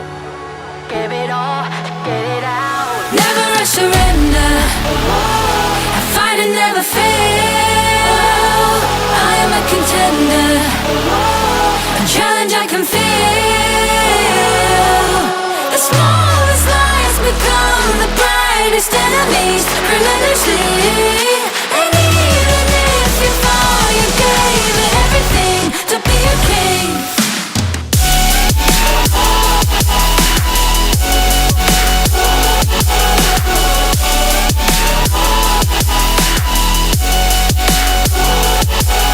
You carved your way with a sharp attack. You watched it all burn, and you never look back. There will come a day when your fears will rise.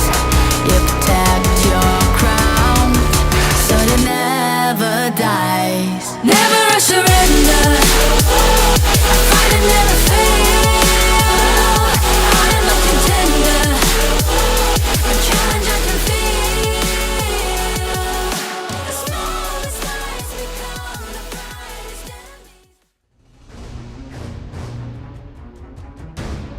Welcome back to 2024 HOK Championship Knockout Stage. Woo. Everyone on YouTube must be very waiting for us to see the second match, Sabila. Yes, And we karena are so ready to. pastinya dong, karena di match kali ini seperti yang tadi kita bilang untuk di opening Darius, bahwa match kali ini bisa dibilang adalah match penentuan ya, dimana teman-teman Dominator ini adalah harapan satu-satunya Betul sekali. untuk tim Indonesia, karena Dominator kan bisa dibilang satu tim Indonesia yang lolos ke babak knockout stage. Betul banget, dan mereka juga masih memegang nama terbaiknya adalah Dominator dan dominating. Semoga terus dominating ya, betul Iya, ya. betul. Dan juga teman-teman yang udah hadir hari ini dan juga teman-teman yang di YouTube jangan lupa komen terus. Yes. Supportnya karena bisa berasa sampai sini loh Sabila ya. Waduh, aku Betul juga banget ya. setuju. Setuju aku. Betul Tapi banget. Darius, kalau misalnya kita tadi sedikit ngebahas lah ya mungkin tentang game kita Wah. yang pertama ataupun match kita yang pertama, di mana tadi benar-benar sengit banget kita ngelihat, bahkan pembukaannya aja itu udah 5 game Israel. 5 game Israel ya. Kalau kali ini menurut kamu gimana nih? Kalau ini karena satu lumayan dari jauh pun mereka punya skillnya mereka sendiri, specialty-nya, tapi Dominator juga punya specialty sendiri gitu ya. Jadi kalau dibandingin kita juga susah berharapnya, tentu pasti akan benar-benar gak ketebak gitu ya. Betul ya. Oke, kalau gitu marilah langsung aja kita buktikan, karena kita akan langsung masuk ke dalam match kedua kita pada hari ini. So, please welcome Team Falcons.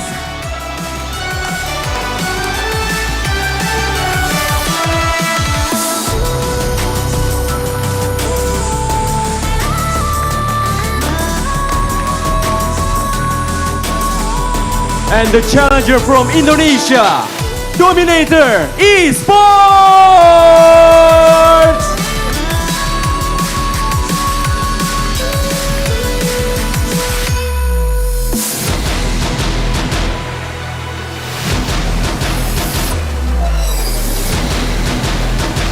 Okay team, please do a handshake first before you go to your place and prepare for this match.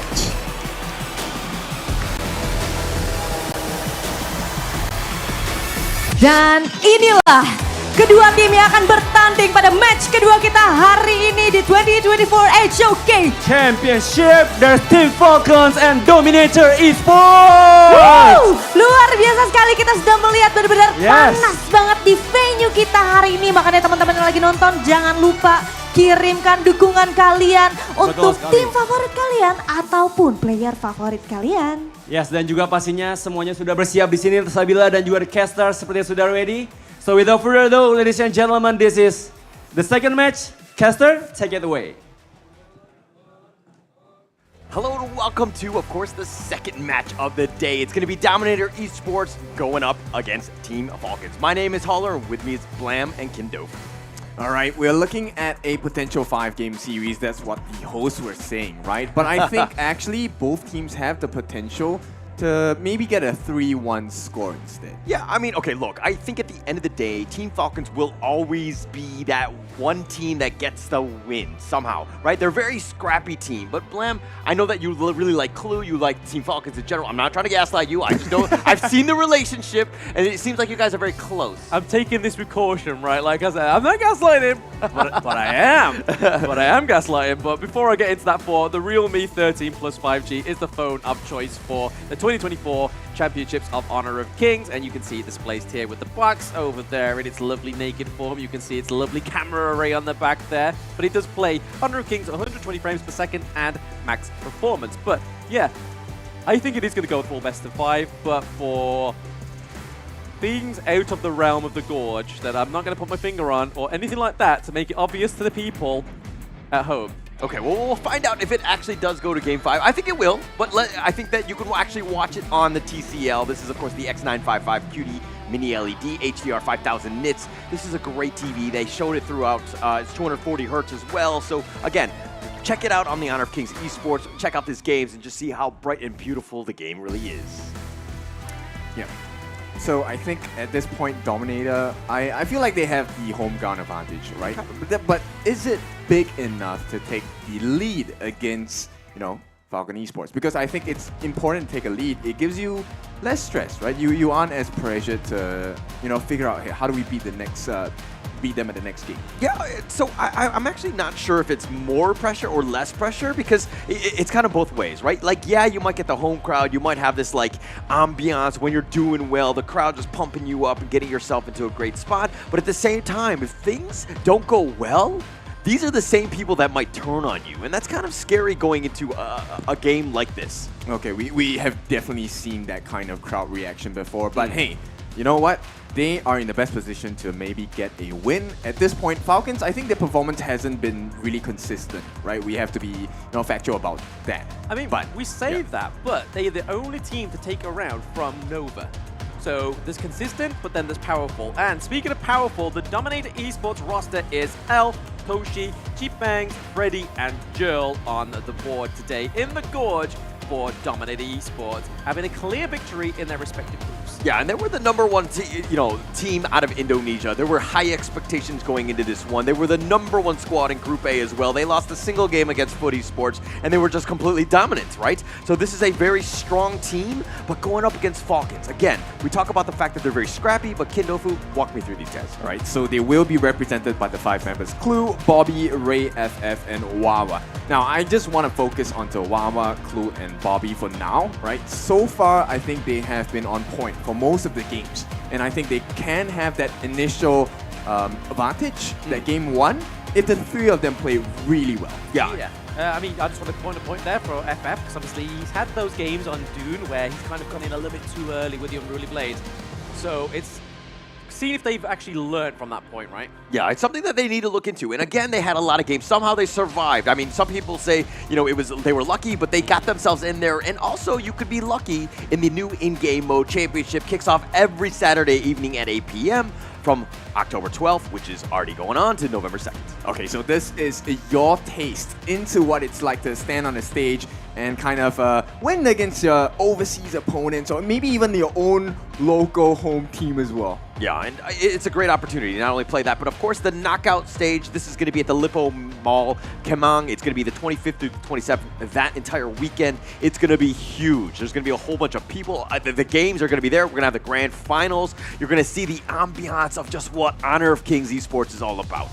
Yeah, exactly. And it's going to be a very different experience. At the same time, you are able to really just feed off the energy of the crowd. And I think that's really important, especially for teams today, because they want to be able to play in front of the crowd. They want to be able to win in front of a huge audience as well. Yeah, it'll be a huge opportunity. I mean, think if Dominator were to kind of make it there. I mean, there are so many, hurdles to get to before they're at that point. But having the, again, the high expectations of this squad that's going to be, again, the #1 team out of Indonesia to be playing on the big stage at that time, that would be almost the best experience for these guys. Yeah, this is, one of my favorite quotes here, which is diamonds are formed under pressure. So I want to see if Dominator Esports, they're able to come in today. There is a lot of pressure. You are playing in front of a home crowd. This is where you're supposed to be number one. You're supposed to be the best. And right now, we want to test if you are the best in the world. And not only that, I mean, they are the only representative from Indonesia left in this tournament, right? So that is an added level of pressure that personally, from my side, I mean, I'm already glittering like a diamond. I don't need any more pressure. I think I'll break. Oh, you know, okay, interesting that you say that. I think that you could be a little bit more pressure on you to get a little bit shinier and brighter. But nonetheless, I think, you know, we're going to let that one pass. But we're going to go into this match soon. The draft is going to be underway. I think that these teams have really, I mean, when we saw the draw yesterday, the biggest thing is that both of these squads were like actually excited that they got each other. Yep, similar to the first game, right? So both Secret and Blacklist International, they were like, yeah, we want you as our opponents. We have done research on you. We have made sure we have the plays for you. And that's the exact same situation for game number 2 here. This series of best of 5 really will show, right, who's able to take this game on, because it's a stamina-heavy game. It's not a sprint. It is a marathon. I mean, for sure. I mean, we just saw it in the first match, right? You kind of saw that, hey, these two heavyweights were going at it. This is Team Secret, of course, and Blacklist International. They went to that 5th game, and then you kind of saw what Team Secret had in Game 5. They didn't really have the endurance. They actually had zero, you know, push. Zero, like the endurance was kind of questionable in that sense because they couldn't get a single kill. Yeah, exactly. And this is my question for Falcons, because we have seen them play in best of 3s. I don't remember seeing them in best of 5s. I don't know what their stamina is like. And likewise for Dominator, I think it's the number 1 seed. They have been through multiple best of 5s, even best of 7s as well. They have proven consistently they do have the stamina. Yeah, but I mean, to make it an easier day, just 3-0 the enemy team, right? I think I think that's going to be the number 1 strategy of give them nothing. We will take from them. We will take everything from them. Yep, I want everything. I'm not going to leave any breadcrumbs, right? That's the status that they definitely want to have for both sides. And this is what makes me really excited about this series, because they have showcased like class. They have the potential to do well. Now it's really about, can you keep the composure? Can you keep your communication clean? And then we will see who walks away with game number 1 and so on and so forth. Yeah, and I think both of these squads, they draft well, right? It all comes down to execution. I think that some of the teams kind of, you know, they try to change up strategies here and there, and they've kind of like limited Bobby from his farm, and they kind of, you know, attack Toshi or, you know, even Freddy in some cases. Like, we've seen these teams go really back and forth. So the strategies are kind of up in the air, but it's like, how do the teams react and to really play into this game 1? Yeah, you know, example, right? Freddy, we all know his Hansing has been a menace in the group stages as well. I'm curious to see if Falcons feel like, hey, this is a problem, let's ban out the Hansing. But at this point, it doesn't look like it's a priority ban, and they want to secure the Dharma for Wawa instead. Good choice. Great choice, great choice. I mean, this Dharma has been all over, right? In terms of, you know, the Honor of Kings Championship at this point. It's the 3rd most picked hero. It is just so, it has a 64% win rate. I think it's going to be even higher after today with the earlier games, but everybody wants him, right? He has just so much control, the truth, the flashy plays. He has everything and the kitchen sink. Okay, lady, I agree with you. We are looking for a 3-0 as well. Well, she actually said it was an 0-3. I think that she was doing it for 3-0 from her own perspective, but I think at the end of the day, she might have 0-3'd her own Dominator team. No, Dominator's on the right. I almost choked on my own saliva there. All right, but look, they're going to pick up a Dominator here, Lady Shun and the Zhang Fei. They've banned up the Ming on themselves because, again, the Zhang Fei has been very highly contested as well. This has been, what, picked 25 times in the group stage. It has a 72% win rate. Teams just can win with it. Yeah, I mean, this is what I was fearing, right? I was kind of hoping that maybe Falcons would have gone for red side and prioritized this Zhang Fei, because we know that Clue loves this pick, right? If it's not the Zhang Fei, he's been on Ming, and that's already been banned out. So his hero pool is kind of dwindling towards the end of this ban phase, and the might sure annoying for Joe. I don't think it's that big of a problem, right? We have Wawa on this Dharma as well. He's going to be able to slam them against the wall. My main concern here is have DMT won in the mid lane, because we have the Mai Shiranui. Yeah, I mean, it's going to be up in your face, right? And so it's going to come back to Team Falcons. How do they want to deal with this? What are they going to choose for Ray to kind of deal with this? Because again, the Mai can be very flashy. It can blow you up. You got to be a little careful. But again, they have the Menki and the Dharma to kind of create a little bit of a meat shield and to make it a little uncomfortable for them. Yeah, the turnaround fight is pretty strong from the side of Falcons. At the same time, DMT, I really like this draft from them because number one, they take away the Zhangfei, and they themselves are pretty scary on this beast as well. And you have a lot of burst potential coming out from the Dominator lineup. And bear in mind, the way that Dominator plays, they like to play the map, which means they will always have the advantage. Yeah, speaking of playing the map, they're going to do even more map control with this Augur. And that path of passing over the hills, just kind of, just getting the vision, plus you can just kind of pick people off from afar with the Death's Precipice at times. You can just do so much damage. You're going to have a lot of sustain, and it's going to be up front. And it's, again, another layer that's going to kind of protect the Mai and the Lady Soon here. Yep, so I'm a little bit concerned we need a little bit of shred coming out from Falcons, right? So maybe they can consider an Angela, tank shred. It could be one of the things that with Chaos Cinder you can catch out the Ogryn as well. It looks like the control will come in the form of Lianpo as well as Mozi. Yeah, so okay, this is what happened in Game 3 of the first match today, right? Chaz had actually picked up the Lianpo. That was in response to the Zhangfei. I always look at Lianpo as like a poor man's Zhangfei. He's just never as good. I mean, he's got that great Axolotl skin, but at the end of the day, I don't think sex appeal wins you games. Well, Clue is a pretty reliable roamer, right? So I think he's going to be able to deal a lot of damage with this Lianpo. My concern for Falcons is Moz is not the best at clearing lanes, right? This guy is a bit slow, so he's going to need a bit of help. I like the combination of Lianpo and Moz together. There's a lot of CC off it, but once again, they give the Hanshin over to Mr. Freddy. And is that a mistake? I don't know if that's going to be a mistake. But, I mean, look, Team Falcons right now, they're all in on this Bobby train, right? It's 4 protect 1. Lung is like the only one that really does straight up damage. I think there's going to be a lot of pressure. They got to ensure that he has as much space and time to farm as much as possible. Yeah, and in fact, even the coaches are playing mind games. They didn't want to get the handshake or the fist bump correctly. What happens if it turned into a hug? More love on the gorge, right? I think we need a little bit more of that. But again, it's going to come back to this. This is the second match, first game of the day for these guys. There's going to be a lot of pressure, right? I think going into this one, both of these squads really want it here. But it looks like a little bit of action in this blue. Wow. Freddy stole it straight away.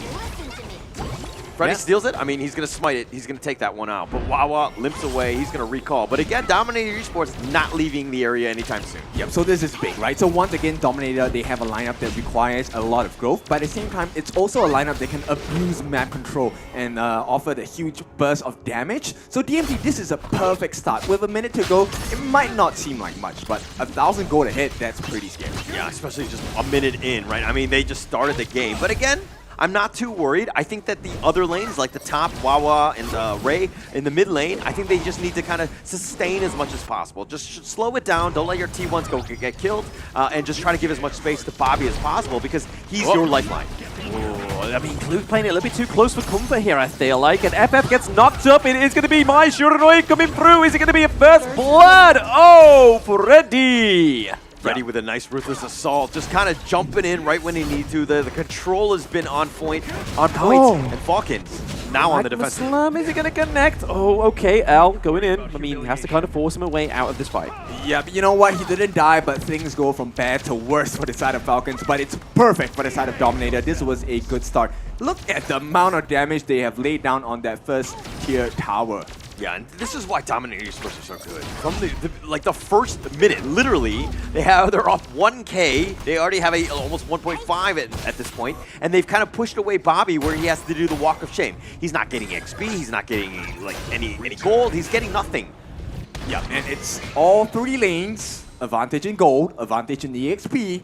So Dominator, I don't see how they're going to lose this early to mid game. In fact, this might be game 1 secured for Dominator, but let's not get too ahead of ourselves. Okay, come on, man. It's 2 minutes and 30 seconds. I think we're getting a little ahead of ourselves. Yes, they have a bit of an advantage, but it's not at the end of the world, right? It's one good team fight and could change, but Falcons right now, you definitely don't want to be on the lower end of that net worth here. Yeah, I'm gonna say I get what Kim means though. I mean, it's very aggressive the way they're playing. They're able to invade the jungle early on, and even get down into the lanes as well. They just haven't gave Falcons any room to breathe, and this is meant to be the whole function of the Motsu, right? Yeah. I mean, just picking people up from afar, those cannon blasts, like stunning them, making it very uncomfortable to even last hit.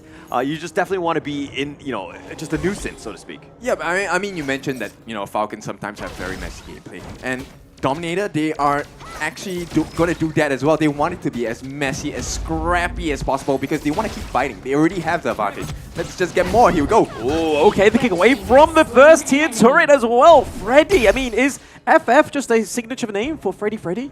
Apparently, he's a Freddy fan. That's what it is, the FF, right? Because he's given up 2 kills to Freddy, who's just happily taken that. He will continue to farm. Freddy doing a great job and just, just invading and ensuring that FF has a bad game. Yep.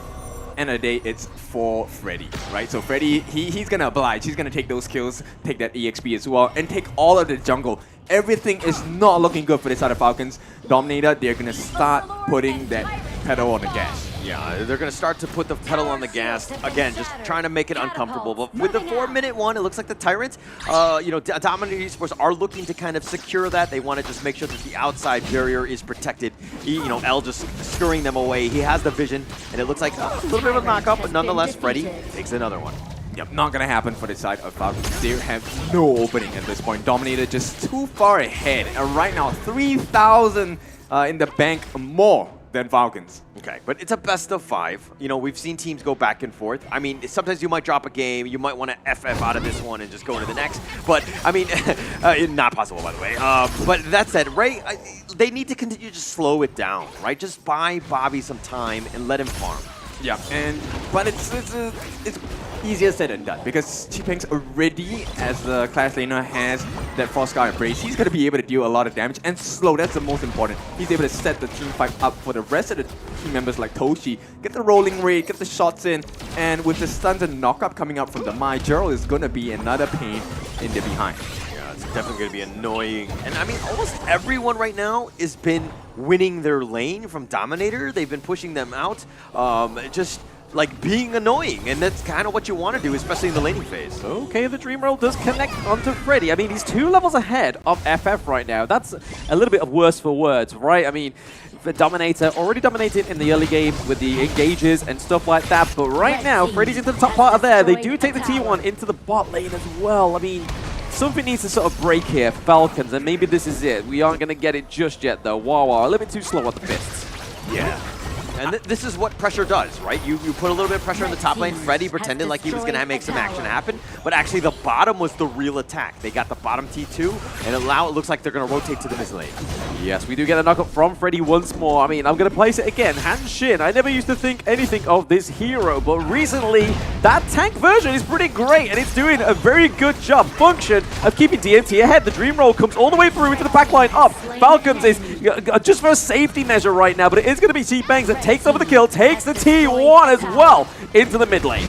Yeah. Opening after opening, DMT have been successful in finding all of these gaps that Falcon have obliged to give them. And at this point, I think they might be too focused onto Freddy. And you can't blame them, right? Freddy is a Hansing. He's really irritating to deal with. He needs to be taken care of as well. But you can't forget you have a Gerald, you have a Toshi to deal with as well. I mean, Freddy's been doing everything solo. Like, he's been just invading by himself. He's getting in and out when he needs to. He's playing the Hanshin perfectly. Like, his farm has been on point. I want to see his gold at some point because he's got to have a huge lead against FF. Yep. Level 11, he is 2 levels ahead of FF. And more importantly, he is about 3 levels ahead of the rest of the cast. Yeah, and I mean, expected out of the jungler. Obviously not 2-level differential within the enemy jungler, but definitely from everyone else. But again, putting his team in a great position, he's in the mid lane and they were taking the Overlord. They don't even need his damage.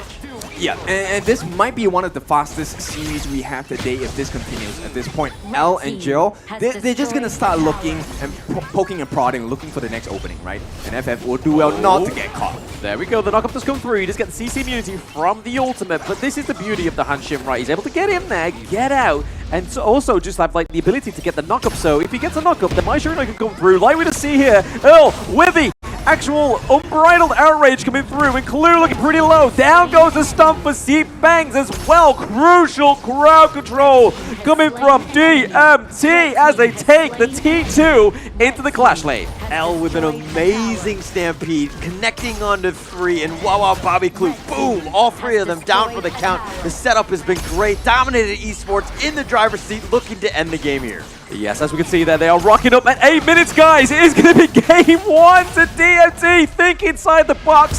DMT was thinking outside. Yeah, thinking outside the box, but at the end of the day, Dominated Esports were like, hey, this is our strategy. We're going to close out this game. Full control of it. Yeah, totally outclassed. This was a masterclass coming out from Dominated Esports, and you know they were a little bit shaky against Mahadeva yesterday, but today there is no sign of that. They came to play. Yeah, you don't want to give the end, right? And I think Dominated Esports really were well rested. They're good to go, and they played very strong. And that's kind of what we expected out of Dominated Esports. Now, I don't want to discount or count out Team Falcons because of the fact that this is a team that always happens to find ways. They're able to get games, and they pull things out from like a rabbit's hat, or like from a rabbit out of a hat in that case, and they pull out those W's. So again, Team Falcons, very scary team. Funny imagery there, a rabbit having a hat. I was just like, hang on. Yeah, I don't know how this works. I'm not a magician. is that like an AI-generated thingy? Yeah, but I mean, a great game, right? That's kind of what we expect from Dominator Esports. That was a huge win for them. Now, if you were the Team Falcons coach, what are you telling them? Protect your jungle, man. Right? Yeah. I mean, I've given this advice before at the Oh, World yeah, Cup. yeah, You know, I sat beside them, I spoke to Clue and the rest of the cast as well. Jokes aside. Right? End of the day, they did not protect their jungle well. And I think that was the main thing that was so difficult to recover from. Because when you give someone like Freddy, who has so much mobility to lead, it's very hard to come back from. But when you take a look at the highlights, you will better understand from that particular angle.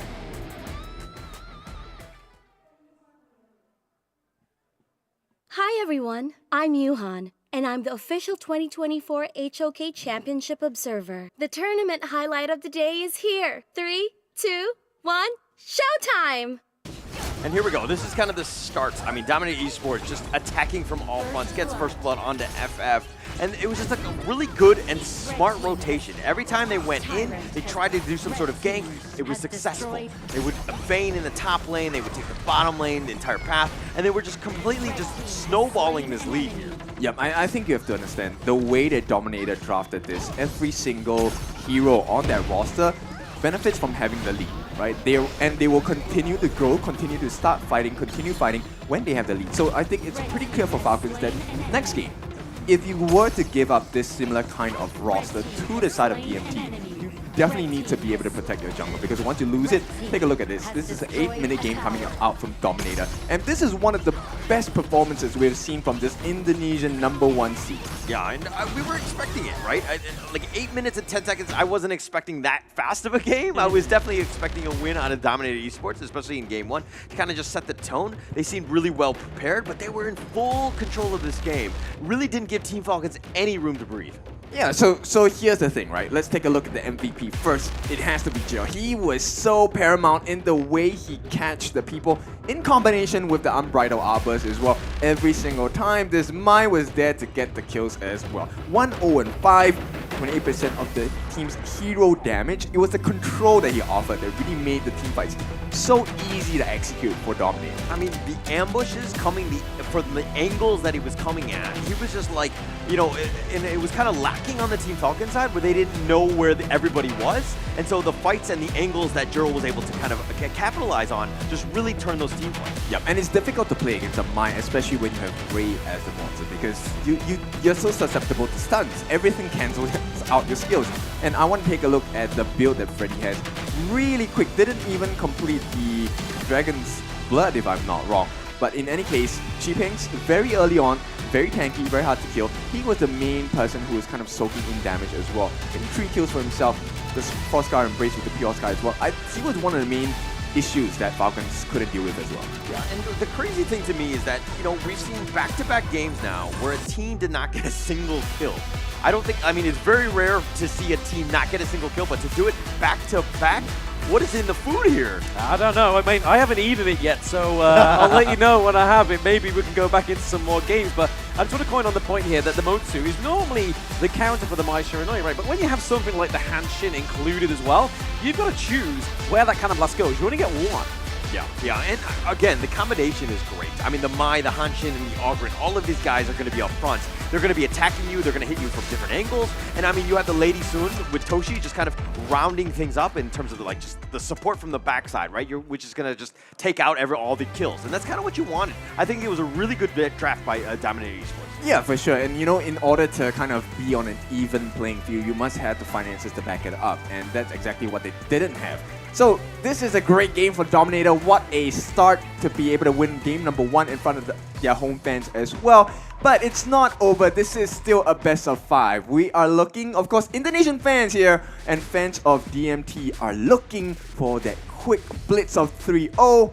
But we'll see what happens next. Yeah, we're going to have to see what happens. But again, you can also, from home, you can check out the Realme phone. That's going to be the 13 Plus 5G, 120 FPS. This is what all of the players are playing on. Again, it's performance at the max. This is what you want in terms of a gaming phone. They have it right in front of us. Check it out. It's the official Honor of Kings Esports phone. Great phone to check out. But okay, let's go back to this one. I mean, you know, you talked about how Team Falcons need to do a better job of protecting their jungle. Is this something, I mean, that seems very more on the defensive side where you're kind of reacting still? Yeah. I mean, is this one where maybe Team Falcons be the aggressor and try to go after Freddy?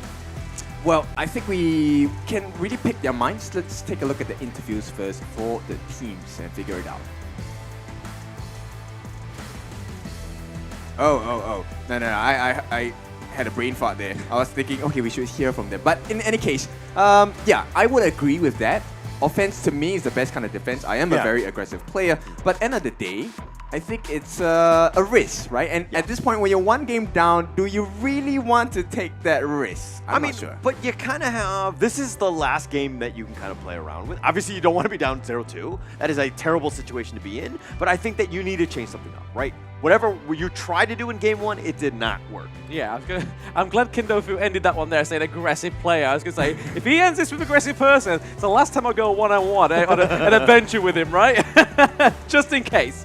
All right, but nonetheless, we're going to go into game 2. The players are seated and getting ready to start the draft here. But again, I do agree with you. I think that's, you know, Team Falcons really need to kind of change things up. They need to be aggressive. They need to kind of take the fight to them.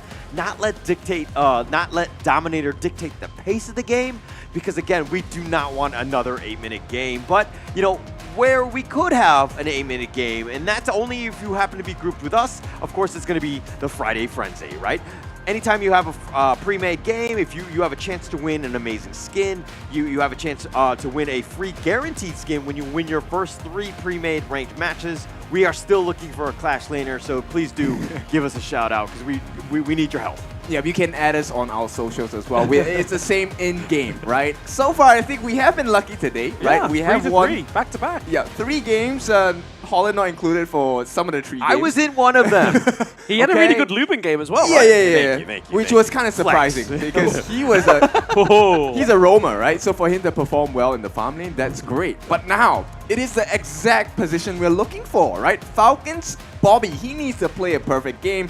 And answering the question, I think, yes, they should be aggressive in trying to, you know, dwindle the resources that Dominator have. But for Dominator, just do what you guys have been doing. It's great. Yeah. They got to stick to it. I don't think Dominator makes any sort of changes. They can continue to do that playstyle. It's very successful, and it's going to work in. Team Falcons, on the other hand, I mean, you talked about how they need to change things up. They do. They need to get Bobby going. They need to give him a chance to kind of, you know, to play the late game. But again, follow our channels for a chance to win a Realme 13 Plus. From today to Halloween, all you need to do is follow Honor of Kings Global Esports channel and tag championship participating teams in the comments for a chance to win Realme 13 Plus and, of course, other great rewards. Yep, so we look forward to you taking a chance with us. You know, maybe you score yourself this Realme Phone 13 Plus, but guaranteed you'll have some entertainment as well, because right now it is going to be the second series of the day, second game of the series as well. I want to talk to Mr. Falcons here. Mr. Blam. Right, patch him in, Coach Kin. He's calling a friend. Okay, all right. Do you think they stand a chance here for Falcons? Well, I honestly think that they let DMT get away with too much in that draft, right? I mean, Orgren, Mai, Zhongfei, that's like one of those big picks is Clue's main hero on the Gorge, right? The Bandit, the Ming, I feel like Falcons was being a little bit too generous with the BPs. Okay, but this is one where the Falcons, every single series, I mean, yeah, they didn't win every single one in the group stage, but they took a game off every single team. So they do have the ability to strike back, and they figure things out. Falcons is a team that, again, is doing a lot of learning, and they're doing it on the fly. Obviously, this is double elimination, so you have a little bit more of a lifeline. But this is what game going up against Dominated Esports, who had a shellacking in that first one. Yeah. So going into this one, it's going to be super important for them to kind of dictate that pace, especially early. Yeah, you know what? Falcons are also known to have a blitz move, right? That's what Falcons are known for. And I feel maybe if they can keep the tempo kind of messy, pick up the pace as well, they could surprise Dominator in this one. Yeah, that's an interesting strategy by, if they were to just kind of let the team fights happen and then come out better. Like, it's one of those things where it's like, hey, if our team is like well coordinated, we're gonna win that messy team fight no matter what. But again, we're in the draft. It's Team Falcons is gonna start off with Lady Soon. She's been the hero of the championship thus far. She's the #1 picked hero, has a lot of potential, especially with Bobby piloting her. Yep, and they want to keep things honest, right? So they ban out the Changfei, they ban out the Mai as well. I think they're a little bit more confident, and you can definitely tell from the players' faces as well. But DMT, they're not affected. They get the Dharma for themselves. Really see how Chipengs has done on Dharma. He's one scary Dharma as well. And we have a Dolia with the Celestial Melody, which opens up so many options, right? You have the Kaiser, you have the Dun, you have the Shangguan, and even Ganemo. Look, Dahlia has been picked 22 times thus far. This is going to be the 23rd. She has not had a good win rate. She's 36% in terms of win rate. Like, the teams that pick her, they've been prioritizing her. They've been trying to even first picking her, but they have not had too much success. I do not like this hero going into this one. I know that, you have a bunch of skins with her, so that you like this hero, but it's not for me. Well, you can say that to DMT because as of now, they are correct. And, going up against DMT, I'm not going to win that battle. Yeah, all right, okay. But they're going to round it out in the first phase. Arlie, Dolia, Dharma. Nice little combination. I mean, they have potential. I think it really comes back to the last two picks and see exactly what sort of Celestial Melody targets there might be. But Team Falcons go a different route. They go with the Dune, which is, again, very strong, very hotly contested. They picked 24 times. I don't know about that last series. But with Princess Frost to kind of create these zones of death with that Blizzard, I think it's a very strong lineup thus far. I think a good thing as well is the fact they've taken the Shangguan off the table, right? Because normally when the Dolia comes through, it's either the likes of the Lane, the Kaiser, the Shangguan. So taking Shangguan off that mid lane, especially after Jill's performance of Game 1 on the Mai Shiranui, we generally see the performance of a Shangguan even more powerful than when it is on a Mai. Yeah, exactly. And Shangguan does, does a number onto Princess Frost and Lady Sun because they don't exactly have the best escape mechanisms as well. You want them to be aggressive instead of being in a defensive state. Now, Dominator Esports, I like the draft quite a bit, but they need a little bit more tank. Unless they're going with the same strategy in Game 1, which is going to be aggressive, offensive, and we want to take over the entire map right from the get-go. Yeah, but they don't have a mid lane yet. Generally speaking, they're going to be more on the squishier side. I mean, the Kaiser's going to be picked here. You talk about the fact that they needed a bit of a tank. They got one in this one. Now, in that last pick is like a Lady John, like who else would you want? Like who else in the mid lane kind of like would you be comfortable with it? Why? Why are you picking a Mortar here? He does not offer that much. They are really squishy. You have a Dun, great. You have the Gale's Benediction as well. But at this point, I think DMT, they have prepared themselves for a very scary lineup, and that is in the form of the Haino. Yeah, I like it. I mean, it's very balanced. Okay, it looks like they're going to go Ganemo. Same sort of strategy. Yeah, it's really painful. You have the range poke. You have that ability to kite. Dominating Esports. This is looking to be a very scary lineup. Team Falcons, you're talking about the fact that, why did they pick the moats here?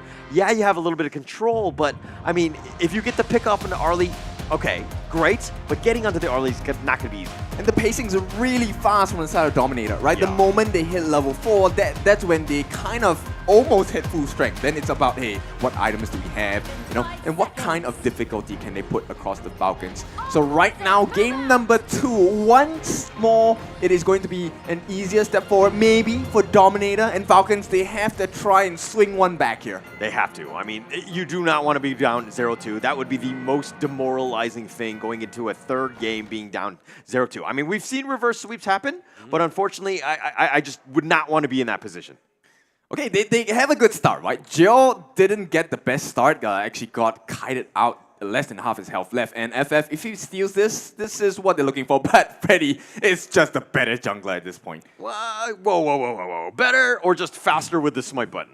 Huh? That contributes to better. That makes it better. Whoever is that better. I got it. Okay. Well, Freddy is then clearly the better one because he got it on this one with that red buff. But, look, Falcons right now made a rotation. They tried to go for the invade. You were talking about aggression. Looks like they got the memo from Coach Kin. Yep, and the risk was not worth it because right now FF is going to be slower. He's going to be one buff behind. And the fact of the matter is, right now, DMT, same lineup, right? You give them the advantage, they will continue fighting with you and just put you behind. Yeah, I wonder if Team Falcons lose, are we just like, oh, it's because Coach Kin was giving bad advice. They were too aggressive. I don't know. I don't know what's stronger at this point, right? What, DMT or your gaslighting? A little bit of both, if I would say so myself. But, Dominator Esports, a little bit behind in terms of this net worth. Falcons have done a great job. They need to have it just jumped a little bit. Okay, it looks like Dominator Esports are in the lead. And that's kind of not where Team Falcons want to be. They need to make a little bit more action happen. Yeah, FF is still behind Freddy, right? So Freddy already has 4, he has the Invincible Warrior. We're just looking for L to hit that level 4 mark, and it's going to be a tough battle for the side of Falcons as well. So DMT, I like the fact that they have hang on to the roots to how they won in game number 1. Right now, they just need to make sure they finish their play. Yeah, they need to finish that one. And, I mean, look, they're do a little bit of harassing and harrying in that mid lane, make Jurl's life a little bit more uncomfortable. Okay. We saw Jurl in game 1 with the Mai, very high flying, in your face, high damaging glass cannon. But Ganon Mo is more of the slower pace, just attacking from afar, right? He's not really that high mobility type of hero.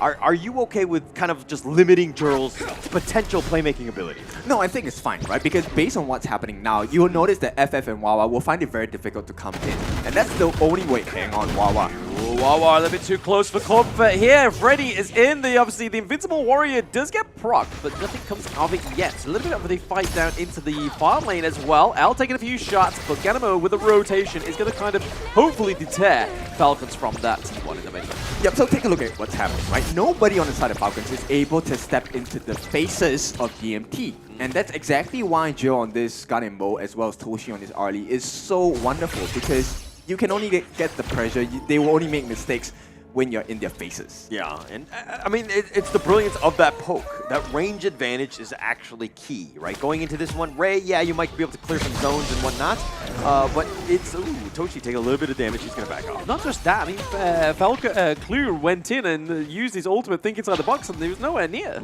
Well, yeah. Okay. Unfortunately, sometimes you miss some of the shots you take. Clue not able to hit that one, and a little unfortunate here, but this is a bit of an opening for Dominator, especially since that think inside the box is on cooldown here, and it looks like they're going to put a little bit of pressure in the bottom lane here. Yep, and definitely, I think DMT definitely has more composure than their counterparts at this point. A little trigger happy for my case on the side of Falcons, right? But Falcons, we know they can recover. Let's see what it takes for them to really recompose themselves and maybe take a steal here. Yeah, Toshi, he got cannon blasted, but FF's still up in front. Probably's not going to give this up for free, but going in.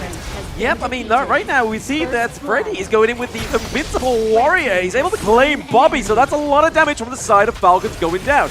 Ray really being the only kind of guy there that needs to be in, but okay, he gets in there. They get the turnaround. Toshi and L go down. That's a 2-1 trade for Falcons. He baited it out. He was pretending like he was running. Toshi and L were like, we got him on the run. And then he turns around, FF that is. He gets an amazing 2-man win slash, sets it up for the rest of Team Falcons to just kind of clean house, and now they have a lead. Yep, and at this point, I need to commend Ray. Ray hasn't been really consistent in this competition, but my goodness, that frigid prison just changed the whole fight there. Yeah, and we need to see more of that. I think it's going to be on point, but it sets it up, right? With this Cannon Blast, you have a nice little 1-2 combination. I know that you were being very critical and overly critical on the Moats pick, Kindofu, but I think that in this one, it's a nice little combination.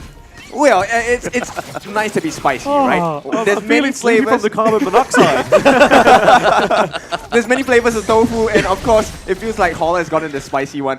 But yeah, take a look at it's so hot. This particular one, right? Falcon is doing well. Falcon is doing what they need to be doing. Yeah. No, I agree with you, and that's what they want to be. I mean, having that slight advantage, off the back of FF, who's looking to go in, but he needs to defend this mid lane here. He needs to defend it as well. I mean, he's connecting a few of those hits, gets the minion wave taken off thanks to the turret. FF was kind of like a little bit too worse for words, as in he was going in with the Unruly Blade, had no way of getting out, but fortunately for the Dune pick, right, he's able to have a lot of shield, and that's the kind of thing that saved him in that one. Normally, a lot of junglers would have got taken out. The Wind Slash goes go and connects onto Freddy, and we're going to get a follow-up here from Clue, kind of blast a little bit too far to the left. Yep. Yeah, one of the things that I think DMT will recognize really quickly is the fact that FF will continually dive headfirst into whatever target, because that's the win condition here. Yep, G-Bangs gets caught out by a few of those knockups there. We do see the Winters come in. It is going to be able to get out of there. G-Bangs gets the T1 into the clash lane as well, so open up those side lanes,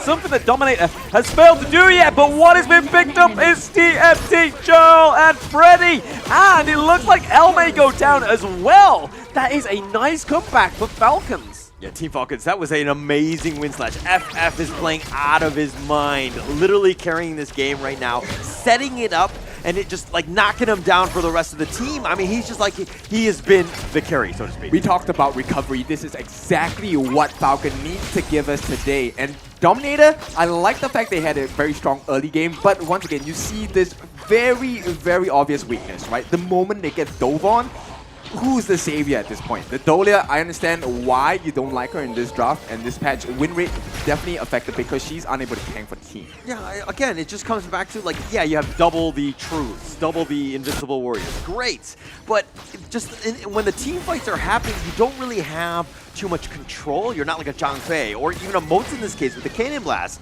right? Which can kind of just help contribute. Obviously, you had Ode, which is like, like a little bit of a pushback, but you could actually mess up the team fight by pushing people in a bad spot for your own team.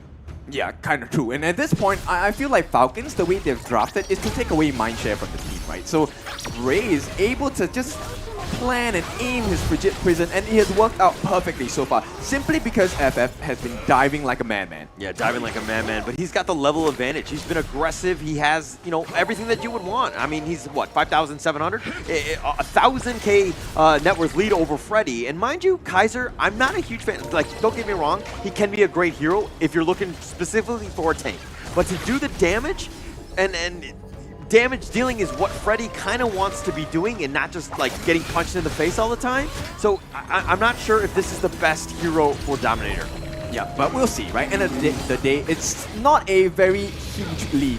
3,000 more or less, but Dominator, we know how they come back into the games because they played the map. And right now, I think Falcons, if they do well not to fall into the game plan of Dominator, they should be able to even the odds out. Yeah, and just being just a bad person myself. Congratulations to the Falcons for surviving the 8-minute mark.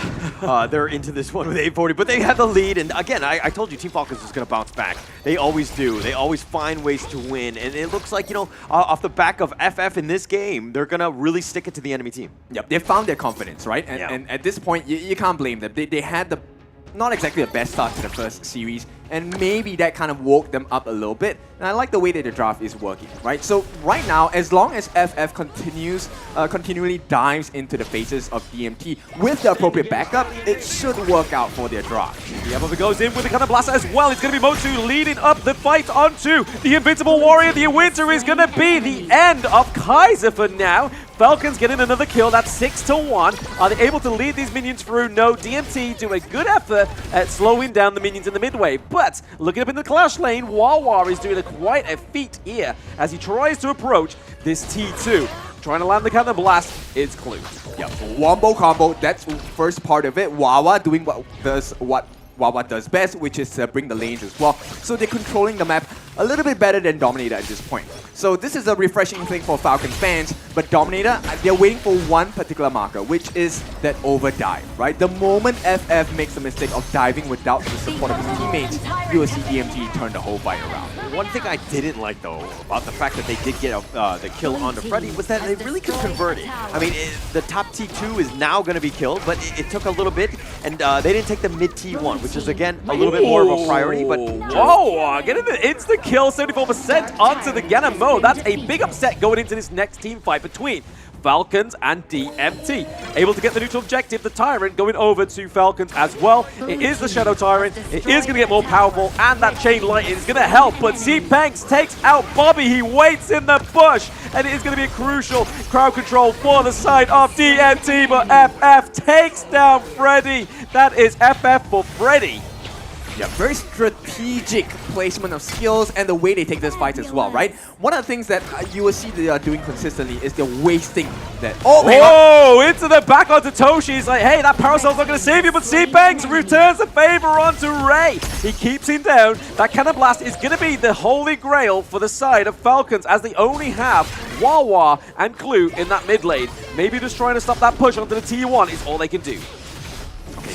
Yeah. I mean, that was a nice truth, right? Just they were looking to go for an ambush, and it wasn't the greatest for them. But T-Falcons, I mean, 2 members down on that one. They got caught out. Wawa trying to do what he can in terms of these team fights. Oh, okay, that was a bit risky there. You know, FF, if he had been a little bit more ballsy, he might have just used Unruly Blade to go in and steal with this mine as well. Yeah, played a little bit timid on that one. He probably should have gone in, but now, I mean, look, this net worth lead is still in favor of Falcons, but I feel like Dominator Esports are slowly crawling their way back into this one. Oh, they definitely are, right? I'm looking for the next item. I'm probably guessing it should be the Mask of Agony. If not, the Scepter of Reverberation coming in for this Princess Frost. Ray, he has been making so many clutch catches with the Bridget Prison. Yep, speaking of catches, we do get the Wind Slash onto L there. The Winter's coming doing a lot of damage onto Jurl to keep him away from that squishier backline of Falcons. But C-Pank's going in with a knock up onto FF. Down goes Dune, and this is the green light for Freddy. The Invincible Warrior drives Falcons back into that T1 as they lose potentially this T2. In the clash lead. This is why all of the teams fight for the Dharma, right? Just the ability to control, blow the guy up is just on another level. And this is FF. He's on the Dune. He's very tanky. He gets a Gale's Benediction, he's going to be fine. But there's no way, because he had no opportunity. Xinpeng just knocked him out. Yeah, exactly. And the stuns do come in as well. And this is the scary thing for this side of Falcons, right? So they had the lead. Right now, it is slowly going back into the camp of DMT. Yes, I mean, as they try to take this Azure Golem, they do get it, so Freddy is able to steal an Azure Golem from the side of Falcons, which is pretty huge onto Doom, right? We need that cooldown reduction on his skills, quicken him up, but then also his mana bar as well. But C-Peng's taking a few hits there with the Cannon Blast. T1 may be looking to open up for Falcons. Yeah, it's definitely going to be opening up. I mean, they need to figure out ways to kind of play with this lead. Team Falcons, again, they seem to be more on the defensive more than anything else, which is a little worrying because you're giving more space for Dominating Esports to get back in. Yep, I hope FF doesn't get traumatized by the fact that he got taken down once. He needs to be able to dive headfirst into the lineup, especially in the face of Freddy or Jiro, because if not, he's going to have the freedom and the peace of mind to really just aim and time his skills. Yeah. I mean, play to your strengths, right? Play confident, go in. Do not be scared. Oh, here we go. Speaking of which. I mean, I'm waiting for C-Pangs. Look at him. He is literally being a stalker. He waits for Bobby to be opened up. That is C-Pangs. He is patient. Assassin on the side of DMT. You can see Toshi trying the neutral objective here as his teams there rotate. They don't get the T1 in the mid lane, and they're going to go for this neutral objective. But C-Pangs, he's got patience of a saint. Yeah, he's got patience. Well, I don't know if it's a saint. He's more of like an assassin. I haven't seen too many saints that are assassinating people like that. But, you know, he was just like a heat-seeking missile in that sense. And finding Bobby, and Bobby was just got a little out of position. Xinpeng went in with the flash and hit him with the truth. Just completely blew him up. And now Team Falcons on the defensive without Bobby for another 5. Yep, the target prio by DMT is what makes them #1 seed in Indonesia as well. And yes, as of here now, goes the high ground turret as well for Falcons. So DMT having a shaky early game, but this is a great setup for DMT for now. T2 in the mid lane, being trying to be set up here by Xinpeng, but This is what all they need to do, is these early wins, the Peacekeeper coming through, Cannon Blast as well to deter Freddy. Yeah, they need to do a little bit better on the side of Falcons, right? Right now, they're being caught out. DMT knows what Falcons are looking for, and they're exposing them. Oh, okay. Wind Slash, Unruly Blade going in onto the Dolia. I mean, it's a bit of a range one to go for. We've got no damage there to try and take out the Dolia to get rid of that Bless him, right? Try there. I mean, FF will just go for anybody at this point. Because, I mean, you set it up, you get the Unruly Blade, you lock them in, and then you have Clue with the Cannon Blast to kind of wombo combo, and you potentially blow them up. They weren't on the same page. Bobby, so low. Ooh. Those blades doing some serious work. But again, now Team Falcons, right now, I feel like the momentum has shifted in favor of Dominator. Oh, for sure. You know, even though it is pretty even in the gold department, right now Dominator have full control of the map. T3 is taken down on the bot, with T3s on the top potentially falling as well. And Dominator will do well for themselves to place this Shadow Overlord probably on the top lane and, you know, help the function and push that function of the creeps on the bot. Yep, the Cannon Blast is land onto Freddy, but I don't think anything else is going to fall from this at the moment. Bobby is doing a lot of damage onto Eldo, but all that healing is just going to be too much. Toshi takes down Bobby for now, and we see C-Bangs. He's able to get Ray, but he flashes out. Then we see Freddy coming through. Mr. Freddy Five Fingers getting the kill onto Ray. All right, I'm going to quote Admiral Akbar when I say, it's a twap. Because that was a bad situation. I mean, Ray and Bobby, they were like, oh, we can just get the pick off. But then the rest of Dominating Esports was right there. They were able to clean house. And Bobby just got completely baited on that one. Yeah, they're definitely functioning better as a team on the side of Dominator, right? And right now, they will be rewarded. This T3 on the top will fall.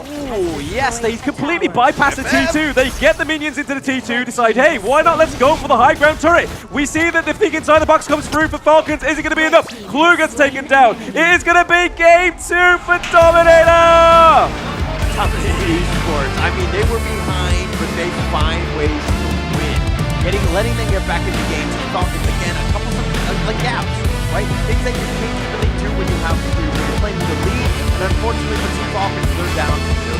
Yeah, so it's a question to the doubters, right? At this point, Dominator Esports has convinced me and the rest of the audience as well that they are well on their way to close this with a clean sweep. Yeah, I mean, it's looking that way, right? I mean, you were giving advice going into Game 2 to Dominator, or to Team Falcons, and you were like, hey, you need to be a little bit more aggressive. I think that they were aggressive. So they did listen to you. But then they were like, hey, now what? What's the next thing we do? Like, you didn't go to the step 2 or step 3, and I think that that's kind of where Team Falcons kind of faltered in that. Yeah, but I think the fans might not give me that time. I think it's time for me to retire as well. I officially retire as the coach, pseudo-coach of Falcons. You gotta give multiple steps. You gotta give them a game plan. You can't just give one step, because that's what they did. They listened to you, but then they stopped. They didn't know what to do. Oh, well, it's a difficult position, right? What do you want me to do? I'm the coach. But still, a great game. I mean, that's kind of what we expected. But let's first check out the highlights. Oh, sorry, we're going to go into the Realme first. This is, of course, Realme 13 Plus 5G 120 FPS performance at the max, featuring the Dimension 7300E processor, VC cooling technology, and 80W Super VOOC fast charging. It's a great phone. All of the players are using that one right now. It's the official Honor of Kings esports phone. It's going to be very impressive.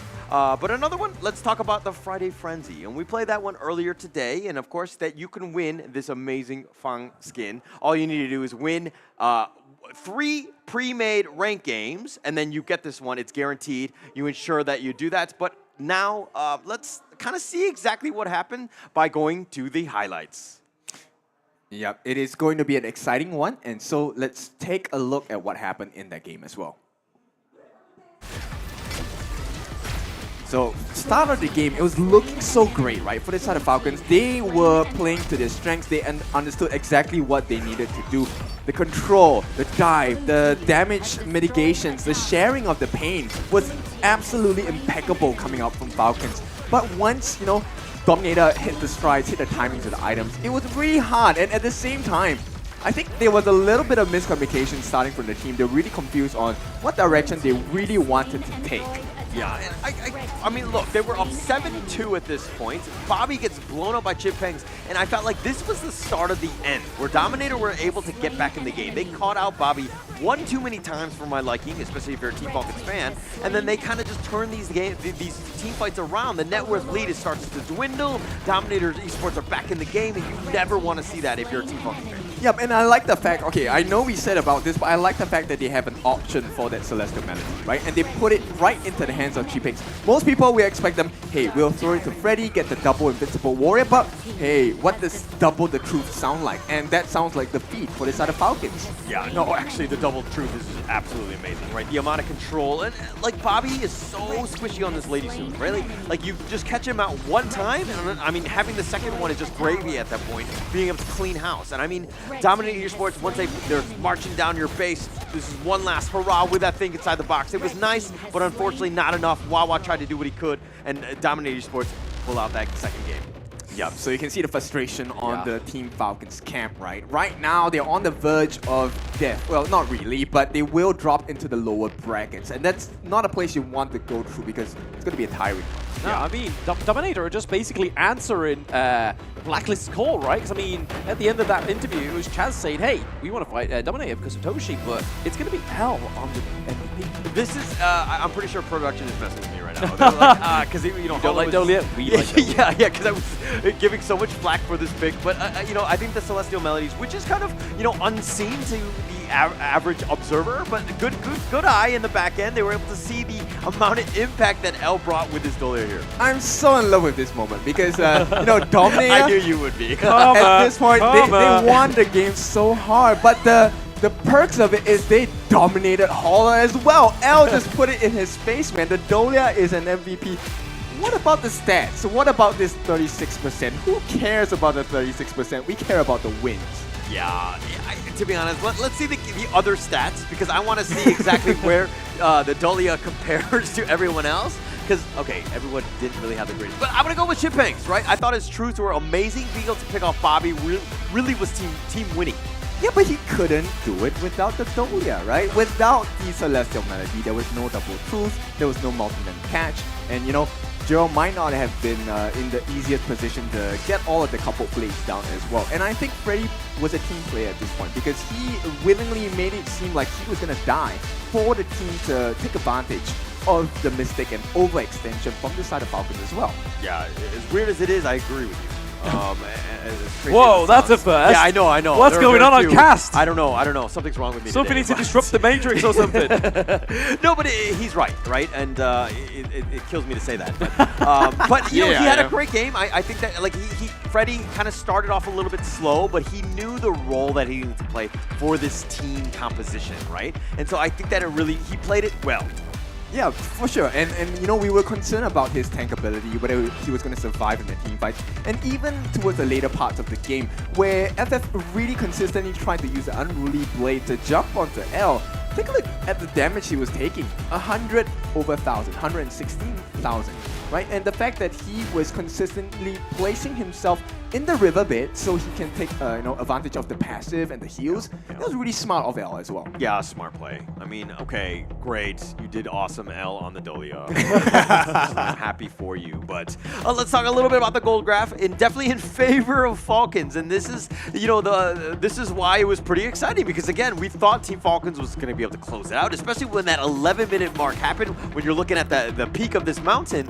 But then dominating esports, just finding ways, clawing back, figuring out how to get back in this game. Yeah, but the Gold and KDA are really similar, right? So this is what's so scary about Dominator. I mean, you play all the cards right on the side of Falcons. You gave them a very bad early game. You found out your strengths, your formula to get the kills as well. And you were controlling the map. But suddenly it just went haywire just because they changed the target of the Celestial Melodies. Yeah, and all they needed was time. Dominator Sports, right? Just like, we'll figure out ways to kind of find the gaps. We'll figure out just how to just kind of barrel through this defense that you have from Team Falcons. Finding Bobby. Chiphanks did an awesome job. He was able to control it out. He had so much vision, and just, and to your point, Blam, you were saying that he has a lot of patience, and he was, because he was able to ambush it out. But let's find out what the players think in this interview coming up right now.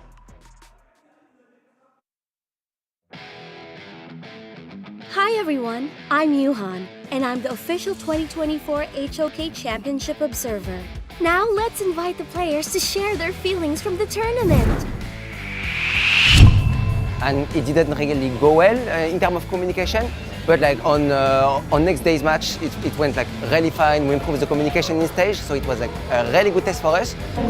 Representatif Indonesia. Kalau bagi gue sendiri ya, mungkin dibilang berat, enggak juga ya. Karena menurut gue ini goal satu tim kita juga. Kita nggak pengen berhenti di group stage, jadi ya enjoy aja sih. I think that yesterday we showed that we can beat the best and that we can be one of the best if like we play our games. So I'm pretty sure we can do like something really good in knockout stage. Mereka di scrim kadang underperform tapi pas turnamen bisa aja jadi jago. Dan ya kita nggak bisa patokan scrim juga, jadi harus tetap respect sama harus banyak strategi sih. Karena ini liganya panjang, group stage segala macam, jadi harus prepare banget. Buat calon-calon lawan kita, ya aku cuma mau ngingetin ini rumah kita.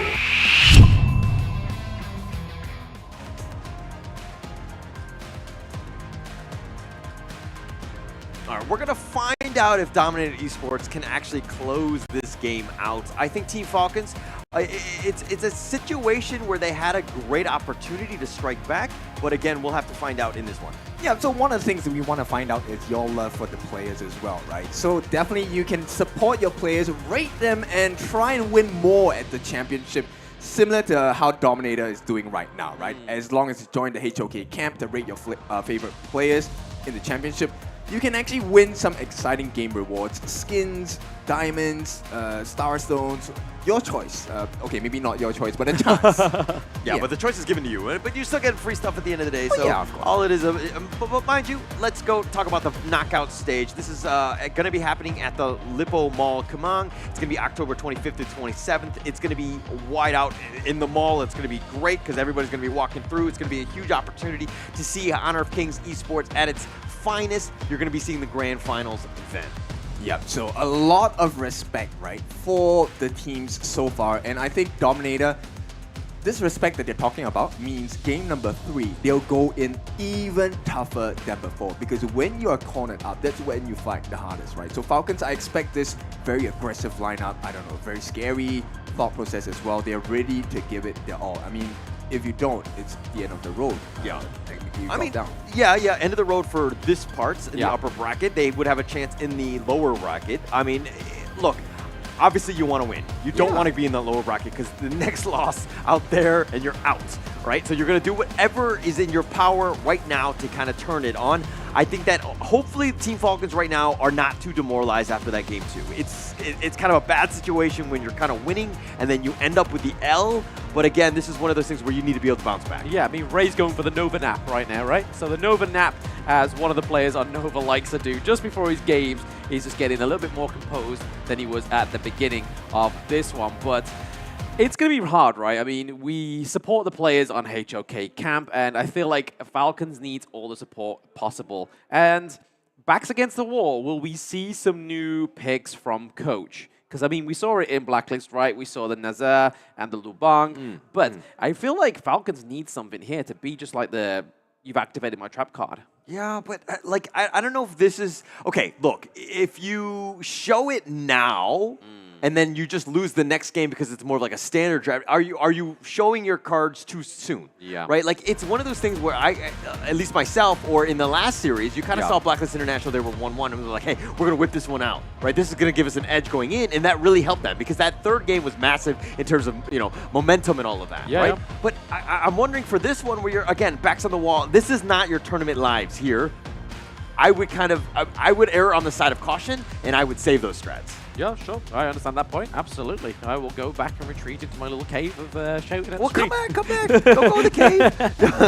All right, but it looks like the draft is going to be ready and good to go. I think that Bobby needs to be a little bit more careful, right? He cannot be getting caught out like that against Chipangs. Obviously, easier said than done, but he needs to have somebody that's like, you know, like a bodyguard or just somebody who's providing a vision and face-checking bushes so that he doesn't have to. Yeah, but I think they need to be a little bit more aware, especially when they're in the lead, right? That's kind of how you lose the lead when you have an overconfidence that, hey, you know what, they will not be in this brush and they will not get a jump onto Bobby as well. But you have to understand, right? Teams at this level, teams at this quality, they are great at target priors, right? They will find the target. Yeah, I mean, they're going to be able to find, like, again, you know, Blam had rightly pointed out that Chipangs is so patient.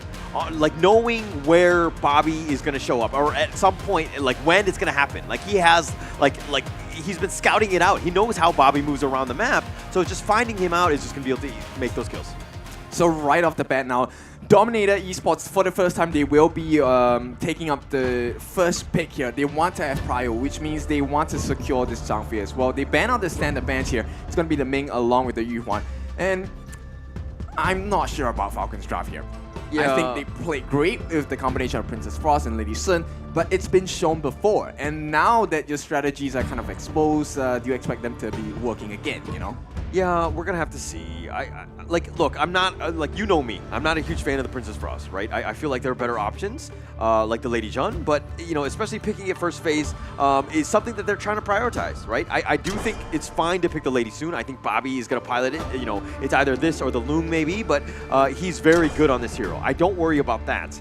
My only worry is now, how are they gonna deal with this Ogryn? It looks like they're gonna go with the Musashi, the quote-unquote counter pick. Okay, so last game you said you didn't like Dolia. Dolia got the MVP. So are we kind of expecting that Ray is going to be the MVP now? For sure, for sure. I am giving them my energy through this, okay? This is how I empower a team, I attack them. It's the whole aura. Okay, whole aura, but now Falcons, they ban out the Mankey, they ban out the Hanxing. But let me remind you, one of the highlight plays on the side of Dominator is that Freddy Luna. So this Ogryn could still go into the Clash lane as well. Yeah, and I like that. That's why the Ogryn is so good. I mean, not only as a hero on the Gorge, but also he's very flexible, right, in the draft. So you don't really know exactly where he's going to go, and it kind of opens up the door. They're going to go with the Byron. I think that it's kind of like, hey, I can deal with the Ogryn or, you know, whatever sort. I think the Byron is definitely the trustworthy one that they can kind of go with in the top lane for Falcon. So no issues with this Byron pick here. Yep, a little bit of a higher health pool compared to Charlotte, but, you know, you trade out the mobility for some health, right? So some chance to fight back in the lane as well. So I'm really curious what is going to be DMT's idea at this point. It's going to be Angela and Mayin. Okay, so they want to keep the Ogryn as that front-facing tank or team. Yeah, that's one way to do it, right? The Angela, again, will kind of stand in the back with the Arlie. The rest of them are just going to be up front and running. But they're going to go back to the tried and true, the Clue motes.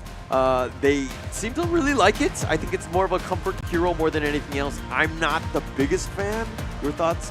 You missed a poetic moment there. He says, you're going back to Clue's Motsu, the tried and true. I was like, bro, you're just leading up to that really good piece of poetry. I'm a poet and I didn't even know it. Exactly. I be busting rhymes like all the time.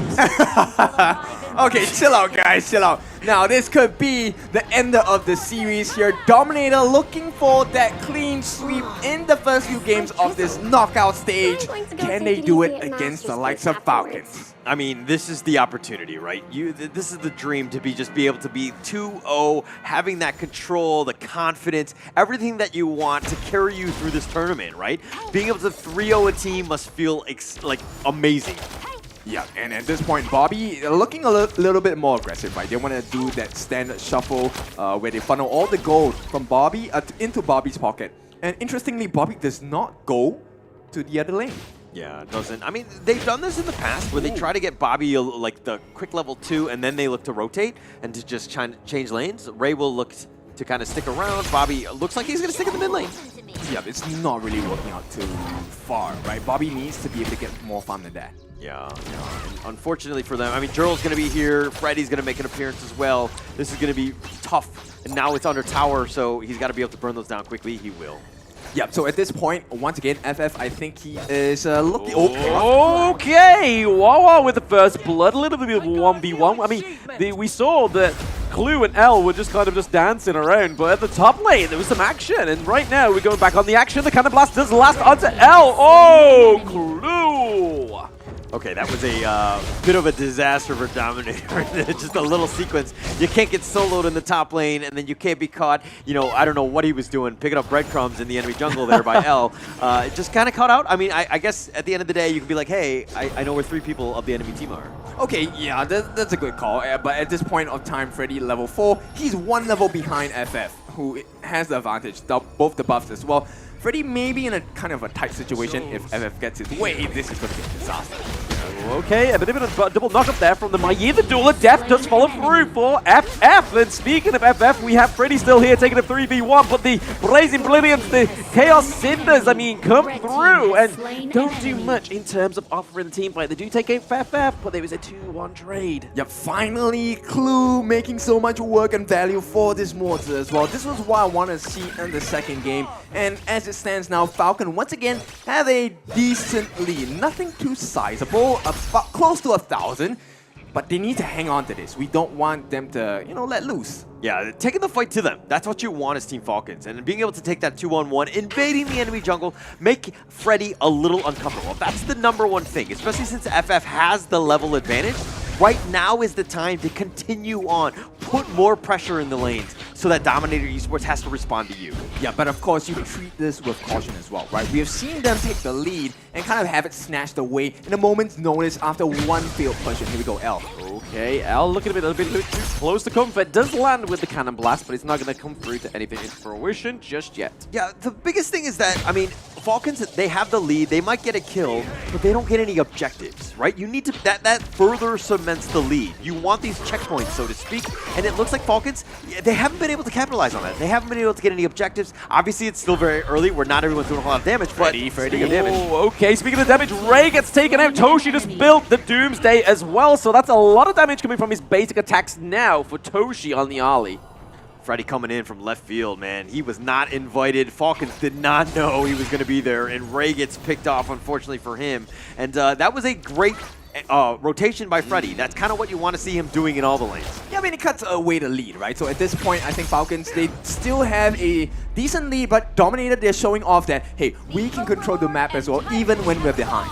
Yeah, and it looks like Freddy's going to kind of be starting this Tyrant. Dominator Esports want this Tyrant. Really going to go for a T5. The Unbridled Outburst comes through, but it is going to be FF getting the crucial kill for Falcons. They need to do something with this extra damage with the chain lighting for now. L did everything in his powers to try to prevent FF from getting in. He hits the 4-man Unbridled Outburst. It's just not enough. FF, the far superior jungle because of the fact that he can smite quicker. Okay. Right? That's the only requirement, right? Right. That's what I've learned today. Yeah. Not only that, he also has the level advantage. So he's definitely, the evidence is there. He seems to be the better jungler in game number 3. A little late, but late is better than never. Yeah. No, he'll take that one. I think that's a huge win for them. Let this lead start to kind of grow. It's still neck and neck. It's still very tied, but I think that's a huge win. Team Falcons really need a good early game, and they're taking the fight to Dominator here. Yeah, it feels a little bit disorganized on the side of Dominator for some reason, right? But at this point, I like the synergy that they have. I don't think the drop is that big of a difference, right? Right now, we're just waiting for Freddy to be able to join the fight. But because of this level deficit, Freddy can't be that front liner for the team. Yeah, not just yet. It's going to be a matter of time. But Toshi, Bay with the Parasol. Obviously, the duel of depth does come through to FF. He's a little bit too close. He gets Jill, but the think inside the box does come through to Clue. Kind of stops Toshi as well. That is a double kill coming over to FF. FF has low health. It's a triple kill. Can he get a quad? Oh, it gets taken from him by Bobby. Yeah, Bobby, kind of selfish. No, I'm just kidding. At the end of the day, you'll take the kill. You'll take the kill, but a huge turn of events for Falcon. FF looking to turn it up. Not only is he quick with the smites, but he's also able to do some serious damage. That triple kill was huge for them. Yep, and most of all, they actually got the objective off of this. The timing was impeccable. Actually, they wasted that Blazing Brilliance. Bobby had a presence of mind to actually use his flash and rolling rate to make it out. And the fact that FF really smartly avoided the range of Freddy as well was what changed that fight. And once again, there's more to come there. Yeah, C-Pang's looking like he's going to be in trouble there. The CC Music comes through, but Duel of Death at the right time takes down C-Pangs. We have Angela going down. That is another double kill. Is that going to be another triple kill? No, Bobby likes to favor in and get some of that gold for himself. Falcons, once again, leading the game, just so for now. FF turning it on, an absolute monster. He's saying, hey, back's on the wall. The game is on the line. Let me go. Let me turn this on. He has so many kills. I don't even know how many kills he has at this point. Yeah, a man of many faces, right? Right now, he's free farming another FF at this point, and he's doing so well for the team. That was a quick take of the Overlord as well. Now, this is going to help them transition to a much faster mid lane growth mid-game growth actually as we hit that 7 minutes mark. And I just have to say, Clue has been on point this game with the stuns. Yeah, it took a couple games for him to warm up. I think he's kind of getting to the point where he can start hitting them, right? The combinations have been great, right? The duel of the death and the cannon blast on top. So again, the team synergy is starting to work. Yep, and you can definitely feel that they're a little bit more comfortable. Right now, Blood Rage already in the hands of Mr. FF. And they're looking to work on this T2 on the top. They should be able to, just cancel a couple of the moves coming out from this Angela. Gerald is not having a good game. Yeah, FF with a 2K net worth lead over Freddy. I mean, he's 6-1 and 2. He has just everything that you want from a jungler right now. But those wraparound, they need to be careful. Dominated Esports don't want to give anything up. And it looks like they will hold and they will protect their T1 mid. Yep, so at this point, good recovery on the side of Dominator, right? They managed to hold them to a stop, but Clue looking for more maybe. Cannon Blast, Living Savior just backing out, excuse me. Dominated Esports just kind of controlling it. They want to defend this T1, and Gerald has had a rough time. Speaking of rough times, that was a rough unbridled air rage. Or is he going to come into the favor of DNT? Freddy is able to take down Ray right now, but there's the duel of death straight into the back, takes out L. That is the tankiest member on the side of Dominator, and now they get the double kill thanks to the think inside the box, locking down the Augurus. That is some nice gameplay from Falcons. How does FF do it? He is on the verge of death, knocking on death doors time and time again, and still he walks out alive. They get so many kills, and now it is a 7,000 goal lead out of the blue. You doubt FF's Musashi, right? Like, you doubt him and his ability to just play this hero to the absolute limits, right? He understands where he needs to be, just being able to control him. He has at least 8 kills, and let's check out this replay here in terms of how they were going in. Ray got picked off early, and it looked really bad for Team Falcons, but then you forget FF is here to the rescue. He's gonna blow you up, finds L, and again, he's got the shields. He knows exactly how much he needs to go, and Freddy gets picked off as well. Again, FF on another level. Yep, there was a moment of disconnect where when FF went in, it felt like the team was actually moving back, and Wawa even committed his flash. Didn't manage to make too big of a play, but he did slow down Chipangs, and I think that was the marker that really changed it at this point. I mean, he's completely dominating the top lane. He was pushing him around. Like, Chipangs had no chance in that top lane. So, Wawa doing a great job in the top lane. FF has just been controlling the jungle. He has a huge advantage there. Gerald hasn't had the greatest of games either, so Dominated Esports right now on the defensive and down almost 8K. Yep, 8,000, and at this point, it's 8,000, 9,000 as well apiece for both FF and Bobby. Bobby, of course, already has 3 of the main core items necessary for that late game build. They should be able to kind of whittle down a lot of this structural health in the center there as well. Okay, but Bobby has the slight advantage. That's the one lane that they're doing all right in. Bobby kind of taking that advantage, but now Toshi needs to be a little bit careful here. Oh, Freddy gets hit by the cannon blast, uses the Panther Passage to get in there, but duel to the depth is not going to be at depth. The Prethesis for the side of Falcons. Bobby takes down C-Pangs, downs the Mai, downs the Angela, downs the Ollie. This is personal for the side of Falcons. Bobby is on the run. He does get shut down by Alpha now, but they are still taking down members of DMT. That's it. Team Falcons is going to take the ace. Bobby was on the flanks, was trying to prevent them from even running away, but FF was all the way up in the front. This guy is like a Superman. He was taking on everybody and killing everybody. Yeah, well, what is this team we're looking at? This is not the same Falcons we had in game 1 and 2 for sure. And it's not even that, right? Because, we say the Musashi is the activator, but it was right for Kin to be doubtful. Because, in their series against Kagendra, they picked the Musashi 3 times and lost pretty much 2 out of 1 of those times. Yeah, they didn't have the greatest one, but FF, he found something that he liked this one. He's completely turned it around. He's only died a single time. He's been a sliver of life multiple times where he gets away. Bobby unfortunately dies on this one. L does get the pick off on his way to the grave, but still, this is a game that has gone all Team Falcons. Yeah, man, and at this point, FF, he has definitely hit his form, and what a time to do it at this point, right? 19-4. This is one of the most dominant performances of any team that plays against Dominator. Yeah, we have not seen too much of this, right? He's been kind of free farming, just like free killing, I would say at this point, because he's finding targets and he's making everyone look like paper mache, where he just blows people up. He just does so much damage. Yeah, man, right now it's all pressure from all 3 lanes on the side of Falcons as well. Team three on the top will be taken down for sure at this point. Yeah, no chance there. Bobby will just freely take this one. Again, level 15 has both of the buffs as well. Yeah, I mean, Al's just kind of stalking around here, right? He's kind of like trying to make sure that there's nobody waiting in the wide wing, or he's going to go for a little bit of a back gank here. He could go in for a very impeccable Unbridled Outrage, but gets taken down is Toshi. He's very low. Down goes Freddy once more. We see Al coming through with the Unbridled Outrage, but they're missing Freddy, they're missing C-Banks. They are now going to be missing Al as well. So that is a lot of the side of Dominator going down. We thought Falcons were done, but they are still rolling through. They're getting kills. They just need some minions in this base. Yeah, no minions here. That's just gonna like put things on pause a little bit, just slow things down. Gerald's just trying to slow them down, to whittle away with them. Falcons is a little bit low, but here it doesn't look like they're gonna be able to do it. They do go straight into the backline onto Toshi. Toshi goes down. Falcons are looking for a win. It's not a 3-0. The Falcons soar once more. They come back, and that's the game. You doubt Team Falcons from ever winning a game. They win every single series, at least a game. They find their options. They find a way to get back in, but this one was on the back of FF. Yeah, big game, and I know we had our doubts as well, but this was a very convincing win coming out from Falcons. But nonetheless, let's be factual about it. Reality of the situation, Dominator still very much in the lead. Right now, Falcons, if they want to turn this, they need twice this amount of performance. Yeah, they need to really turn things around. Look, really, Team Falcons, the way they struck back on the back of FF, I think that Dominator was like, okay, hey, we need to be aggressive. We need to limit his jungle as much as possible because you can't let FF just happily farm for free. Okay, now while this looks like a big win for the side of Falcons, bear in mind Luna didn't come out for the side of Dominator. Yes, the Hanshin got banned, but you know, a lot of picks that Dominator were very comfortable with were not present.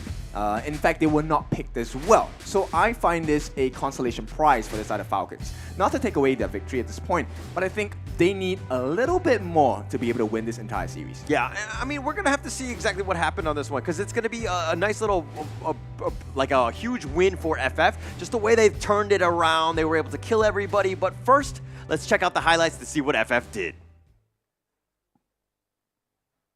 Hi everyone, I'm Yuhan, and I'm the official 2024 HOK Championship Observer. The tournament highlight of the day is here. 3, 2, 1, showtime! Yep, some questionable decisions at the start of the game from this side of Dominator, right? And Falcons, now we know this is the top tier teams because when you give them an opportunity, they will not miss. And they definitely put their foot on the gas here because they just did not stop coming at DMT. Yeah, they were just aggressive. Like, even these jungle camps, I think FF done, that was his only death of this game right there, and that was at the 2-minute mark. And he came back, you know, he was like, what, he respawned and he was like Gandalf the Grey or whatever coming back from this one. But this Unbridled Outburst, amazing, but FF so quick, so good as a jungler because he's really good with the smite. Yeah, really fast reactions as well, right? And FF, take a look at his performance. He has to be the MVP of this game. I have no idea how he survived so long, get the kills, and, you know, just made the plays across the map as well. He was counting everything to the T. Yeah, I mean, but he was going in, getting the pick off, and the Dominator Sports, instead of running, and because you're down numbers, you continue to fight. And I don't like that decision-making by Dominator. It's one of those things where it's like, hey, somebody dies, cool, all right, I mean, it sucks, but we're going to have to just kind of, you know, we don't throw more bodies into this because it's a losing proposition. Yeah, exactly. And the way that Falcons really combined the usage of the skills, you know, sharing the damage that was being dealt from the side of Dominator as well as the towers, it was really beautiful because look at this outplay from this side of the team, and Bobby, he got his revenge, and revenge is the best dish, best served cold. Yeah, unfortunately for them, I mean, he was just kind of blown up in this case. But, you know, Team Falcons really pushing on all fronts. I mean, this was a nice attempt by L. Yes. It would have been a good ambush, but unfortunately everybody else is dead. There was no follow-up damage. There was no actual team fight. L had a good idea, but unfortunately the rest of them not able to do it, especially with FF jumping on the back lines with that duel of death and closing the game out. Yeah, it was like, could we do that play just like 5 seconds earlier? Yeah, it's like you're a little late on this delivery. You should have been a little bit quicker in that sense. But Team Falcons, I mean, Clue fired up. That was a great win for them, putting themselves into the win column on this one. They needed that going into this one. They're not out of the woods yet, but the MVP of that one is going to be none other than FF. Big surprise there. 11-1 and 8. 28% of the hero damage done on the team, but he took 41% of the damage too. So man, he was all over the place. Yeah, because like, what is the MVP? Of course he's the MVP, right? He was just doing so much work. Yeah, you want him to tank, you want him to kill, you want him to control the map, you want him to win the lane, you want him to win his role. He did everything possible in his power and really just dragged Falcons all the way out. Yeah, I thought they were going to actually give Ray the MVP because I was making fun of Princess Frost. I remember that in the early one. But it was so obvious they had to have given it to FF because he was just completely dominant. Like, wherever he was getting kills. He was surviving to see the end of the next team fight because he was just all over the place. But he was 11-1 and 8. Bobby had a great game as well. 5-1 and 12. That's what you want as a farm laner. And I'm really happy to see Clue's itemization at this point. I was feeling like, you know, why would they pick the monster again? He wasn't giving damage, he wasn't giving shields, and this time he truly went aggressive. I really love this Mask of Agony pick. He was actually going for the Frozen Breath after this as well, for him to get the slows onto the side of Dominator, and everything worked out in their favor. It shows a bit of a weakness here on the side of Dominator as well. Like, we saw C-Peng shine for the past 2 games on the Dharma, but as soon as he goes to the Mayin, obviously, yes, he has to compete with the Motsu, which is hard, trying to dive into the backline when you have those kind of blasts. But 0-5-1, man, that's not the same player that we saw on the Dharma. Yeah, it's kind of like the Wawa effect because he's just so good with the Byron, right? Yeah. He was winning the lane. C-Peng couldn't get anything going. Obviously, he didn't have his tried and true with the Dharma. It was banned out. But this is one of those things where he was just outclassed in the lane and was really struggling this game. Yeah. Yeah, and at this point, you know, Ray, although he did deal a lot of damage at this point as a hero damage, he was always so clinical in terms of putting the Winters here at the correct positions at the correct time. It was a bit shaky at the start, right? Let's be honest. He did not have the best start to the game, but as the game progressed later and later, when FF was finally able to make the space and give him a peace of mind, oh, he did not miss. Yeah, he did not miss. But, you know, this is kind of why I don't really like the Princess Frost as much. I mean, there's not too much damage and all that stuff. Like, Clue had a great game, right? His setups, I think that, you know, the amount of stuns that he had was really impactful. Let FF just pop off. But this is the gold graph. We just see it just skews in favor of Team Falcons. They had a lead. They did not relinquish it at any moment. Oh yeah, and this is what you expect, right? Out of Falcons or any team. Now that it's a do or die situation, last game, one more time, right? DMT just has to win one more time. They make it in and stay in the winner's bracket, and they will kick Falcons down. So right now, they have to be at the best form, best physique, and best mindset. Yeah, and I mean, this is what you wanted to see if you're a Team Falcons fan. You wanted to see them take the fight to Dominator, who got dominated in that last game. They were completely controlled. I mean, not a single neutral taken in, you know, by Dominator Esports on that one. And it looks like there's a bit of a team huddle trying to go back into this one. They need to go back to their winning ways if they want to close the series out. Because, again, Team Falcons are finding opportunities. They're doing it on the right way by getting FF going. They need to continue that success to move on. Okay, so, you know, based on the law of the jungle, right now the strongest predator wins. And at this point, is it a lion or a tiger on the jersey? Regardless, right? And versus a falcon, which is a bird. So DMT looking to be able to, you know, eat them up. I'm no zoologist, I'm a caster. Yeah. What a silly question. I didn't know where this question was going, but yeah, I was like, a falcon is a bird. I know that. Okay, all right, we're at that level, but then you're like, okay, anyways, we're going to go into the game 4. It's going to be underway very soon, but okay. Let's go back to, now you're the Dominator Esports coach. Oh, wow, okay, now you like to jump on and off the bandwagon as quickly as it's going, right? Okay. So now that okay, what are the 3 steps for Dominator Esports to win this game? Okay, guys, or one or two. Let's reset. Everyone sit down, and then okay. I have some words for you, right? So let's not give FF the Musashi. Yeah. Let's not give Clue the Mozi. And if they ban out the Hansing again, we're going Luna. Okay. So it seems like a lot of the decisions and the coaching is just going to be more around the draft. I'm going to regret this. Yeah. Any sort of playstyle changes, though, from Dominator? I don't know. Well, we'll see, right? Okay, you know what? You talked about me not giving enough instructions as the pseudo coach. You know what? Invade the jungle, right? After you get the buffs, fight some more. Yeah. Take the towers. And, you know, most importantly, crack the crystal. Okay, That's okay, it. okay. That's pretty, like it done in like 4 steps. That's pretty good. I feel very proud. Okay. Let's see if Team Dominated Esports listens to Coach Kin and is able to close this game out. They just lost game 3 in a somewhat not heartbreaking fashion, in a more dominating fashion by Team Falcons. They were definitely up to the task of taking it to the last Indonesian team in the HOK Championship. Yep, and it's a tough situation to be in. Imagine if your confidence is broken right now and you lose another game. It's not an easy state to be dealing with, right? Yeah, that'd be so worrying, right? Exactly. You go to a game 5, you're like, hey, we had this. We were up 2-0, and now our backs are on the wall. Like, how do we get back to this? They do not want to be in that situation. I think as Coach Wanabai tells them what they need to do and improve and make sure that they're in a good spot in game 4 here. Oh, right. Definitely want to get a buy a vowel for these. But C. Shui here, right? Falcons, I think he has done a brilliant job of trying to help the team recover. And as of now, I think the moves have definitely shifted, right? Yeah. You can see there's a bit more stress and tension on the side of Dominator, and a little bit more relief and maybe some freedom of peace for the side of Falcons. Yeah.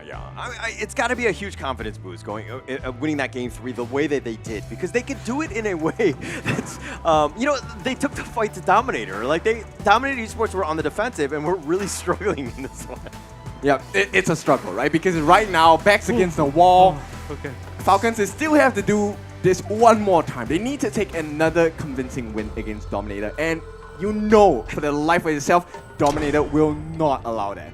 Yeah, they're going to have to... I mean, look, I don't think that the draft was too far off for Dominator Esports. It was not. Yeah. They had their opportunities, but just Falcons was just able to execute. I think that, to your point of just kind of limiting FF from really just farming, I think that they're going to have a much better time and just controlling the jungle as much as possible. Yep, it's kind of like a gaping wound, right? If you manage to make the game difficult for Freddy, it looks like the rest of Dominator don't really do that well. Yeah. I mean, they might struggle in that regard. But okay, Team Falcons picking up the Zhangfei for themselves. They're taking it away from L.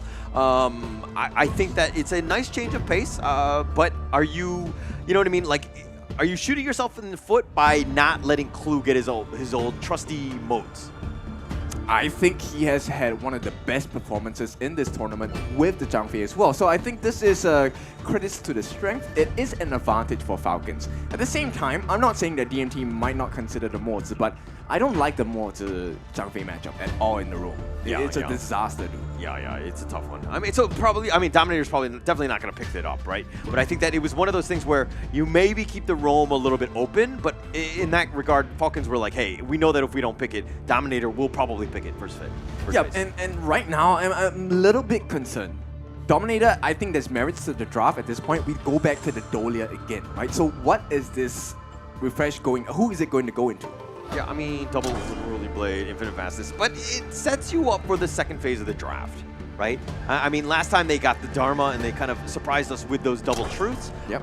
It could potentially be something like that as well, but it looks like Dominator Esports are going to ban the Musashi themselves. They don't want to do this, especially since they have the Dune and they don't want to deal with this. The jungle role still not completely confirmed from Falcons. They don't know which way they're going to go, so I think that that's a good ban.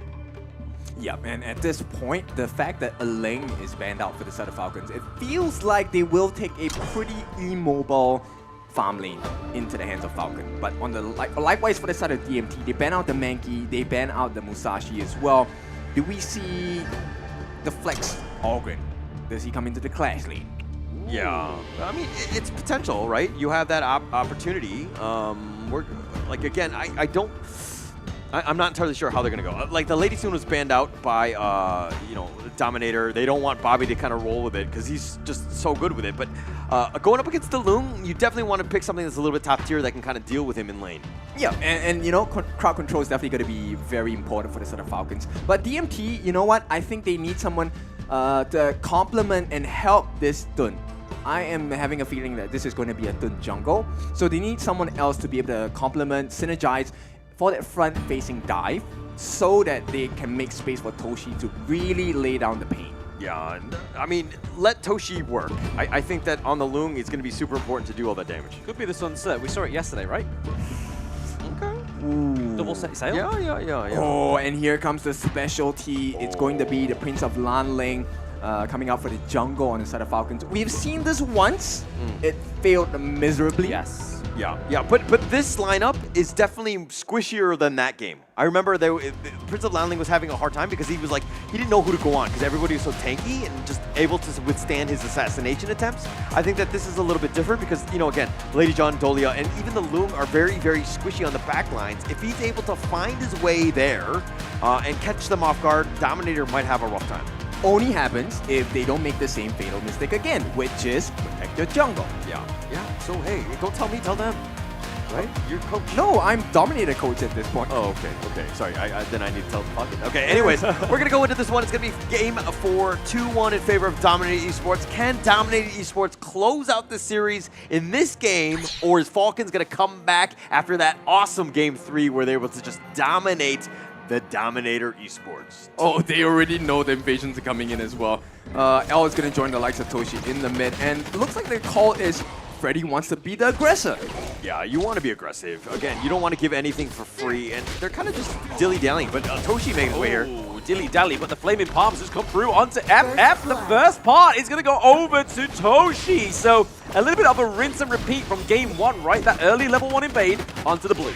Is this game just over? Based on, his history lessons we've seen, is this game over? No, because a little bit more supportive data around this. When the Prince of Lanling is equal or behind, you just lose, right? That team, right? And giving up first blood, not even being able to get your blue buff, tough situation from Falcons. How did they respond to this? Oh, I don't know, because right now DMT will not allow them to get an answer. They wanted to go for more. FF did manage to get the Crimson Golem. They need to get a kill or something. They need to get something, right? I mean, L just backing off. Now, Dominator Esports just going to take their farm, their own farm, right? And Bobby just trying to limit as much as possible, take away as much as possible. But again, FF definitely behind at this point.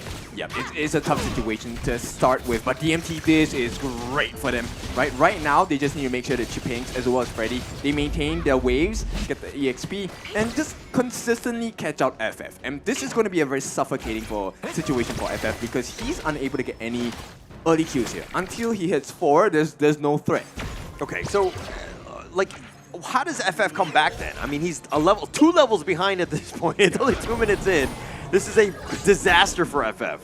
The only options are to catch Jill, Toshi, or L. But Toshi is one of the risky situations where, I don't know, maybe he has already expended that infinite faster, but we'll see. He's trying. Look at Freddy already invading. FF is going to make his way back in there, but he's 2 levels behind. He's going to get wind slashed. Okay, yep, the Unruly Blade comes onto FF. He gets taken down. It's going to go over to Al. So again, that early level 1 invades really paid off for the side of DMT. They're able to get Freddy to level 5. FF still at level 3. What's going on here? They messed up bad this one. And Dominator, they will do well for themselves. They're doing well for themselves as well. Look at it. Another access into the jungle. Oh my gosh, I mean, they're just unrelenting, right? The Wind Slash. Oh, he didn't kill him. Oh, he doesn't get the second activation, but the Winter is coming to the takedown. Freddy is Bobby. So Mengia getting the kill. So we started to see some things funnel over to the side of Falcons. Hopefully it's not too late, though. Yeah, I mean, okay, Freddy had the chance, but Clue just barely gets away, somehow survives, and that bait turned it into a Freddy loss. So that's one way to get back in. Mind you, they're down about 2K at this point. Dominator Esports definitely in the driver's seat here, but that was a bit of a rough one for Freddy. Yep, close call there. Actually, at this point, if FF is able to get a couple of kills, I think he should be able to recover, right? But it's a tall order, and at this point, the rotation by Jill may be a little bit risky. Yeah, a little risky here. I mean, still 2 levels behind by FF. I mean, look, we hate to just kind of point out one guy because it's like a team game in this case, but FF is like your carry. He's the one guy that's going to take you over the edge. If he has a bad game, he's pretty much like a melee creep. Yeah, that really is the case. So FF will do well for himself to really just try to apply pressure, but more importantly, I think as a Prince of Lanling, one of the things you can do is to consider how you can steal objectives as well. Yeah, you gotta find something, right? I think the 4-minute mark is about to happen, and Dominate Esports taking the Tyrant. Falcons don't even want the Overlord. They're reacting a little bit slow on this one, and they seem to be questioning their movements. They're not really understanding how to kind of play from this 4-minute mark, where you know that Dominate Esports are looking to take that Tyrant then. Okay, but they know it's a tough situation, so DMT, they want more. Yep, they want more. We see FF coming into this the back of C-Pangs here. Is he going to be able to take him out? There's a damage coming through the Unbridled Outburst as well as the Winter is coming. It is Falcons taking a kill. Clue needs to just back off from here. They've got some wins. Just back away. Yeah, it's being bombarded here from the top side, all the way from Bobby on the new hero Mengya. But that was a good win for them. They caught out, I think, Chapeng's on that one. But okay, Freddy. Uh-oh, Freddy a little bit lost in that one. Is the Aruli Blade's going to be able to give away the Celestial Blessing as well. Gives it over, so he has another means to get out of that junction. Okay, yeah, we've been really focused on the FF, but you know what? We missed out one important member. That's actually Bobby here. Yeah. And you know, FF right now doing well for himself. I think he's going more for utility kind of play here, right? And Bobby is the main carry of the team. So far, level 8 hasn't died once yet. Already has the Eternity Blade. And okay, we are going for a pause. What's the state of the game right now? Well, it hasn't been great for FF, and again, we're probably giving him a little too much criticism. But you know, he didn't have the good starts. He kind of got pushed back. He's been struggling. And look, I don't like a Prince of Lanling that's going to be going more utilitarian. I think that he needs to do the damage. He needs to be able to be like the lead, right? I expect him to be a carry and not like the AJ of the Backstreet Boys. Okay, I did not get that joke because you're too old. Okay, go on. But of course, with that being said, I think there are gaps that they can find, right? There are ways they can come back into this game. And based on what's happening now, although the kill scores are even, it is still definitely in the lead for DMT. Yeah, I mean, they're still in the lead, and it just, like, they had the lead, but then Freddy made that one error where he got picked off, and then it kind of, you know what I mean? Like, it's a situation where you shouldn't be giving up any sort of kills when you're winning, right? And so that's my struggle with this one. Yeah, because we've seen them perform this similar kind of mistake against Mahadewa before they qualified into the knockout stages. And if this happens again, I'm pretty sure Falcons will come back and make it hurt. Yeah. I mean, I expect them to come back to figure things out. They have not stopped Bobby. He's still, you know, again, going to be your carry. And on the Mengya, he's been doing some serious work. He's, you know, he pulled out the win in yesterday's series because of, you know, the Mengya. So Bobby has a lot of opportunities to kind of shine. So again, they're not out until Bobby is officially out. Yep, and you know, at this point, Falcons, they already cut the net worth lead by half. Yeah, giving themselves a chance getting into this one. And they're doing a better job of ensuring or trying to get FF some of those buffs. He's got his blue buff here, so that's going to be a good win for him. Now, Freddy, on the other hand, he needs to continue to push, be aggressive, as he's got that level advantage on FF. Yep, you know what? This is the first time he has gotten an Azure Golem buff in the first 6 minutes of the game. That's a tough situation to come out of, but he has recovered, right? He right now level 8, trailing by just a singular level. I expected much more painful experiences for the side of FF. Destroyed a tower. And it looks like the Chipangs will take the bottom T2 uncontested, and they'll go in. But this Crimson Golem might be the next big fight. Aruli Blade gets out of there. The Death Precipice, it's kind of like a little bit of a swinging totem, right? Like, do they go in? Do they commit? Do they dance around like we saw in the last game? Clue and Alex having a bit of a boogie in the river. And he clearly, that's all it's going to be. A little bit flirtatious. Goodbye, hello. Yeah, and Freddy there, I mean, he was like, you have that spider sense tingling when FF is like stealth nearby. He was actually kind of scared, didn't know where he was, so he actually hightailed it out of there. The rest of the Dominator were sticking around. They're like, hey, buddy, actually, we're here. We should continue to fight. But Freddy was like, oh, I made the mistake. I just like chickened out already. Yeah, it's like, come on, Grandpa, you're in the wrong jungle.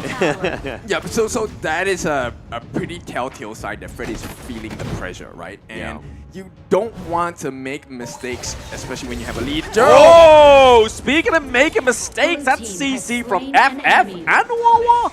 Yeah, both picking him up. But, I mean, setting it up, wow, that's what you want. The flash into the truth, knocking him out. Jurl, I mean, Jurl needs to stay alive. He needs to do all that damage, and that's a huge win. Just getting FF any sort of farm here. But that's exactly why the Prince of Landling, right? At the same time, you know, L might share the same fate as well if he's not too careful. Oh, look at the damage that Bobby's dealing. That's a lot. Yeah, Bobby is super scary. He's got to have some serious farm at this stage. He's been left untouched, doing so much damage from almost all of the, from really far. And he takes the top T2 as well. They're going to look to just kind of retreat here, but I don't think Dominator Esports can do anything. Yeah, a scary situation to be in, right? They feel like DMT sees the opportunity, Chipeng's chases in, wants to find an opening. But right now, the way that Falcons have positioned themselves, it looks pretty clean. Yeah, it looks pretty clean. But Dominator's been doing a good job of just grouping together. They know FF is nearby, who just walks literally under their nose. But Freddy's still up in front. FF thinks the Tyrant is about to be started, but FF has a good angle if they want to go on this one. I like this purchase on the Jill as well, right? The Splendor. So if he's baiting the Prince of Langling, and speaking of bait, it is going to be the Unbridled Outrage. There's the Splendor, I did call it. Nostradamus once more, but it isn't going to be enough. Bobby comes through, takes the kill onto Jill, onto C-Fangs as well. Clue getting a kill. L going down. Toshi takes the kill onto Wawa. That's a 3-1 trade, but now 4-2 trade for Falcons. And just before Toshi goes down, he is able to get out of there with the infinite vastness. Yeah, Bobby is just a monster at this point. Level 11, he's dealing so much damage as well. Forces out the infinite vastness. And this is where the benefits of Clue having a Zhang Fei come into the picture again. Yeah, teamfight is going to be so good for them. And they clearly just made use of that one. That was a good one. They got 4 kills. Toshi did survive. Unfortunately for them, they weren't able to get that. But let's check out the replay. Nice Unbridled Outburst. Sets it up for FF on the back line. Finds Jurl, who was caught left standing with that stasis, and Chipeng just got chopped down, and the Falcons, man, they want to run at you. Freddy, really no chance, couldn't get away. Toshi tried to make the best of it, but unfortunately not too much. Yep, and the biggest marker in the fight was that Toshi was kind of pushed away. He had to run the long way around the pit before he could even deal damage. And Falcons, with Bobby having such a lead, yeah, there's not enough time. Yeah, it was one of those things where it's like, hey, we have a lunch appointment at 8 p.m. and then the guy's like taking public transportation. He arrives there like 8:45. He's like way too late, not able to help out the team fight. Okay, so FF fully recovered. Yeah, scary. Rather than wah wah wah wah wah wah. I mean, it's scary because FF is just constantly stealth, and then when you have that spider sense tingling, it's uncomfortable. You don't know where he is. You don't know if you should be engaging because you don't know where he is and where that team fight could happen. Yeah, but 10 minutes in, suddenly it's Dominator that has the tier 3s exposed, and that's kind of an comfortable situation because right now FF once again wants to go in. Yes, the Rudy Blade does get him out of that. Just the means to the end, it seems here. Freddy then gets the Celestial Blessing from Dolia, but it does open up here. The neutral objective, Wawa takes down Jurl as well. That's a crucial initiate to try and keep those a destructive deluge off the neutral objective. Path of Passing coming through, trying to put some pressure onto Bobby. Back into the team fight is Clue, but right now it's going to be C-Pangs. He gets the 1, he gets the 2. Is he going to get the 3? It is C-Pangs bringing Dominator Esports back into this fight. I'm gonna go Sesame Street here. Just be like 1, 2, I think he gets 4 kills. He just racks them up, and Dominating Esports definitely in the driver's seat after that amazing team fight for them. Yeah, putting the count from Count Dracula, right? And at this point, Wawa, he is meant to be the hero. If he doesn't do this right, it's gonna be a walk in the park for the side of the Enrique, come on Enrique, it's not gonna be enough. Wawa gets slammed down. Now obviously Clue, Raya back up for now. Bobby's now back into the midst of it. We see that Clue's already been taken down with a lot of damage. We see Bobby coming in. FF trying to clean up shop as well. They take down C-Pangs. Is it going to be enough to drive them away from the crystal? Right now is DMT. Okay, do they really want to chase this? That's the big question. Now there is a big lane exposed right smack in the middle. It's not the ideal lane you want, right? Because Dominator, they would very much prefer either the top or the bot so they can pull the players around from the side of Falcons. But right now, this next fight is going to decide the fate. Clue needs to be really careful about where he's stepping into. He needs to be careful. I mean, back in that base defense, Wawa went in 1 versus 4, but he was sacrificing himself to deal with the minions. That bought time because they had to slow down a little bit, and then the respawn times happened. Okay, perfect. If we're going in, he tried to see, he went for the enlightenment on the creeps, killed them all. The next wave is coming. They have to wait a little bit, right? They can't go in. Now this is the defense. They have the respawn timers. Bobby's back in the picture. FF is back in there, and they've been pushed away. Bobby doing so much damage, be able to pick it off. Finally did an awesome job with that hold. I don't think this is a good idea. Right now, it is... What's gonna happen? Oh, it's Freddy that claims the Overlord, so Vanguards will be coming through for the side of DMT. We see that FF is floating around at the back line of Falcons for now, but I think they're just going to wait for these Vanguards to push through into these lanes to see what they can do and come out of this on top. Yep, there's two markers in the fight I'm looking for. The first one is where is Bobby, and the second one is where's the rest of DMT. If they get their hands on Bobby, they almost instantaneously win the fight. And right now, DMT has shown they can consistently find the target priors they will not miss. Yeah, that was super risky, that Overlord there. I was kind of, I mean, you were talking about the fact that you don't like this as they were going in, but FF looking low. Gets a little bit low. I mean, Chipeng's still okay, just kind of shrugging up, but they're trying to go for the backside. Toshi. Yep, Toshi having to use the Infinite Fastness very much early on, but will he get the Celestial Blessing this time? Is it going to go over to him? No, it isn't going to go over. Yeah, it's on cooldown, right? So at this point, I would definitely feel that it's easier to give Chipeng the double Conductor of Souls. That definitely helps him to be sustainable. He's able to soak up the rest of the team fight as well. And that's where Toshi really gets the freedom to go crazy as a dragon, right? But right now, it looks like Dominator, they will not push too heavily. Yeah, they're going to go slow and steady. I mean, the only thing they need to worry about is FF potentially cutting the creep wave. They do have super minions in that one, so that's going to be a little bit tougher for him. FF is just kind of lurking around. He's not really farming, though, but he is providing a lot of vision. Yeah, I mean, you can kind of see Freddy here. He's kind of like shooting in a dark room. He's like, he's got to be around here somewhere, right? If I keep swinging, I'm going to hit him. Yeah, eventually. But FF still untouched, providing vision. Sipeng knows he's nearby, probably in that area. But this Tyrant is a potential fight. The Vanguard is pushing in the top lane, something to take note of as this Tyrant has gone underway.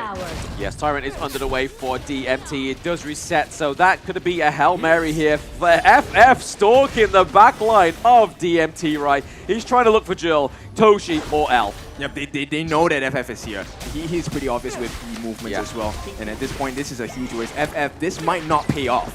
And you got Wawa here, it's literally in the wing as well. I mean, there's lots going on. Bobby, we see the Unbridled Outrage as well. FF is into the thick of it as well for now, but the Infinite Vastness comes through. C-Banks picks up FF. Bobby goes down. Clue goes down. Are they going to get a kill over to the side of Falcons? No! Wawa has been slammed down.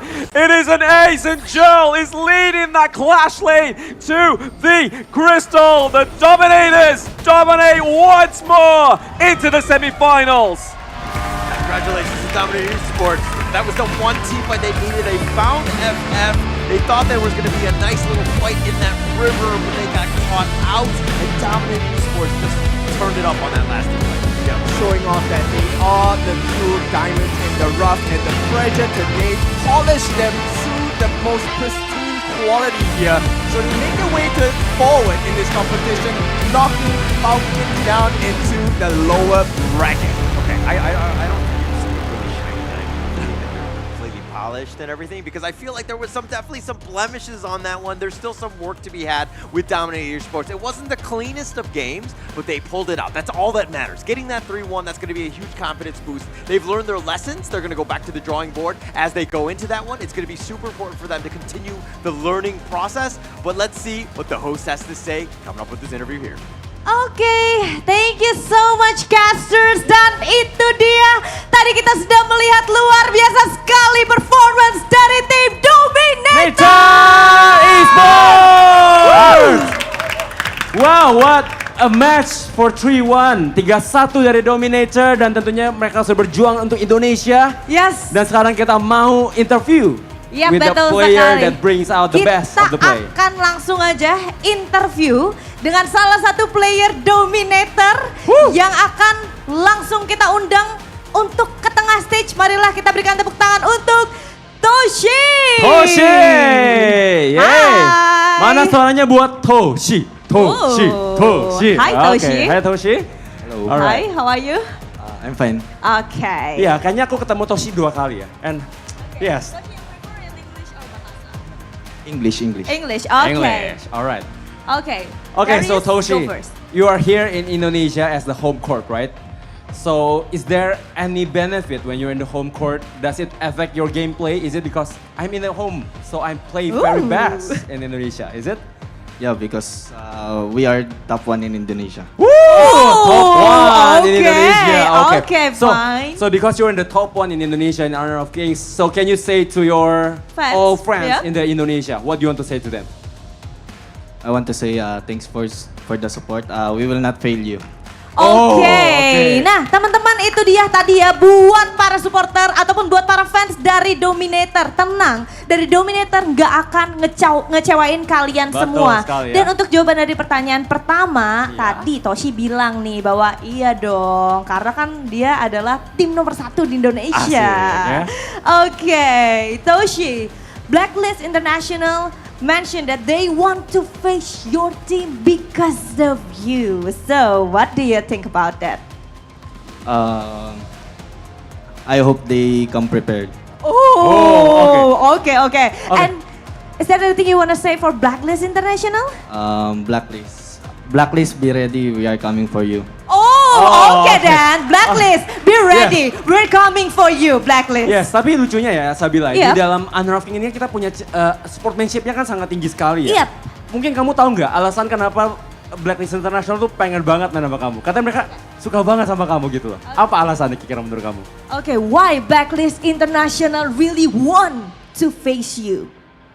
Because we beat them in group stage. Okay, so it's gonna be a revenge match, Yes, right? ya. Jadi karena kata Blacklist International pernah ngalahin ini ya, Dominator. Pernah dikalahin Iya, sama pernah Dominator. dikalahin, betul ya. Makanya pengen ada pembalasan nih. Pembalasan. Pengen ada revenge match. Alright then, congratulations once again to Dominator Esports. Good luck, Toshi. Keep Thank you quiet. so much, Toshi. You So, can go back with your friends. Yes. Kita tentunya berharap banget Sabila ya bahwa Dominator tetap bisa membawa Fly High Indonesia ya terus ya. Pastinya. Dan mungkin sampai ke ujung. Ya, betul ya. Sampai ke Grand Final match Grand kali ya. Final match ya, betul ya. Oke, itu dia pastinya. Tadi kita sudah menyaksikan match yang luar biasa kita pada match kedua hari ini. Tapi sebelumnya kita akan kembalikan dulu Yes. Darius kepada caster kita yang ada di sana. So casters, take it away. I love the fighting words by Toshi. At this point, all of the teams really just kind of want to go each other. It might be a little personal at this point, but a great game nonetheless by Dominator Esports. Yeah, that's the best kind of story, right? And at this point, I think this is my official attempt, right? Hey, you know, I gave you the advice on what to do in the game. Worked out, you know. Yeah. So I guess it paid off in the end. You did break it down for them, Dowd. You did get 4 steps. I mean, that's kind of what you want to do. But we'll see exactly how Dominator Sports took those 4 steps as we go into the highlights to kind of break down exactly how Dominator Sports won that game.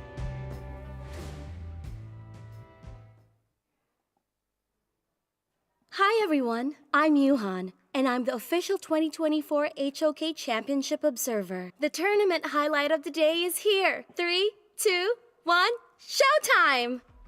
Understanding the risk that your opponents are taking is number 1 in order to win a game, and boy did they understand. Not only did they steal the buff, they got the kill onto FF as well, and you could see Dominator never really let go of the lead. Yeah, they were kind of in control, right? I mean, they made FF have a bad game because, again, if FF starts to just get that farm and he starts to do a lot of damage, he becomes not only scary because he's hiding in the wings, but he's also able to just blow people up. And Dominator Esports, you could see how they were reacting to the stealth. They were sticking together. They were sometimes overly cautious at times, but Dominator Esports understanding when to team fight, when to get back into it, and that's kind of where they pulled away with this one. Yep, exactly. One of the things you will notice in this is the fact that instead of losing to this sneak attack combination, they actually turn their attention to find Bobby instead, but as a team. So they don't mind the dive coming in from Clue, they don't mind the dive coming in from FF.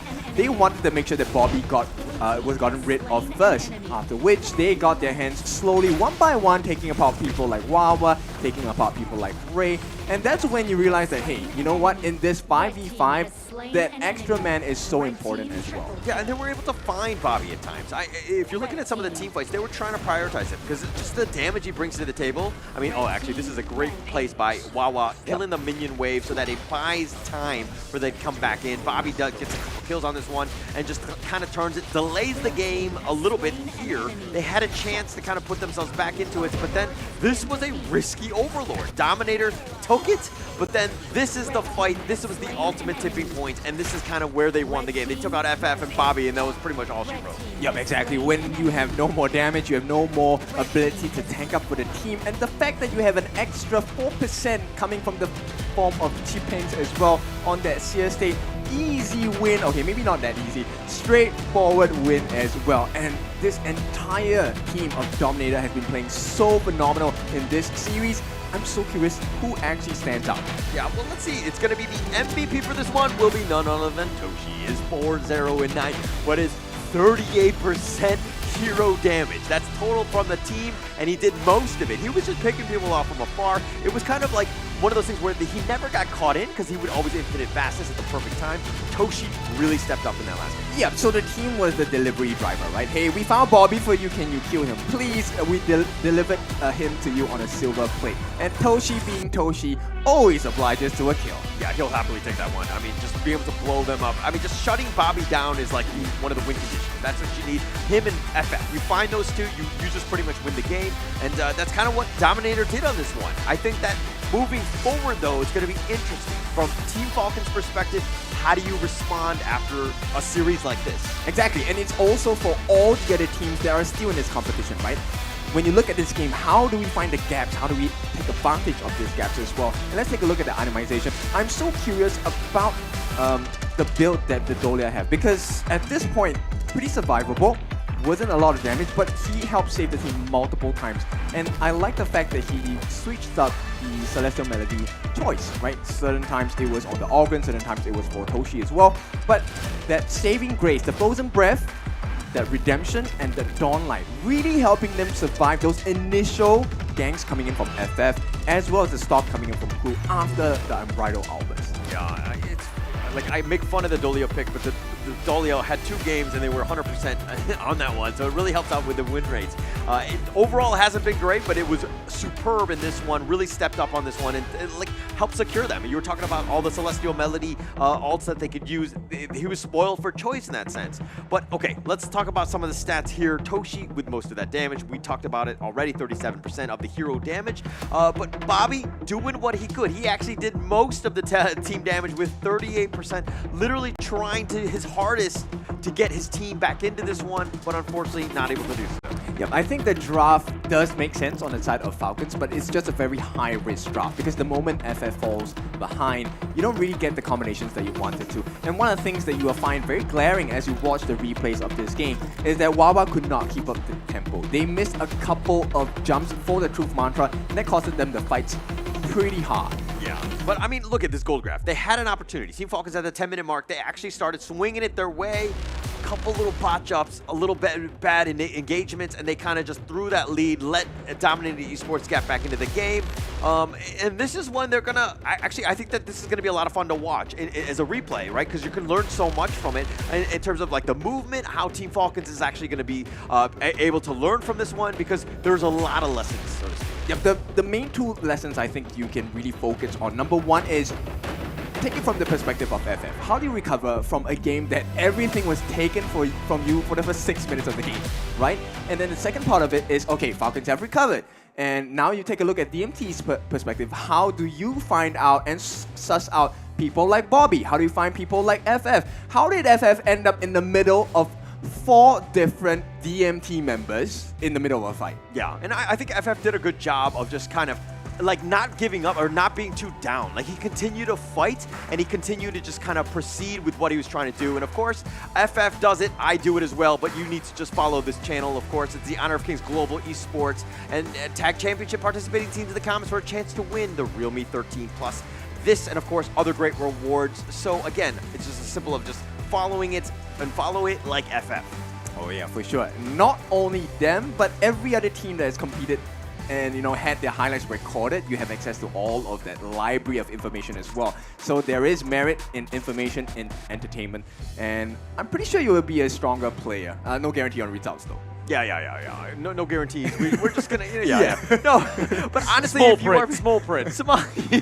But obviously, watching the Honor of Kings esports, I think that you do learn a lot, right? I think I want to show all of my ranked, my teammates that do try this Prince of Landing is like, hey, this is how badly it can go if you're not prepared, and having a team that really backs you up. Yeah, so good combinations for this side. Congratulations once again to Dominator Esports as they progress to the next stage of this competition. They will be live at the Kemang Village as well. So far it's been an exciting day. We are coming close to the end as we look for the other 4 teams to compete tomorrow as well. Yeah, it's going to be Fearless Esports versus Boom. That's going to be the first matchup. Nova Esports as well as BSE Black Shrew. They're going to be playing on that one. And of course, we're going to sign out. My name is Huller, and this is Blam and Kindofu. We will catch you guys tomorrow, but we'll send it first over to the host right now. All right, we are so thankful to our caster. That's so amazing for today recap. Ya, Sabila ya, luar biasa kita caster.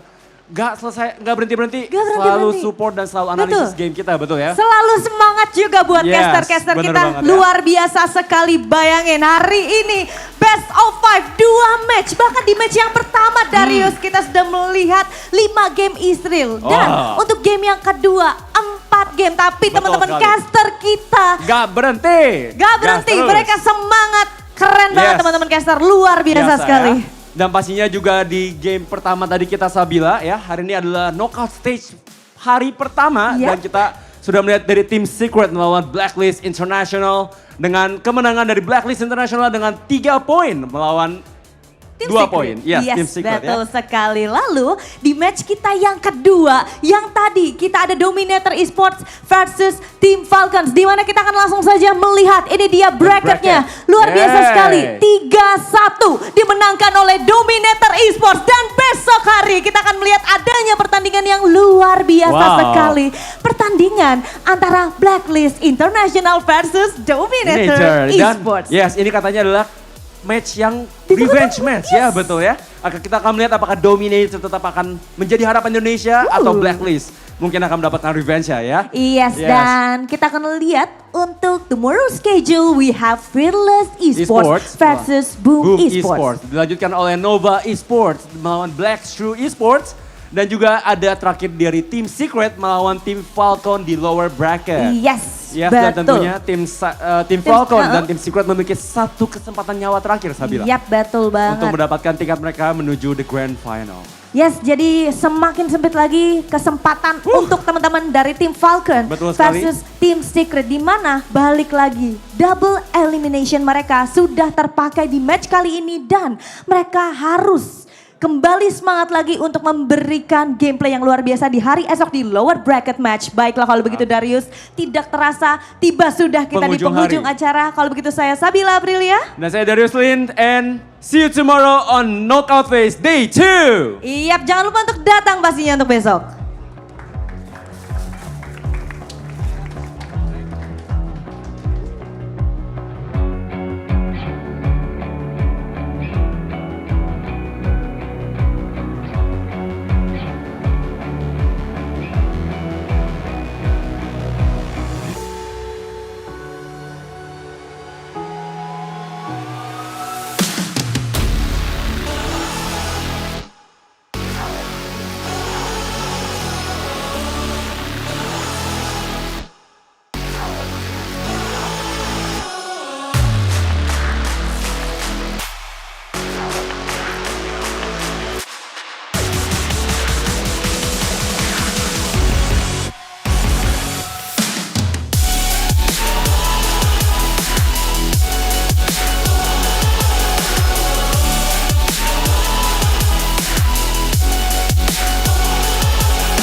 the blinding light. You were standing there when your heart comes alive. It's a dream I've had, and it never dies. Right here, right now, give it all, get it out. Never a surrender, I fight and never fail. I am a contender, a challenge I can feel. The smallest lies become the brightest enemies, relentlessly.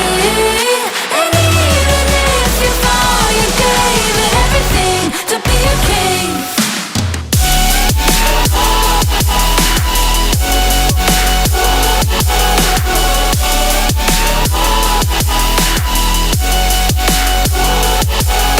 You carved your way with a sharp attack.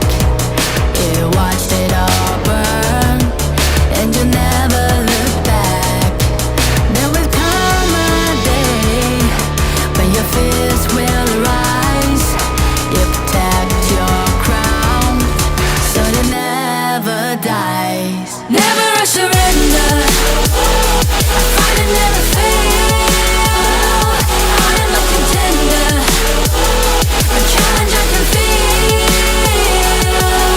The smallest lies become the brightest enemies, relentlessly. And even if you fall, you gave it everything to be a king.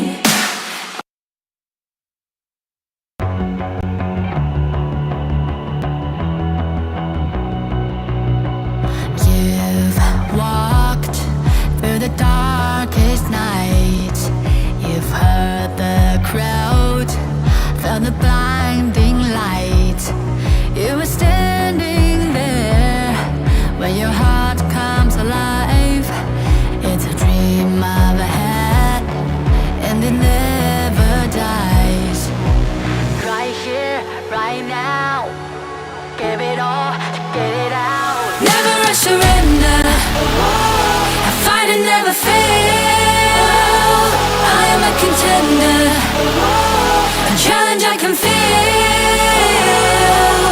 The smallest lies become the brightest enemies, relentlessly.